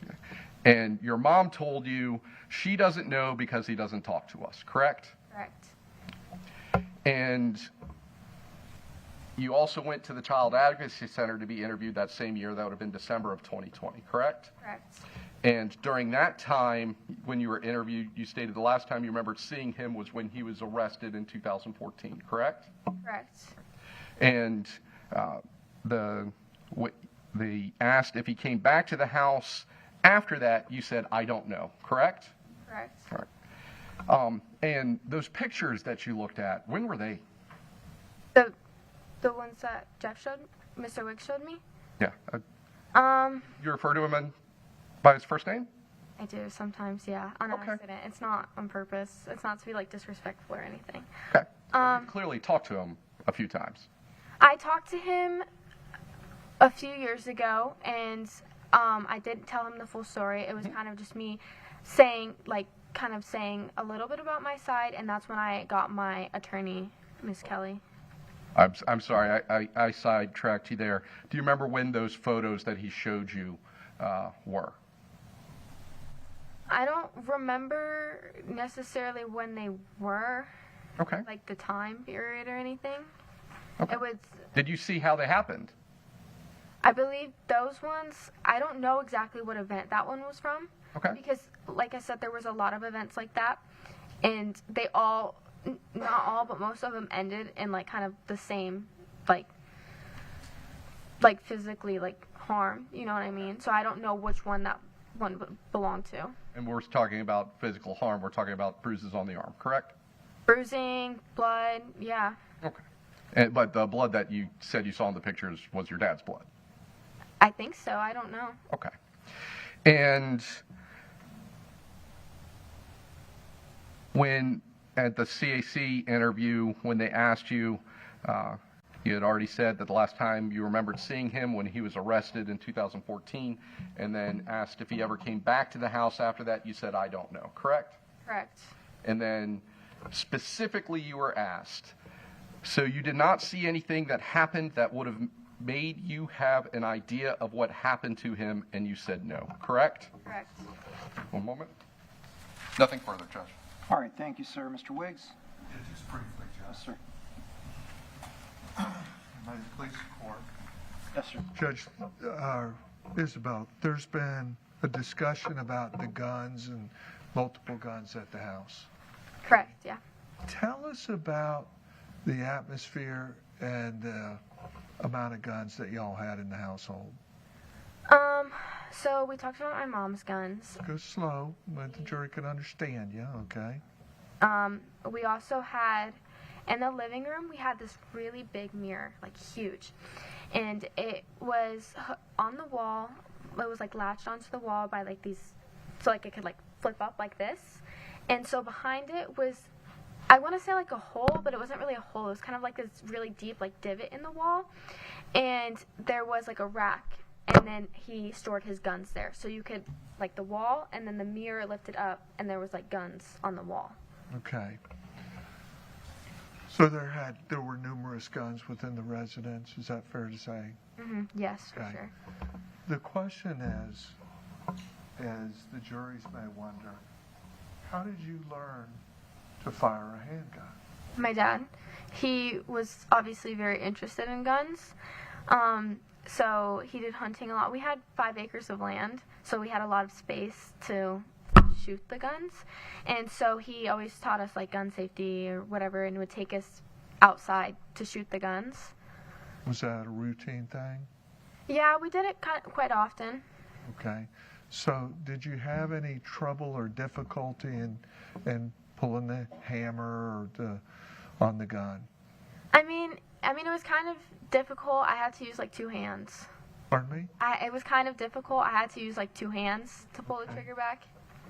Okay.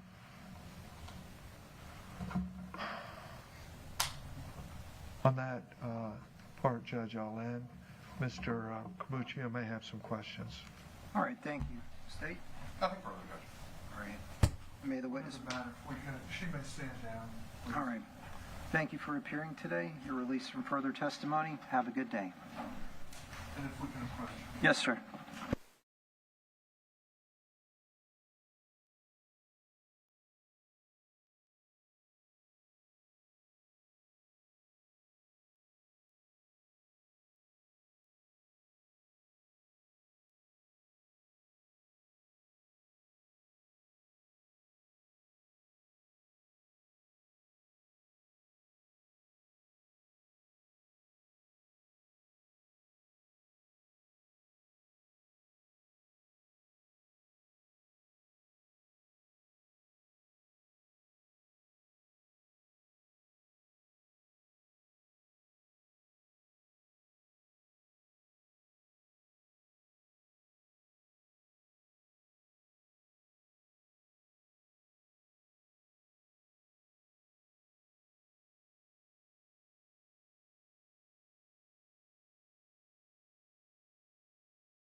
Gentlemen of the jury, we're going to take a brief comfort break at this time. Thank you.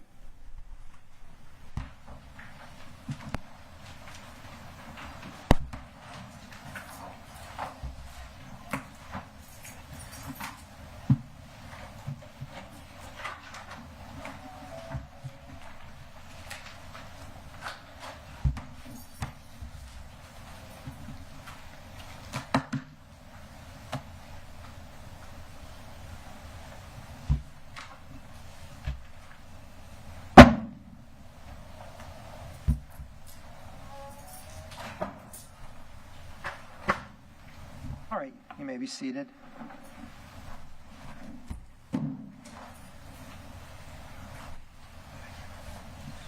Ms. Shaver, Filmer, at this time, do you wish to testify? Can I get a few minutes to speak with my counsel? Yes, ma'am. All right. Can I have a comfort break while that's occurring? Sir? Can I just have a comfort break? Yeah, of course. Yeah, we'll take a 5-minute break. Thank you.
All right, the parties are present in the courtroom.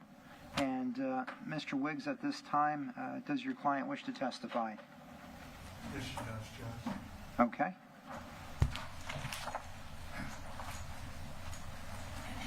Is there anything further before we bring the jurors in? Yes, Your Honor. The testimony of Ms. Shaver as it relates to any sort of other acts by her deceased husband needs to be limited to things that Isabelle had knowledge about and was aware of. The only thing that matters as it relates to these prior acts go to what was reasonable for the person acting in defense of others at that time.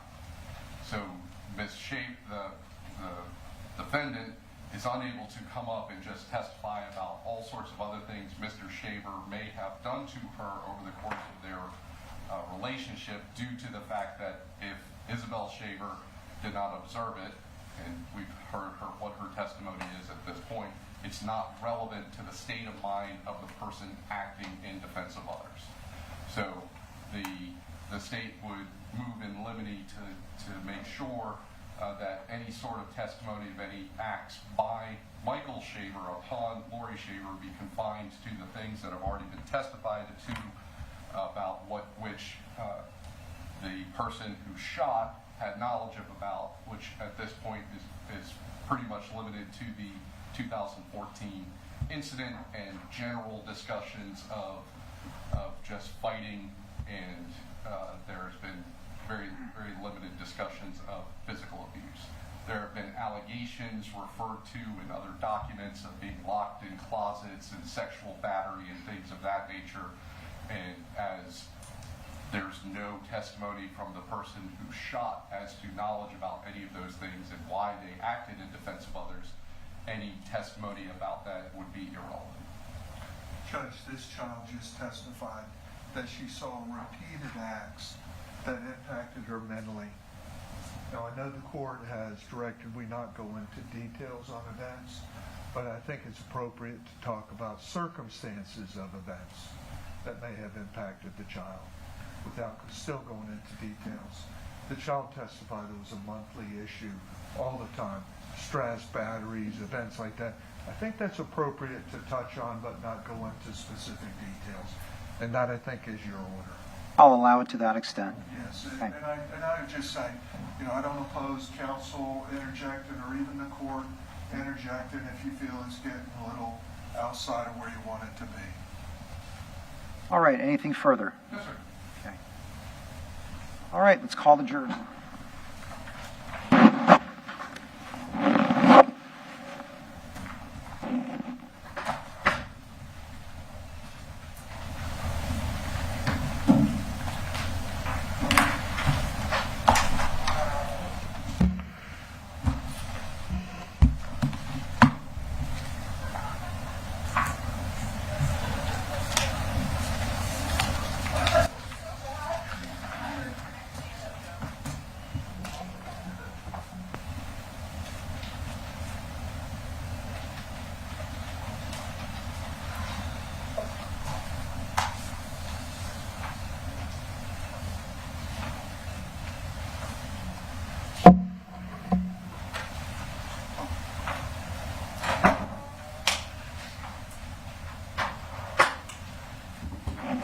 Please be seated. I see that all of the members of the jury have returned after our comfort break.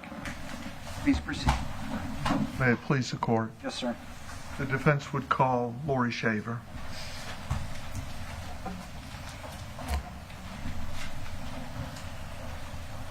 Ms. Shaver, please have a seat at the witness stand. Please make yourself comfortable. Let me know when you're ready to proceed.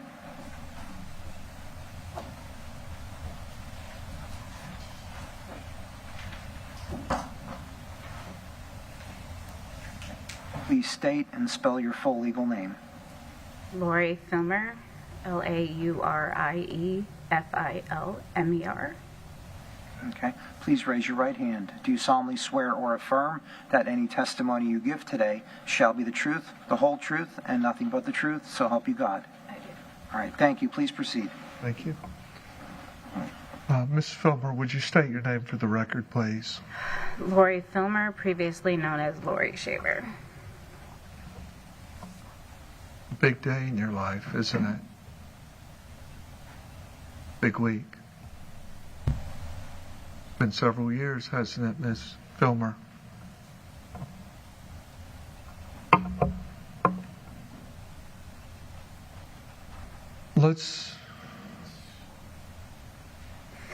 Tell me when you're ready, okay?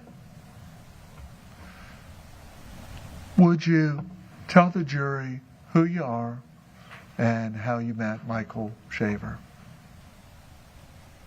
I met Michael, we started dating in 7th grade. We lived in a very small town in Lawrence, New York. Our school was K through 12, 500 kids. Our graduating class was like 14, 18 kids.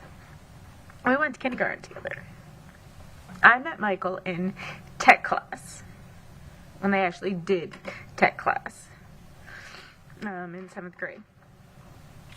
We reached a period of time where y'all elected to get married, correct? Yes. Do you remember when that was? May of 2016. Okay. And at some point in time, y'all ended up migrating to the state of Florida. Yes. Okay. And do you remember approximately when that was? I graduated in 2001. Went to college. So Mike was a dropout. He got his GED.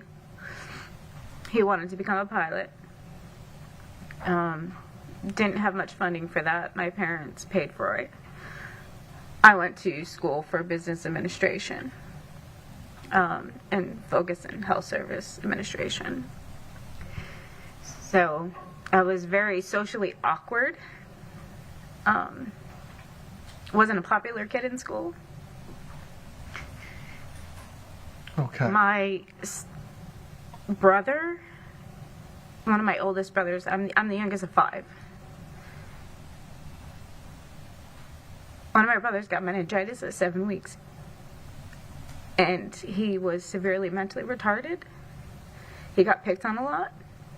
So growing up in a small town, that was not like acceptable way back then. And I spent all my time in the handicapped classroom. And that was like not popular. I was an outcast. He used to get beat up on the bus, and I would stick up for him. I met Mike had gone to school with him, but in 7th grade, in tech class, we became friends.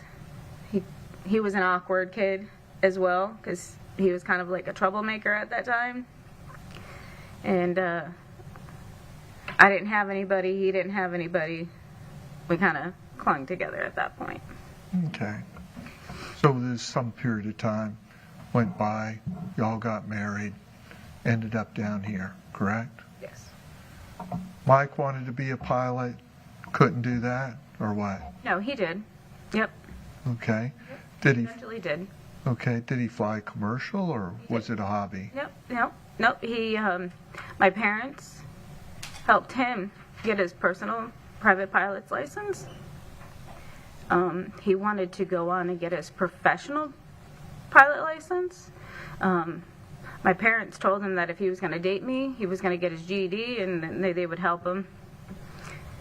He looked to his family to get assistance with that. He was denied.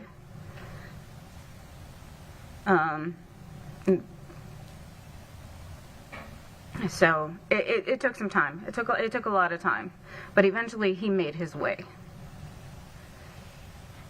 He started flying for Pan Am Flight Academy, which is the lower division of U.S. Airways out of New York City. Okay. Yep, he was doing good. So eventually you end up down here, and Mike transgresses into another occupation. How did that happen? Well, we first moved, so I worked for MetLife Disability I worked for them for 15 years, corporate. I worked for them in office for 4 years. When Mike finally succeeded in everything, we were able to move. We moved to Florida, Fort Pierce, Florida, when I was 7 weeks pregnant with Isabelle. Okay. We were there for about a year. We moved back to New York. We got hit with our first hurricane ever. It was kind of like a scary thing. We were top tier of an apartment building. A tree came in. We didn't know what to do. We packed up our stuff. We were back in New York 3 days later. Okay. Then after that, we were there for about a year. I was still working for MetLife, but at that time, work from home was kind of becoming popular, and I was able to, again, move my work to Florida, and we moved to Orlando, right next to the airport, and I was working from home, had Isabelle, and he was commuting from Orlando to New York City on a weekly basis. He was gone for weeks at a time. Okay. What happened next in y'all's life?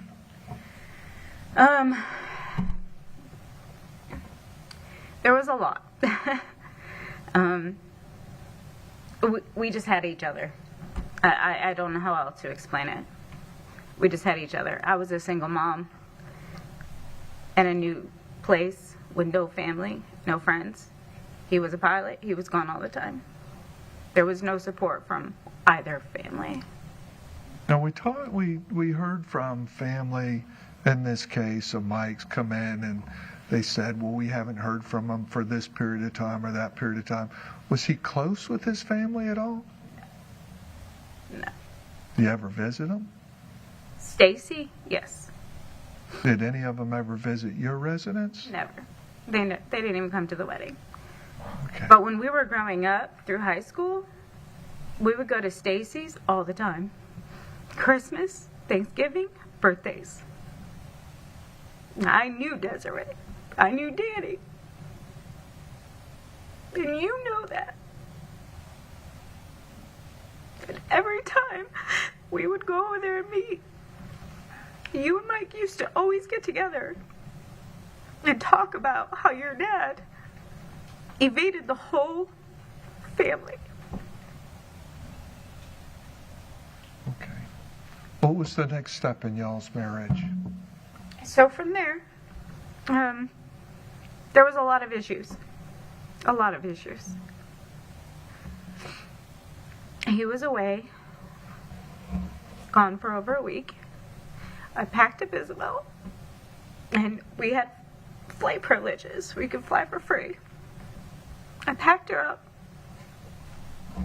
and when he was gone, took her to New York, where my family was, thinking I could get away, get support, file for divorce. Everything was good. Rented a house. Everything was good. I was back working at MetLife in the office. My sister works there. She's actually the operations manager now. She's a nurse. She started her way down low. She was actually the one that got me the job, told me that they were doing this mass hiring. And now she's the operations manager of MetLife in Oriskany. So I packed Isabelle up. She was just a little over a year old. We went there. And, Where was Mike? well, he was off on a business trip. But we had, back then you used to have flying privileges. You could just, you were just on standby. As long as you could just get on the plane, you could fly anywhere you wanted to for free back then. So that's what I did. I got away. My sister was helping me. We got a house. We rented a house. Everything was all right, this is going to work. I was seeking an attorney in New York, filing for divorce. My mom, I joined a gym, and I went to a spinning class one night. I came home that night. My mom was watching Isabelle, who was a baby. I went into the shower. When I came out, my mom was not there. Okay. I was greeted by a punch in the face. Objection, Your Honor. Excuse me. Okay. Let's limit it Okay. without physical Okay. description. I was greeted by Michael. Okay. 3 weeks later, All right. I was out of work for 3 weeks. And we were all back in Florida 3 weeks after that. And I was again working from home without my family, without any support. And we were living in Davenport, Florida at that time, the Champions Gate area. Let's transgress into the family environment. Did it ever develop, Laurie, into an atmosphere where there was tension, so to speak? There was always tension. Let's talk about the nature of the tension. One moment, please.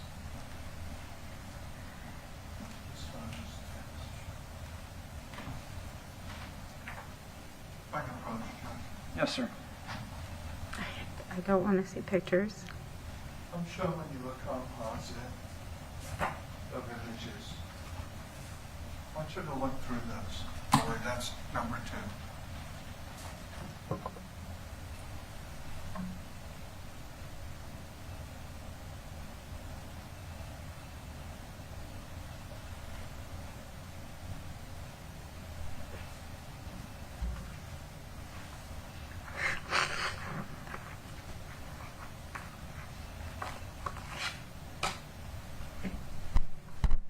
Does it bring back any memories? I have the memories. I don't need to look at pictures. Now, without articulating the specific facts of those events,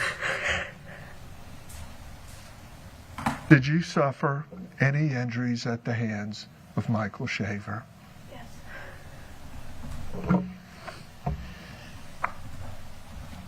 Showing you defense 3 identification. Who is that?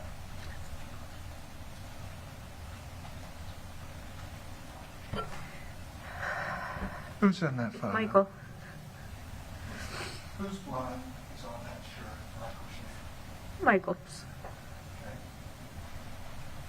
Was that a consequence of an altercation between you and Michael Shaver? Yes.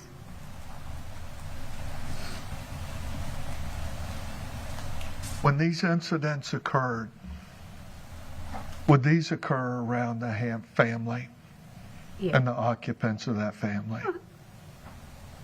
Sometimes. Pardon me? Sometimes. Most of the time. I mean, he didn't hide it. Let's talk about your relationship with Isabelle. What was your relationship like with Isabelle? Like when? When she was younger or now? Well, when y'all were younger, did Isabelle ever develop a feeling or a need to protect you? Objection, Your Honor. Speculation. Did she demonstrate? Did she demonstrate?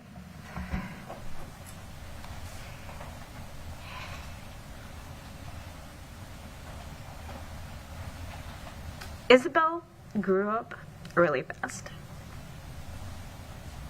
She had to take care of Aiden when I was not able to. As a consequence of these events? Yes. And even to this day, she still, I am not the person to, if you come at me with something, I don't have a comeback. I will shut down and I will just retreat.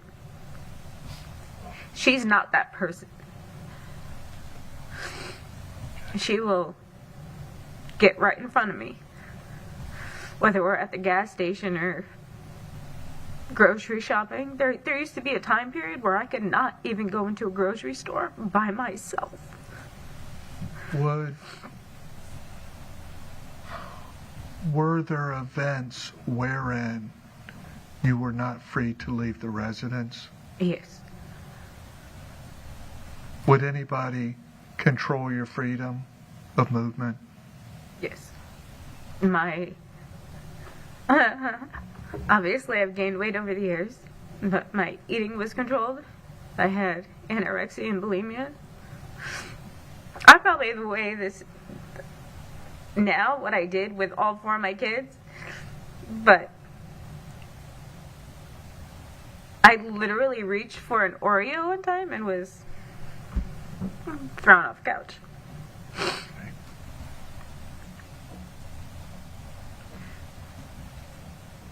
Now, at some point in time, Michael took a job at Disney, correct?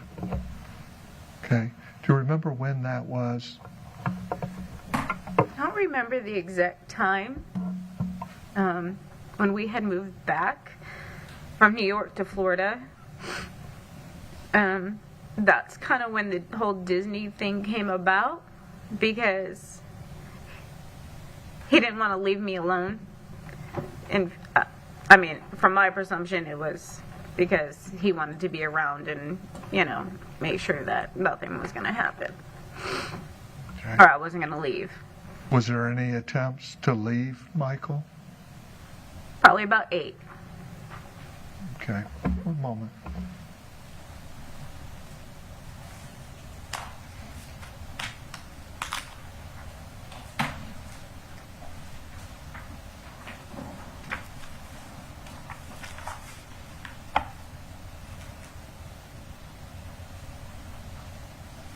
Judge, I'm going to ask my clerk to All right, can I see this document, please? All right, sidebar, please. Come on up.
Ma'am? We're not marking it. You're just your witness is just viewing it. Okay. Thank you.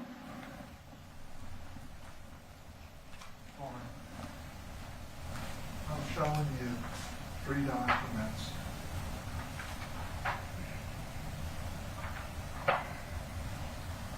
Do those pertain to Laurie Shaver, now filmer?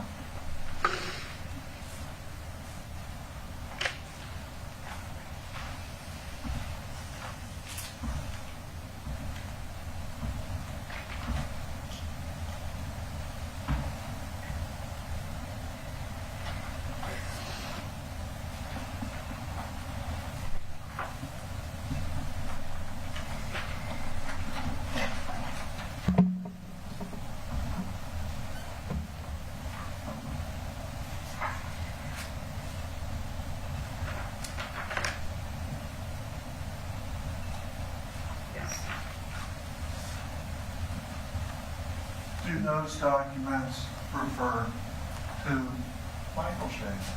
Yes.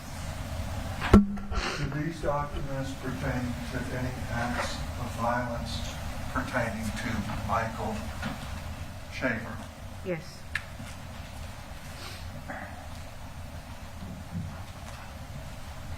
Do these documents pertain to injunctions for protection filed on your behalf against Michael Shaver? Yes. And there was an additional one filed by the state. Right. Were those filed on your behalf as a consequence of violence and a feeling of a need for protection? Those three? Yes.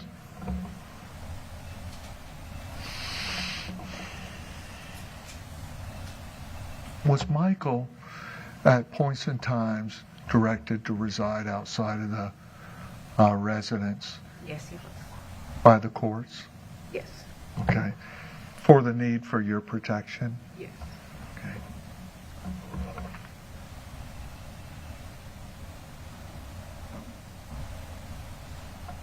And were those injunctions issued as a consequence of violence?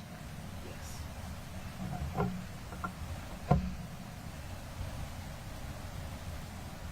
We've heard a lot of witnesses that have taken the stand in this case, correct? We heard from a Mr. Amatuccio, correct? He represented, if I'm not correct, that he was Mike's best friend. He was not. Pardon me? He was not as an adult. Sidebar, please.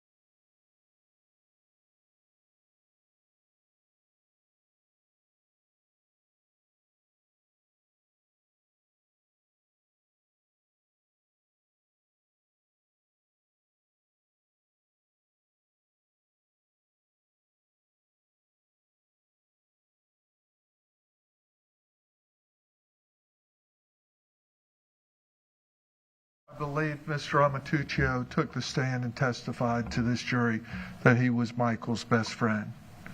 Was Mr. Amatuccio at the house very often? No, he.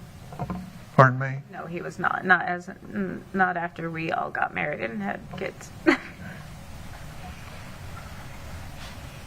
Mr. Merritt took the stand as well, correct? Correct. And was it Mr. Merritt that declared he had gone to the truck show with y'all? Tractor show. Tractor show? Okay. Did Mr. Merritt spend time at the residence with y'all? Not very often. I've probably seen him twice before that. Okay. Now, there was testimony about your mood or something out at the tractor show, correct? Were there any issues going on at the tractor show that the jury needs to know? Not prior. It was happening at the tractor show.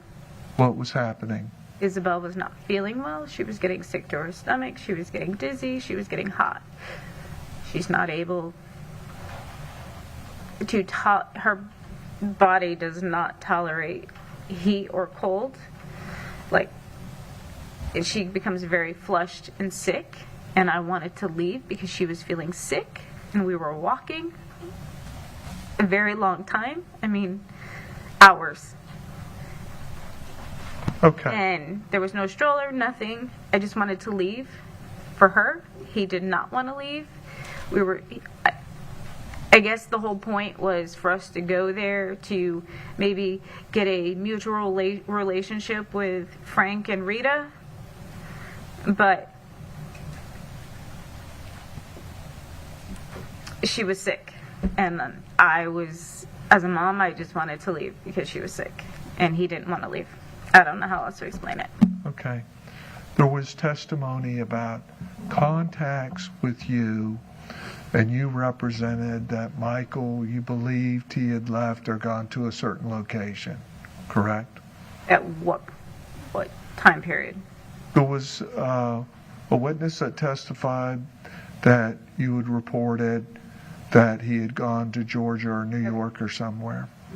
I had received a message from Stacy stating Who's that Stacy? Who's Stacy? his sister. Okay.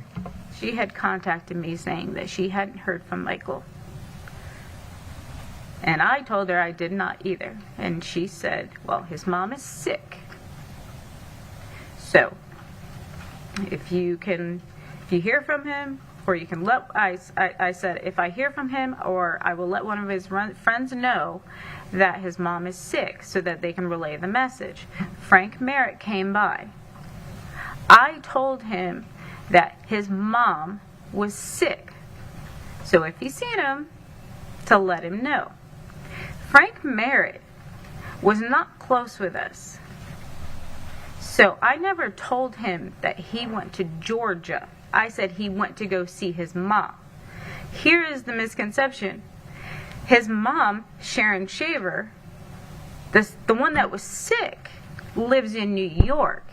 Frank Merritt did not know the family well enough at that time.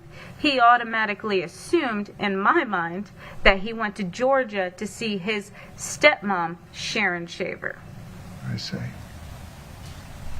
Okay. I never made the statement he went to Georgia. I said he possibly could have went to go see his sick mom.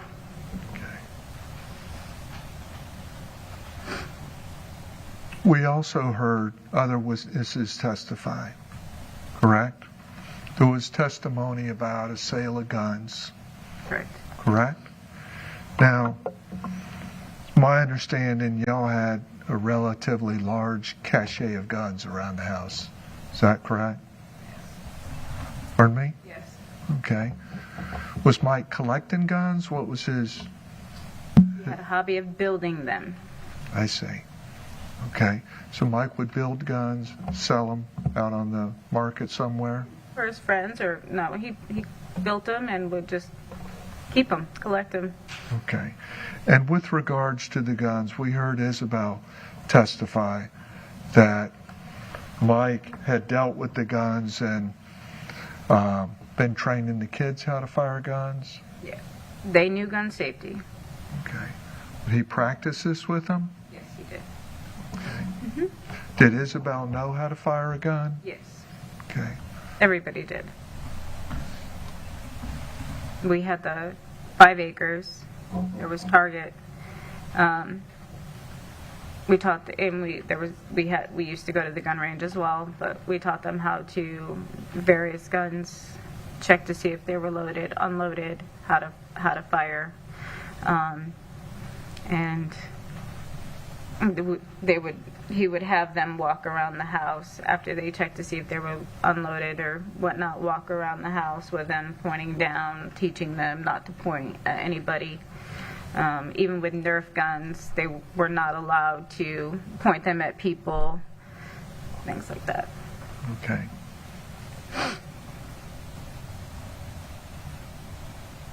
There came a period of time, because of these injunctions that were filed, that Michael was out of the house, correct? Yes. And there came a period of time you started dating other people, correct? It was it Mr. Bray? Who was it that... Alan? Pardon me? Ballou, wasn't it? Yeah. You dated Mr. Ballou. Was he married or single? Not married. Okay. Did y'all date long? No. Okay. Did he have any issues with Michael? Yes. Okay. Then at some point in time, you met Jeremy Townsend, correct? Tell us how you met Jeremy, where you met Jeremy. I met Jeremy at the school. At the school? Yeah, not at the park. Okay. He had an opal color truck. I had a white truck. There was 2 lanes coming out.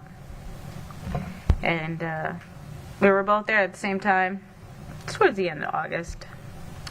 And he rolled down the passenger window and handed me a sticky note. And I grabbed it.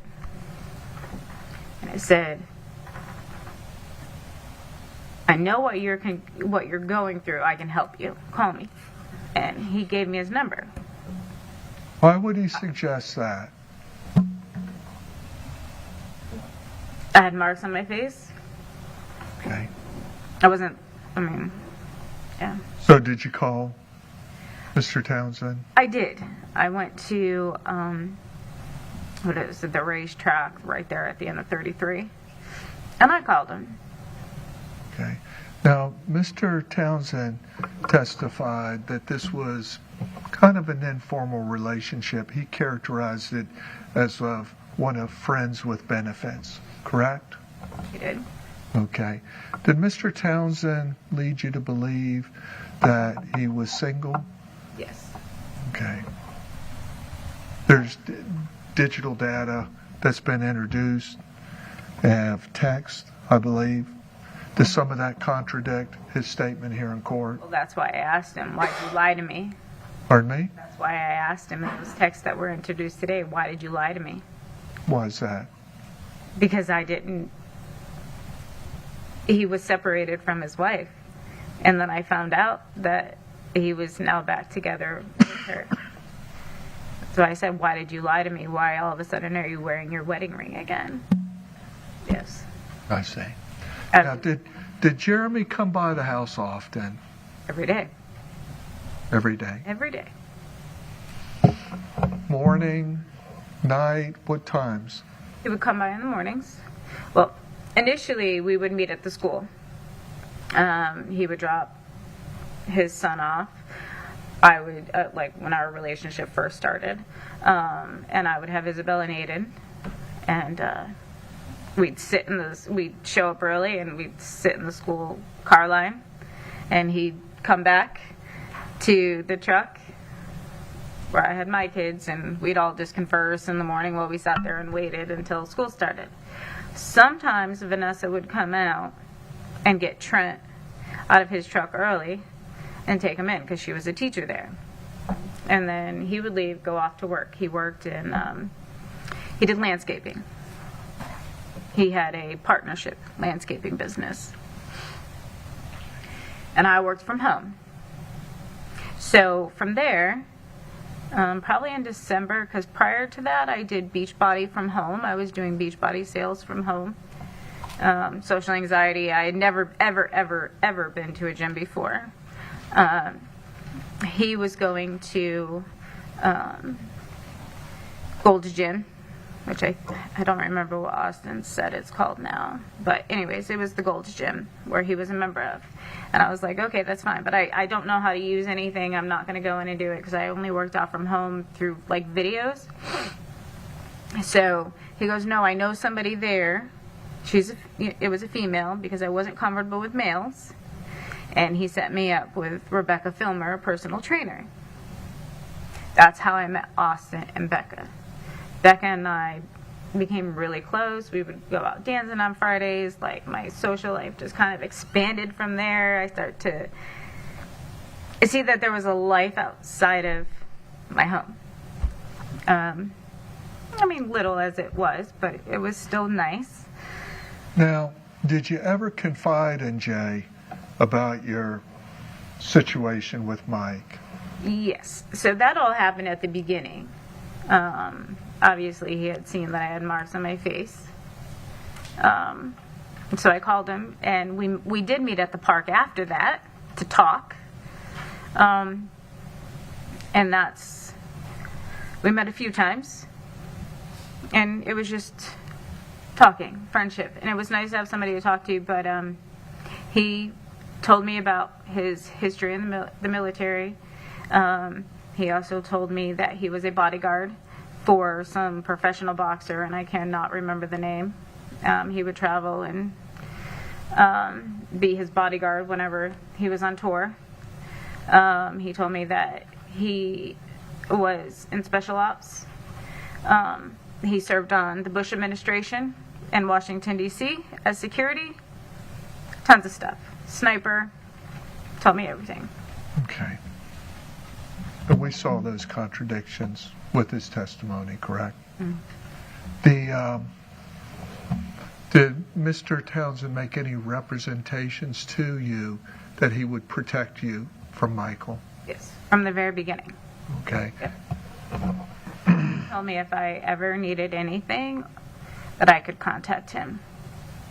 And he was always on top of it. If Becca and I went out dancing in the evening, he would come over, he would see me before we went out, and while we were out, he would call, and we would have to send him a picture to show him that we were there, where we were, and when I left, I would have to let him know that I was on my way home, and then also let him know that I had gotten home. He knew everything. He had everything. He kept track of me every step of the way. Okay.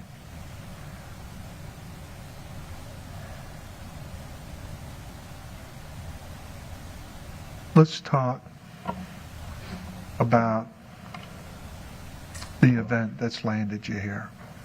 Shift gear over there, okay? Michael was out of the house at that time? Yeah. Is it my understanding he'd been living at the airport? Yes. So, the battery had happened in 2014. The state imposed an injunction. DCF was involved. Mike went through counseling, everything like that. Mike was all that I knew. And during that time period, we both dated other people. I mean, you all heard that. Once everything was up, I guess you could say, we started talking again. But DCF had been in the house, and they said that as long as he was not in the picture, everything was okay. But if he came back, They were going to take action? yeah. So they had offered to move me and the two kids, change our names, change our socials. But we had already moved so much. We finally were in a good school. The kids had good friends. And there was a point where Isabelle had asked, like, you know, is this where we're going to live now? And I said, yep, we're never moving again. This is where we're staying. They went to a great school. Great friends. So when DCF came in and offered that, I'm like, nope, I'm strong now. I'm going to go to counseling. I went to Celebrate Recovery for codependency. I was going to live stream counseling. I thought I had it. So I'm like, nope, I'm going to stand my ground. Okay. And so I didn't leave. Dated. Obviously, those relationships sucked, failed. And I went back. I left Michael. Did it work out? No. We tried. He was back in the house maybe 2. Well, in September 2014, he was back in the house 2 weeks. And then I should have learned my lesson then, but I didn't. And then in 2015, when we had gotten back together, Wilma Nichols, our neighbor, very nosy lady.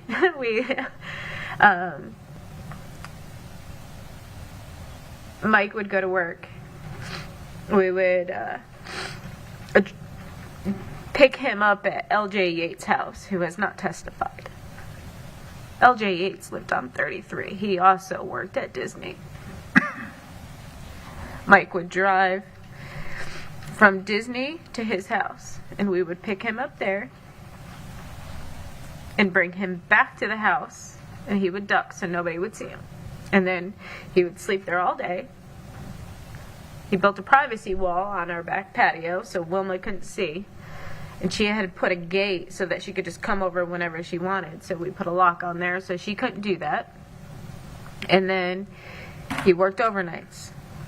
So about 7 o'clock, we would take him back to L.J. Yates' house. And then he would go from there to work. And we continued that for a long time. Okay. So this in the house, out of the house, that continued on and off, correct? Yes. Okay. So there did come a point in time when you were later with Jeremy, correct? So that's later in time, correct, to those events? Yeah. It was a couple months later. Like I said, school had just started. I had went to school without dropping the kids off, whatever. I had marks on my face. Jeremy noticed. He sent me a message. I started talking to him. Obviously talking to him reassuring me. He was saying all the right things. I kind of fell for it. I'm not denying that. I did. It was nice, right? Because now I'm back into solid ground. Yeah. And it wasn't working. And I'm like, I'm right back into it. So my birthday, Jeremy and I had talked about plans to go out shopping, going to the movies, going to hurricanes. You know, just hanging out for the day while the kids were in school. Awesome. Mike was still in the house at that time. And I had told him that I had just wanted to go out for the day, go shopping, get my nails done, whatever. And he absolutely refused. So I threw a fit as I was walking away from him. He had given me my birthday presents. As I was walking away, he threw a... Let's not talk about specific events, okay? Let's stay on the factual area of those events, okay? But there was an altercation arising out of that confrontation, correct? Mm-hmm. Okay. And so eventually, I take it, Michael's out of the house at a period of time, okay? So I kicked him out, I think it was November 10th. Okay. We heard testimony from one witness, and that you were waving a gun at Michael, threatening him. Some witness, he said he got in between you. That was Robert Mercado. Robert Mercado. Did that ever happen? No, it did not. Why was Robert Mercado at the residence? We were all hanging out. Barbecue, whatever. I honestly don't remember. We were all on the back porch. There was drinking involved. Mike became irate. I went into the bedroom. He tried coming over me out the dresser. Robert stood in between. He separated him. Mike left the property. We couldn't get a hold of him. We called 911 in fear of Michael doing something to himself. There was a 911 call for that. They did make contact with him. And that was that. But no, there was no gun involved on that evening. Okay. The gun that's been introduced into evidence, was this gun used in the commission of this case? No, it was not. What happened to that gun? I never seen it again. I don't know. Who would have taken it? Jeremy was the last one that had it.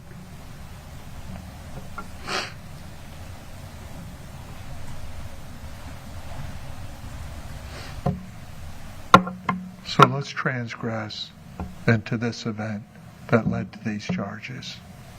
Laurie, okay? You remember the event? You're in the house, correct? I was in the house initially. Michael did not enter the house. Okay. Was it morning, noon?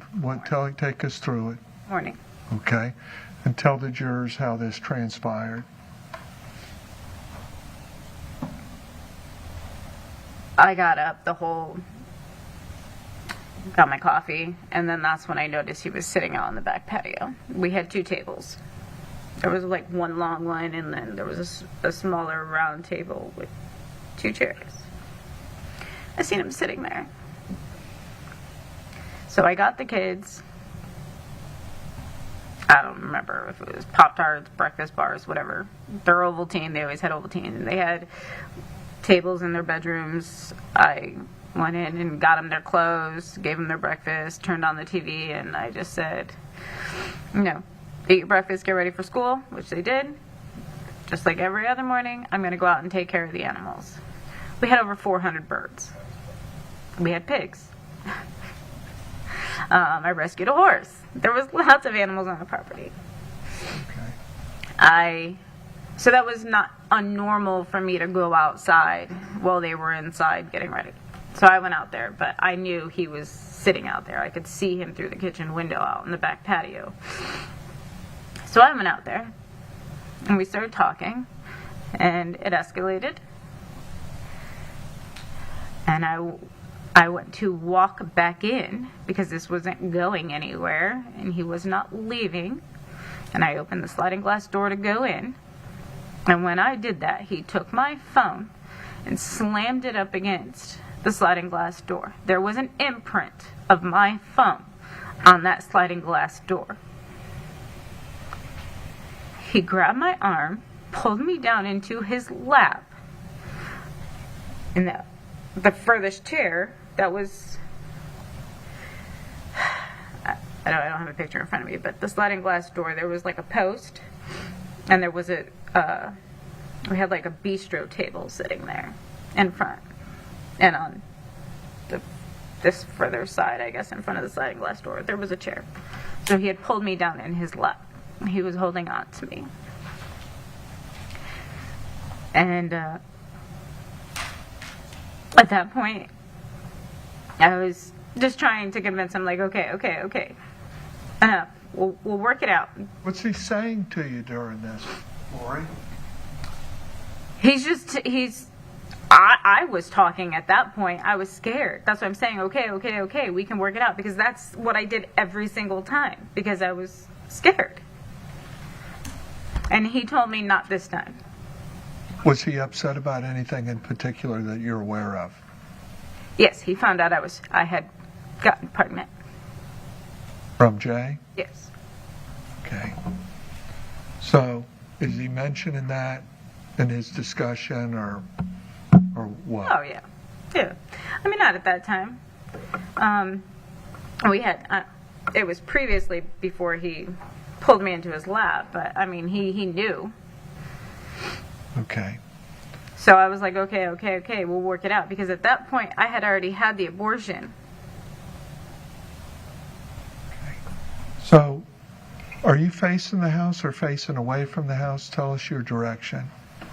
I'm facing looking out to the back pasture. I'm on the back porch, but I'm not looking into the house. Okay. Now, he spins you around and you're in the chair, I take it? I'm in his lap. He's holding me there. Okay. And then he pushed me to the ground. Okay. As he pushes you to the ground, does he do anything? After he pushed me to the ground, he was kicking me in the stomach. Okay. Presuming you were pregnant or something? Yeah, and I had already told him I had the abortion, and I was screaming at that point. Okay. Is he making any threats to do any harm to you, any serious bodily harm? Yeah, I mean, he said not this time. He said I was not getting away. Okay. Not this time. I mean, we had been through so many events, but that's not the first time. I mean, he had pulled a gun out me at Publix in Claremont. This was not the Okay, first time. let's not talk about prior events. Okay? Yeah, I'm sorry. So you're on the ground, and he's kicking you. In the stomach. Okay. Is he kicking you hard? Yes. Okay. Very hard. Is he No, making it's any... curling up. Okay. Is he making any statements of any intent to kill you or anything of that nature? Yes. Yeah. Okay. Is he speaking in such a level that the children could hear this? Oh yeah, we both were. Okay. I was screaming. Okay. As he's doing this, and he's not relenting on it, did he have his foot anywhere? Well, that went on for a few minutes, and then he put his his foot on my face, Okay. smashing it into the patio, porch, Okay. whatever you want to call it. As he has his foot on your face, is it on the front of your face, the side of your face? I was facing him. Now I'm curled up facing the house. And it was just like this. Is he continue to yell? Is he yelling at you? Not at that point. Nope. Okay. No. We were sitting there, and I could not yell anymore. We heard He's from... just sitting in the chair as he's smashing my face into the porch. What's the next thing you recall? The next thing I see is I can't even say that I've seen her. I more or less heard it, and then I think I seen her. When you say her, who are you referring to? Isabelle. Isabelle? What's Isabelle do? She had fired a gunshot. Okay. Now, when Isabelle fires this gunshot, do you see where it lodged into Michael or what? I could not. Where are you after Isabelle fires the gun? Still on the ground. And Michael. The next thing you recall? The next thing I recall is seeing Jeremy, and hearing the gunshot at essentially the same time. Is there much time that goes by between Isabelle shooting the gun and Jay taking over, or Jeremy? No. It felt like forever. I remember looking at her.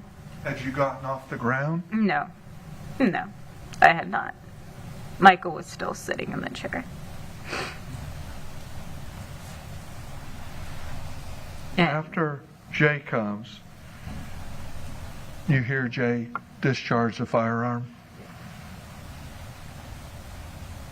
And after Jay discharges the firearm, what do you hear next or observe next? Well, at that point, I started crawling away, but Michael fell forward out of the chair. Fell forward on the chair? Out of the chair. Okay. Was that after Jeremy shot or after Isabelle shot? Jeremy.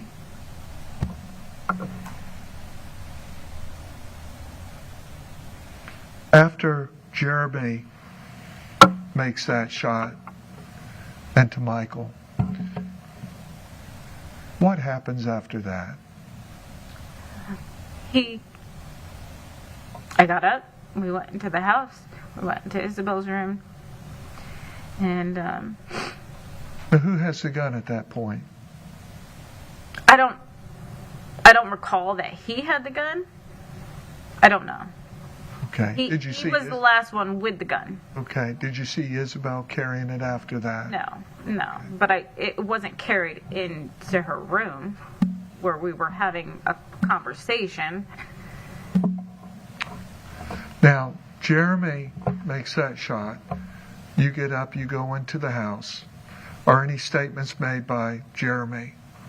Yes. So he tells me to take the kids, get them out of the house, and he would take care of it. He insinuated that if we said anything, that she would be taken away, and he said that he was not going to take the blame for this. So what did you do? I took the kids. I left. That's what I always did. I took the kids and I left. Where'd you take them? I took them to school. I wanted to get back home. I did not know what was going to happen after that, but I wanted to get the kids out. And the only place I had to take them was school. It wasn't that far away. So you take the kids to school, come back to the house. Is Michael there? No. Is Jay there? No. Nope. No. And we had a conversation with Aiden. I remember that. He had obviously heard commotion. And he didn't know what happened. He didn't see it. He was in his room, which was at the further end of the house. And I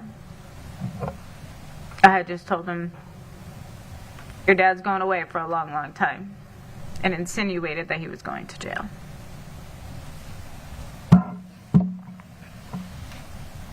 Now, did you see any fresh dug holes on the property as you walked about it or moved about it beyond that point? No. When Jeremy said, I'll take care of this, did you have any reason to believe that that body was on your property? No, never. There's no way he could have. I wasn't gone that long where he could have. Finding out the dimension? No. Mm-mm. He came back. It was probably about 2 p.m. Now, did you know whether or not his family had property elsewhere? Yes. Did you make any assumptions that it may have been taken Yes. somewhere else? And I had questioned him about that. They had 30 acres. He said 5. He had told me 30 acres. I don't know what's true or what's not anymore. But I was told they had 30 acres. I asked him that. After that event, what happened to your relationship with Jeremy? It ended. I had found out. I became pregnant. We were talking about getting engaged. We went and looked at houses. And then I find out that he's now trying to work it out with his wife. And then that happened. And I was so overwhelmed at that point. Now, I ended it. the relationship ends between the two of y'all. You go on with your life. At some point in time, you meet Travis. Yes. When did Travis come into your life? At the end of May. Pardon me? He came by the house at the end of May. My sister was there. He came by, Becca, Austin were there. We had a get-together, and he was there. Did you have any discussion with Travis and relay that, Michael was dead, or any discussion about that? No. I never mentioned it to anybody.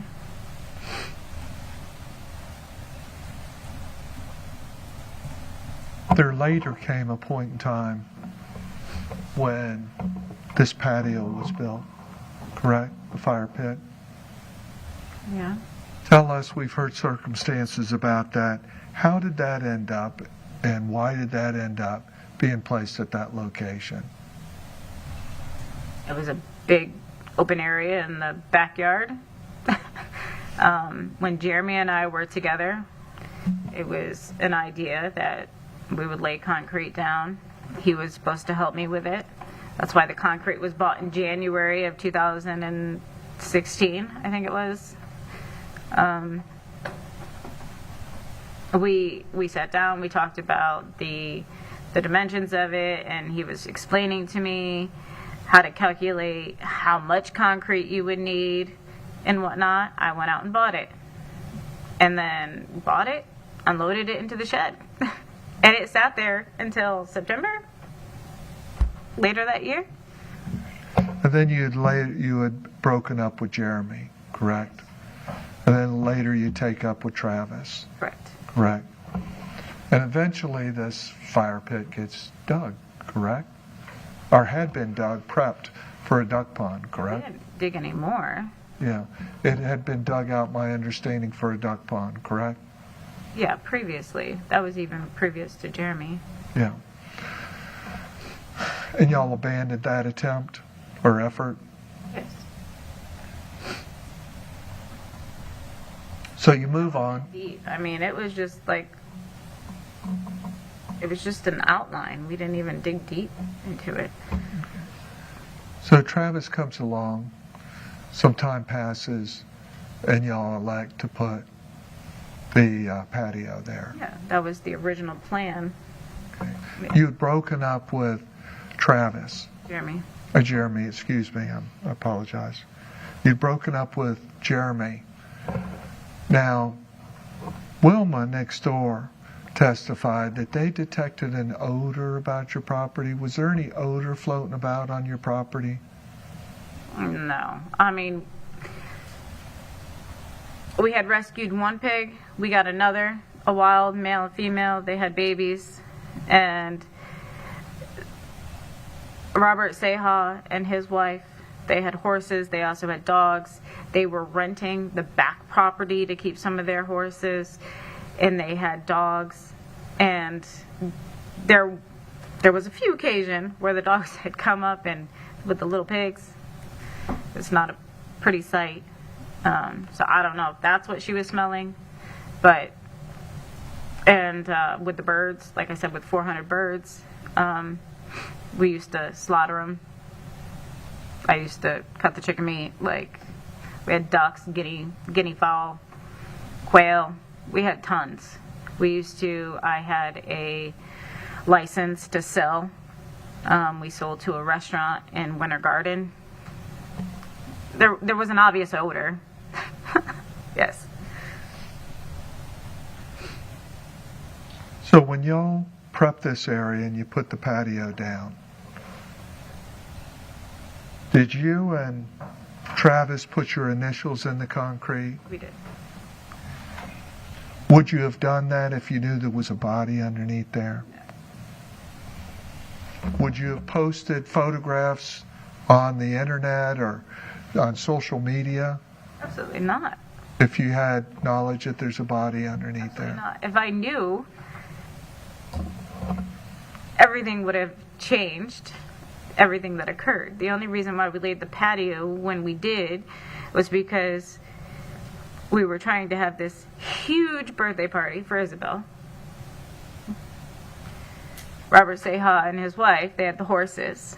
And we invited essentially everybody from Pine Ridge to the house. And they were going to have the horses going through the backyard, and the kids could do hand printing and stuff on them. So we did that. So we were just trying to level everything out, make it look nice, have a gathering place. That's all that it was. That's why it wasn't placed until right before her birthday in September. Place for people to stand and sit on? Yeah, it's just to level the ground out. I mean, it was sitting in the shed, had been sitting there since the beginning of the year. We just decided that was like the right time to do it.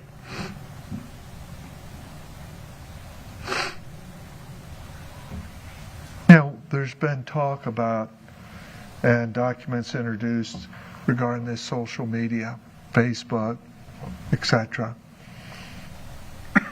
Do you know who posted some of those images, any of those images?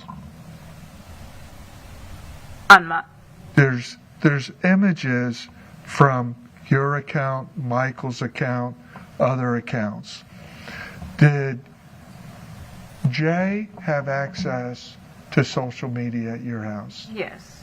Oh, a lot of people did. We lived in, everybody had access to the Wi-Fi password. It was America One. Scott A. Matuccio, Jay, Frank, Wilma, everybody. You could not be at that house without being connected to Wi-Fi if you wanted to have connection to anything. We kept the password straight. It was America One. Everybody knew it. I posted those things on my Facebook. I did not post those things to Michael's Facebook. There's time frames where the state's made issue of this account being open and that account being open. Do you have any explanation for that? I don't. I mean, I was on Facebook every single day. My job required me to investigate people, so I was always on the internet, social media, investigating people. We've heard testimony as well that those accounts can be accessed remotely, off-site, and contain the same IP address, correct? Yes. That somebody can be in the house, sharing the same router, share the same IP address, correct? Yes.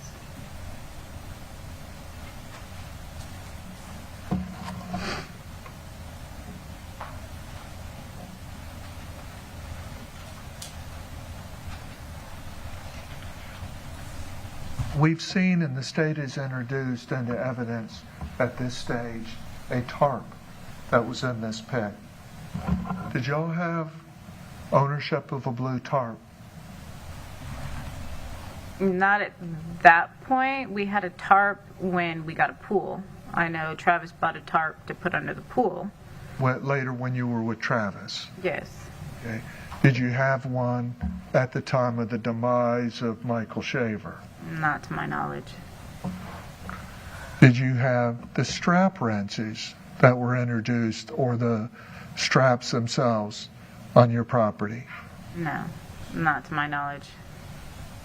When I went and got the concrete and stuff, I did not do anything with strap wrenches or anything like that. The laminate flooring that was testified to, did you have the same or similar laminate flooring on your property? No. No, the flooring, the remodeling that was done before we even moved in. When we bought that house, we got it at a really good price. It was it wasn't in foreclosure, but the inside essentially looks like it was in foreclosure. The floors in the rooms were destroyed from previous dogs, and I'm OCD and very clean. And we hired somebody to come in and clean it, and Michael went in and changed all the flooring in that house before I would allow us to even move in and bring the kids in there, because it was disgusting.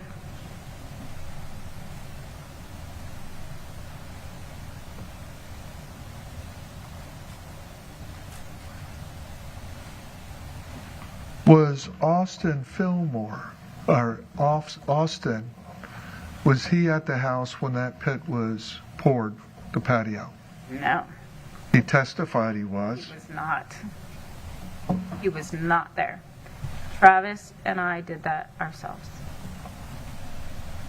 And originally, Travis thought he could just do it by himself, and then he went and rented the mixer. We didn't realize it was a big area. He had never done that before. I don't know. I guess he thought it was going to be easy as just mixing up some bags, but that's why he ended up going and renting the mixer. We saw the photographs of the distance between the residence and the gravesite. Did you back at that period of time, and we see your photos, were you that physical size back in that time period? Yes. Did you have the physical capability even of moving that body? 160-pound man? No. When I was at the gym working out, I could probably do 30 pounds. Prior to getting a personal trainer, I was working out from home with just hand weights. Did I have an endurance? Yes. I ran marathons. Laurie, the jurors are going to ask themselves, why didn't you call the police? Scared? Scared of what Jay had said or Jeremy had said? I didn't know what to do. I had just been beaten. Like everything just happened so suddenly. I didn't know what to do. That's why all I wanted to do was get the kids out and get back home. And when I came back home, he was not there. Jeremy was not there. And I could not get a hold of him. He came back that afternoon. There was testimony Isabelle gave about after you broke up with Jeremy, about him continuing to follow you. Yes. Okay. Tell the jurors about those events. There was times, I think Isabelle had mentioned, I was already dating Travis. I went to go pick him up from the church, and I'm at the intersection, and Jeremy's there right beside me, yelling and screaming at me to roll down the windows, and then proceeds to follow us to real life. We used to shop at the Publix, Claremont 27, and he would just pop up and then start questioning, what are you guys doing? Where are you going? Have you said anything? Make sure you don't say anything. So then we started going to the Publix in Groveland, and all of a sudden he would start showing up there. Target, same thing. Walmart, that's where he showed me his tattoo. It was the summer of 2016, and I was with Travis. And he lifted up, we were in the cereal aisle at Walmart, and he lifted up his shirt and showed me his tattoo in front of my kids and everybody else standing in the aisle of a skull. It was a skull? Yes. Did Jeremy occasionally drive by the residence? Yes. So when we moved, got this place, and we put 6 cameras up outside our property because we noticed there was an increase in traffic, and I was really paranoid. Going anywhere, I look my surroundings before I get out. I was always afraid that he was following. I was picking the kids up for school before we even had moved, and he had gotten out of his truck and ran down the middle of the road straight at my truck, yelling and screaming in front of the school on multiple occasions, trying to get me to converse with him. I had agreed to meet him on a couple occasions, yes, for like 10 minutes, and we would have conversations of like, nope, haven't said anything. He wanted me to wait for him, wanted everything to settle down with his wife, and I refused. So when we moved, once the body was found,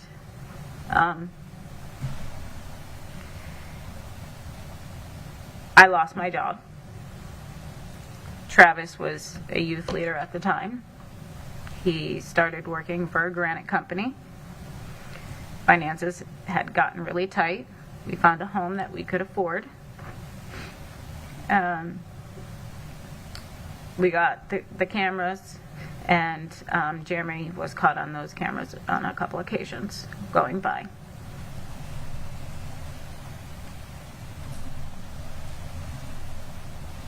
If I seen him now, I would not recognize him if he was standing in front of me.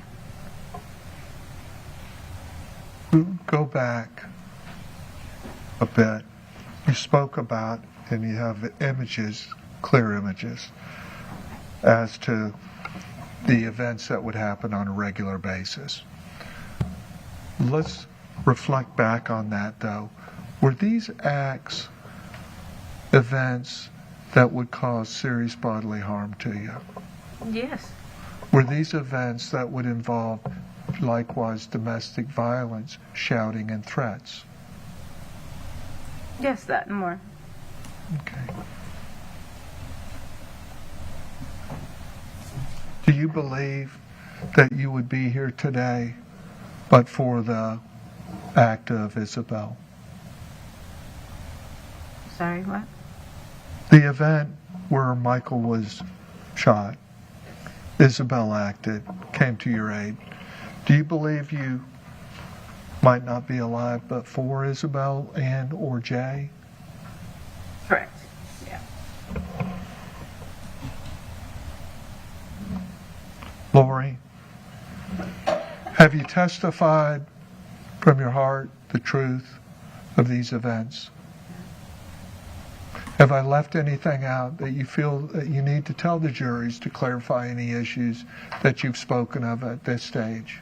I mean, there's a lot I would like to get out. Okay, direct me to the topic. I know we can't go into the detail of these events, though. Okay. Aside from that, is there anything else?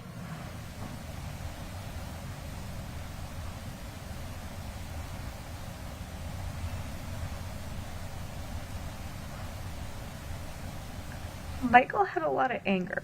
Objection, Your Honor. No, please. Sustained. Well, we've spoken about his Yes. emotional attitude, Correct. but we can't get really I know. beyond I know. the events that we've spoken. Objection, Your Honor. This isn't a question. All right, No, sustained. I'm just correcting her so we don't go down that path. Yes, sir. All right. Please ask a question if you wish. So, aside from the issues that we've spoken about, the temperament and the disposition and the atmosphere and all the matters that we've discussed, is there anything else that you feel that the jury should know? Objection, Your Honor. Calls for narrative. It is not a question. Sustained. Please ask a specific Okay. question if you wish. Is there a topic that we have not discussed? No, nothing that I'm going to be able to talk about at this time. All right. Thank you, Judge. Yes, sir. All right, let's have a sidebar.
All right, State, you may proceed.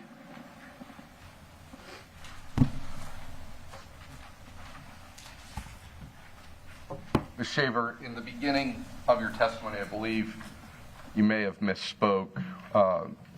Mr. Wiggs asked you when you were married to Mike Shaver, and you said May of 2016. When did you get married to Michael Shaver? 2006. Okay. That's okay.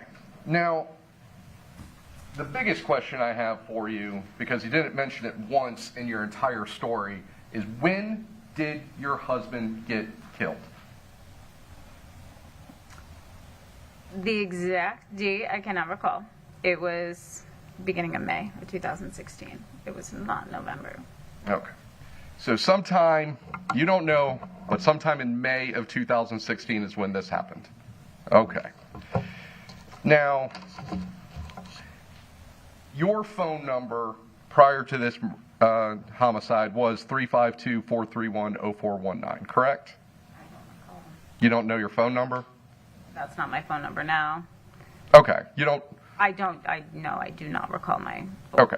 But if that's the phone number that is from all those screenshots between you and Jeremy Townsend that you saw, Yes. would that refresh your memory that that was your phone number?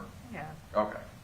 And you, at some point, changed your number to 352-431-8444, correct? I don't believe... I can't recall that because at some point I put my parents on my phone line. You remember seeing the court document that was submitted into evidence where you put your address and phone number on it? Yes. Okay. And that 844 Okay. number Yeah. was what you listed? Yeah. I don't remember the phone numbers from back then, and since then I have also had my parents on my phone bill. My question was whether or not that was your phone number. You agree that the 8444 number was your phone number based on that court document? Yes. You would have been truthful in a court document, correct? Yes. Okay. Now, I also, one of the statements that you made, I think you said you wouldn't recognize Jeremy? Today, when he walked in, I would have never recognized him today. That's not what he looks like. All right. Now, you mentioned the fact that he had this skull tattoo. You have a skull tattoo too, right? All right. So that doesn't really mean anything. Well, I had mine way before. Okay. Now,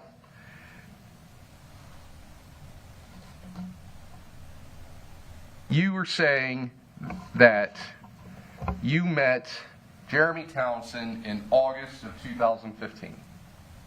Yes, at the end of August. And that he passed you some sort of Post-it note. Mm-hmm. Yes? Yep. All right. And you had talked about because you had marks on your face or something like that. Is that a yes? Yes. All right. Now,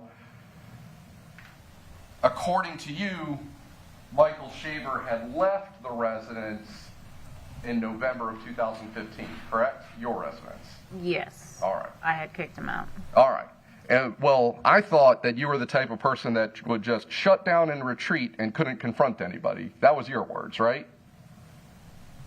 No, I said that I'm not the type of person where if you come at me and say something like belittling me or anything like that, I shut down and retreat. I'm not confrontational.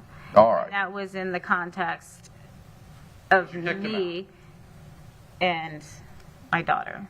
But you were confrontational with Mike Shaver. Yeah, I told him to get out because he knew that if I called the cops, and he would definitely be kicked out, and he would be picked up. So yes, it was pretty much easy to get him out. Let's try to figure out this timeline then. In September of 2014, he was arrested for a domestic incident that involved you, correct? Correct. And that is when he went to the airport hangar, correct? Where he started living. Yes. All right. Did he move back into the house after that? Yes. All right. When did that happen? I don't know the exact time. Okay. It was. How long had he been gone? He had been gone over a year. All right. So sometime in 2015. Mm-hmm. It was, yeah, probably summer of 2015. Okay. So If the arrest was in September of 2014, approximately 6 to 8 months that he was gone? No, it was greater than that because he had finished his probation period. Okay. And in that incident, he also suffered injuries, correct? Yes. Because you hit him over the head with a gun, correct? Well, he had the gun pointed at my head, and at that point, I was done. I thought I was giving up at that point. I had nothing left in me until I seen my kids come out and start screaming. And as soon as I seen them, I took and slammed that gun into his head. Yes. Okay. Have you ever told anyone that he was not at fault for that incident and it was actually you? No. No. Did you throw a vase of flowers into the sliding glass door and break that? I did. We're getting into specific conduct that the state is moved to exclude. Okay. Can we approach, please? Sidebar, please.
During that incident, did you throw a vase breaking the sliding glass door? Okay. And you also broke objects in the bathroom, correct? No, I did not. Okay. There's pictures of the sliding glass door from that incident. You've seen those, correct? Yes. And other items in the house that were broken, correct? Correct. Along with the injuries to you and the injuries to Mr. Shaver. The only injury that I was aware of was to his head. Okay. And his pants were torn, correct? He would hold my keys in his pants and would not let me leave the residence. So after I hit him in the head, pushed the gun into his head, I had to reach into his pocket and grab my truck keys so that I could evade the property with my children and get to safety. Now, after he left in November of 2015, okay. Got it straight now? Okay. After he left in November of 2015, was this incident, which ultimately led to his death, the first time that he came back? Yes, it was. Okay. So, then in August,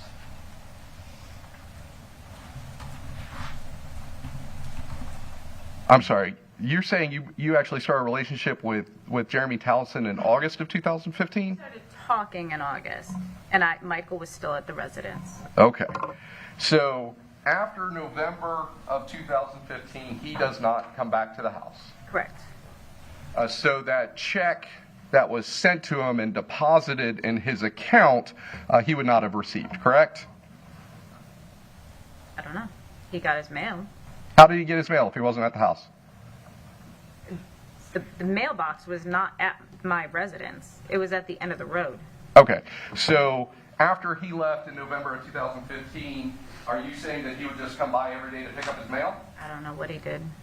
Did you ever notice any mail missing?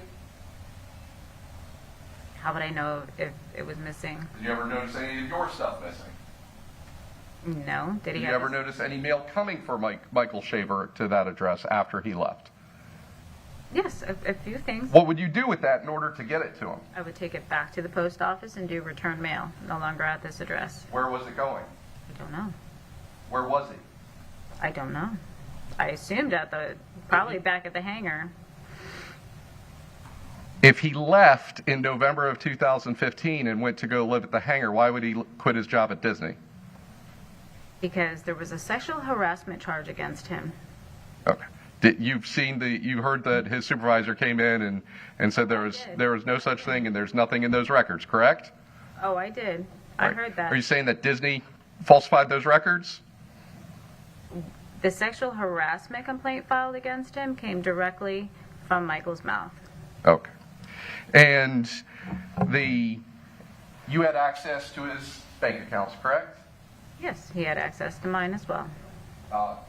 And you withdrew money from his accounts, correct? And deposited money, correct? All right. In November of 2015, what deposits were you making in his account? I have no idea. I'm not sure that I was. Deposit that Mariner check into his account? No, I have no idea what that is. All right. The money from the sale of all of his property, how did you get that to him? Well, it was not necessarily his property. Okay, It was what about on his guns? his guns. Okay, so after he was arrested and My question was, how did you get the money from the sale of his guns to him if you didn't know where he was? I did not give him the money from the sale of the guns. Those were not his guns. Would you have any way, if you say you don't even know where he is, would you have any way of getting him any of that money? No, I never said I gave him money. You just said you deposited money into his account. No, I mean, that was throughout the whole marital. I would deposit money and take out money. He worked overnights. So during the day, if he needed anything, any shopping and all of that for the well-being of the house and the kids, I would do that during the day because he was sleeping because he worked overnights. As far as the Facebook records, all the stuff from the Laurie Shaver Facebook account, you would agree you posted, correct? All right. None of that stuff was anybody hacking you or anything like that? Did not appear so. All right. And you had access to Michael Shaver's Facebook, correct? Previously. Okay. How did you have access to his account? Well, previously we had a joint account. After we had separated in 2014, I believe we separated emails, Facebook. Prior to that, everything was joint. After that, we went from a joint bank account to 2 bank accounts, 2 emails, 2 Facebooks. Prior to that, everything was joint because he controlled everything. Did you have his password? Previously, well, it was a joint password because it was a joint account. When he had his own account, when did he start his own account? After we had separated in 2014. All right. Did you have his password for that account? Well, that was our account. When you said he started his own account, my question is, all right, and did you ever post anything on his account? No, I did not. Did your daughter have his password? I don't believe so. Was anyone else living in your house after the May of 2016 that had access to his phone or password for Facebook? I don't know about the password, but there was 2 tablets. There was a laptop and a desktop. Did they have his Facebook profile in it? Everything was automatic. Everything was already logged in. So all you had to do was just log it, open it up, and you were automatically logged in. Was your daughter posting on his Facebook? No. Was your son posting on his Facebook? Oh. Now, did you ever tell anyone that after he left in November of 2015 that he was in jail for failing to pay child support? I did.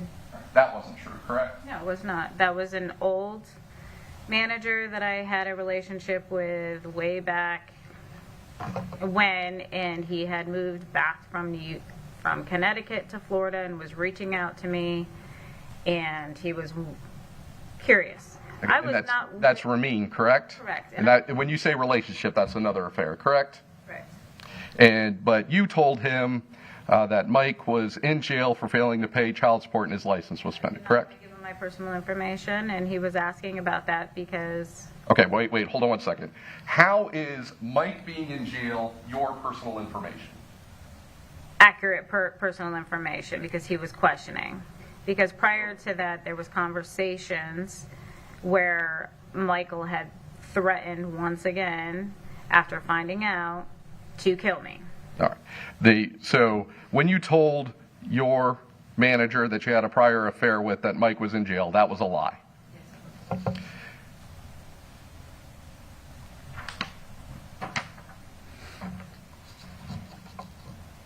Did you tell your sister that you guys had been working out a separation agreement? Yes. Well, we actually did work out a separation agreement, and it was filed with court. In order to do that, you have to get was that here in Lake County? It was. Okay, so there is some sort of divorce proceeding with your name on it and Michael Shaver's because you just said you filed something in court, correct? I did not say divorce. You said separation. So after 2014, after that incident, we both had attorney representation, and Michael and I came up with an agreement, handwritten. We both signed it. That was filed. Where? Here. Where? At this courthouse.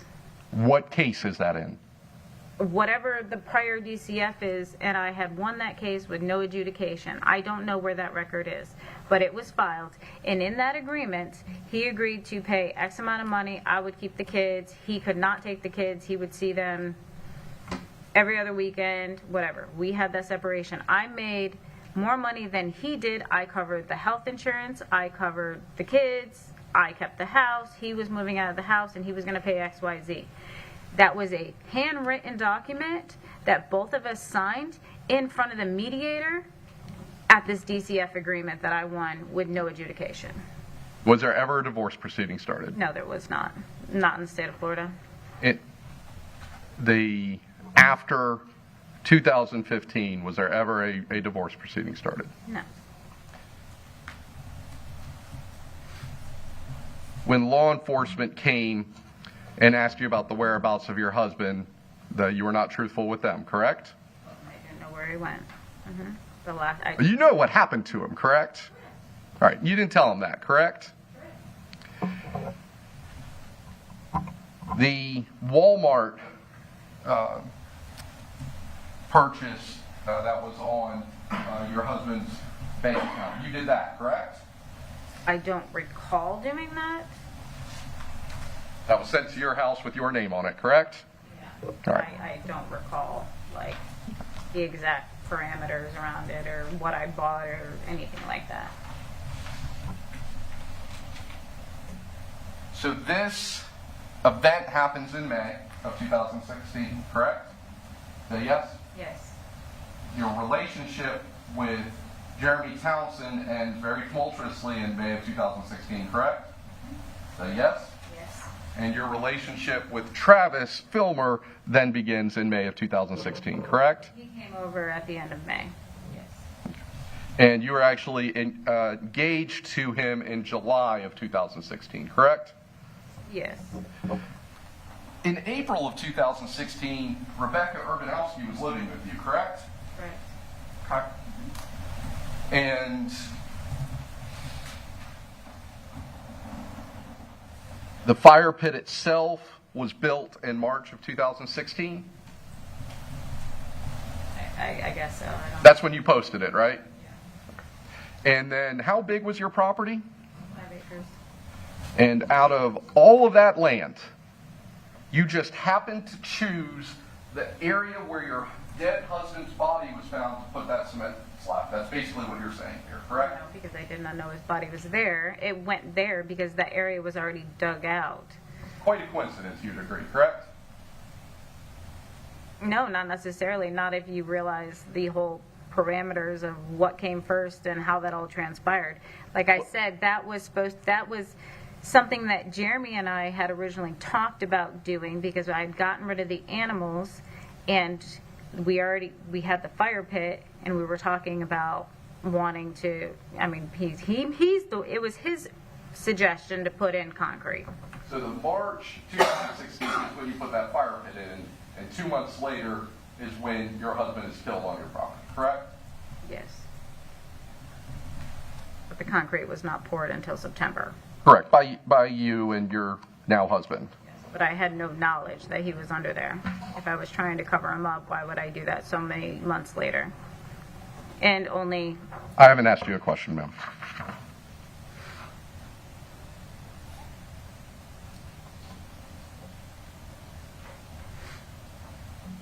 So, the incident that led to your husband's death, your husband had not been around for months, correct? Correct. And he just happens to show up sometime in May of 2016, correct? Not just happened. That was pretty typical of him being gone for months and then showing up and us getting back together. Okay. That was... And then during that time frame, this was sometime before you were going to take your kids to school, correct? Yes, he was out on the porch when I went. How was he dressed? Shorts, t-shirt, sneakers. Okay. And an argument between the two of you starts. Yes, I went outside. I got the kids settled and I went outside to talk to him. How old was your daughter at this point? 7. And is there a reason why you never taught your daughter how to dial 911? I mean, we just had cell phones. We didn't have a landline. She knew how to dial 911, but like I said, I had my cell phone on me. The security system that we had, she would have not have been able to reach. It was above the keys where the door was. Well, when she said, I didn't know how to call 911, I'm asking why you wouldn't have taught her. I did teach her how to call 911, but she didn't have a phone. Okay. Now, your testimony is that she shot him, correct? Yes. And at that point, that you were able to get out from underneath Mr. Shaver, correct? I did not crawl away until he was falling to the ground. After she shot him, I was still looking at her, like, still comprehending everything that was happening. I wasn't 2 yet because he had his foot on my face, smushing it into the ground. It took me, I mean, it wasn't that long, but it took me a little bit to kind of comprehend what was occurring. And certainly didn't get up after being shot, correct? He certainly didn't get up out of the chair after being shot, correct? No, not until, no. After the second shot, he fell forward. The first shot, he sat in the chair.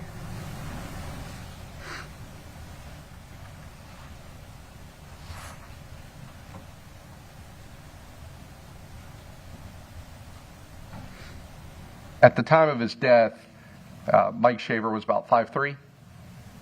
5'3"? Mm-hmm. Like 5'8", 5'10". Okay. Now, I'm 5'2". the probable cause affidavit around the time of his arrest listed him at 5'3" and 130 pounds. You're saying that's inaccurate? That was probably me. Okay, you weren't arrested, right? His probable cause from 2014? Yes. You're saying that 5'3" and 130 pounds is inaccurate, is what you're saying? Yes, that's Okay. definitely probably not what's on his driver's license. He was not 5'3". He was like 5'8" and 150, 160 pounds.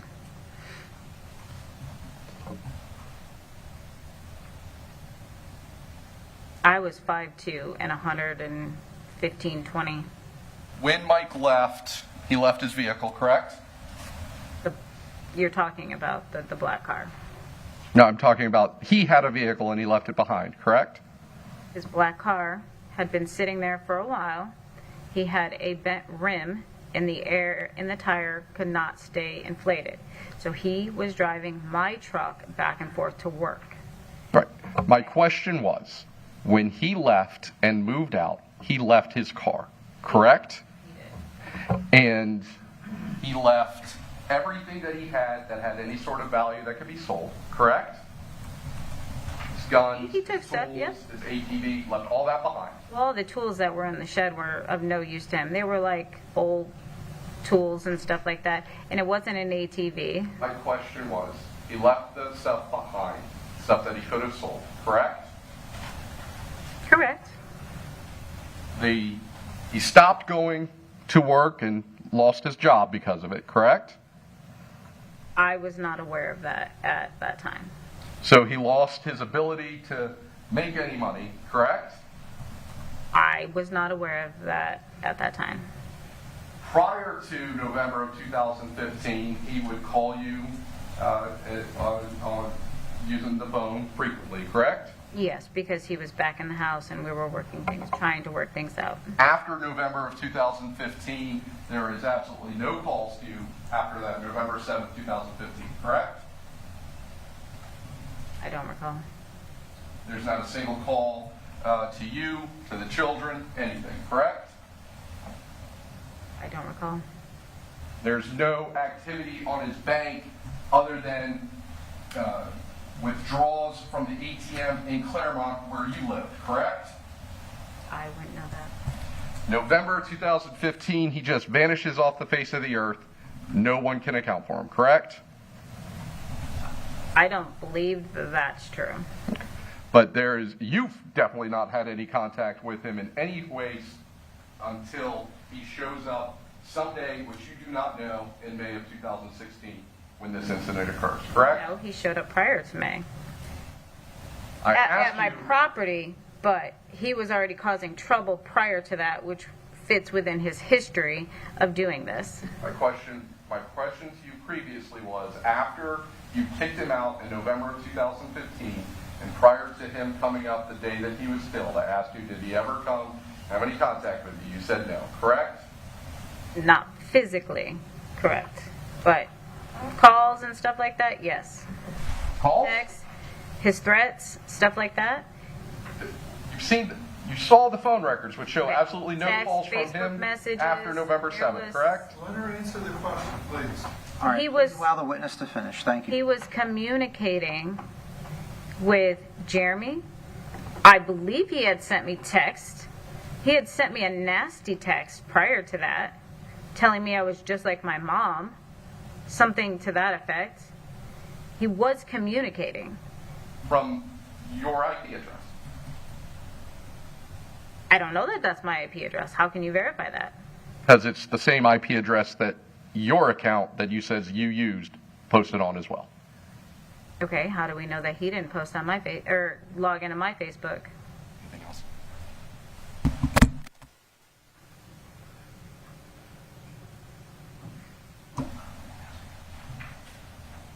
So what vehicle, the day that he showed up in May of 2016, what vehicle did you use to get to your house that day?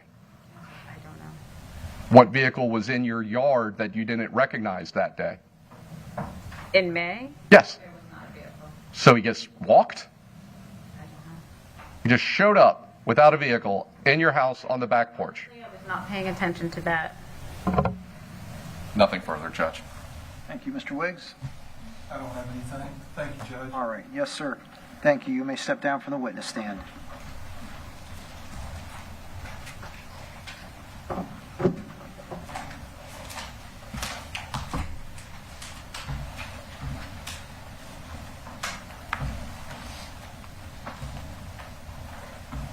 Any other witnesses, Mr. Wiggs? No, at this, excuse me, at this time, the defense would rest, Judge. All right, the defense has rested. And at this time, thank you for your time and attention today. Members of the jury, I will excuse you at this point. I'll ask you to return tomorrow to the jury assembly room at 8 a.m. Again, please do not do any research regarding the case. Please do not view or read any media concerning the case. And do not speak to each other or anyone else about the case. Should you see the attorneys out and about, they have been instructed to ignore you, so please do not hold that against them. Well, thank you again for your time today, and have a nice night. We'll see you tomorrow morning. Please take the jurors out. Thank you.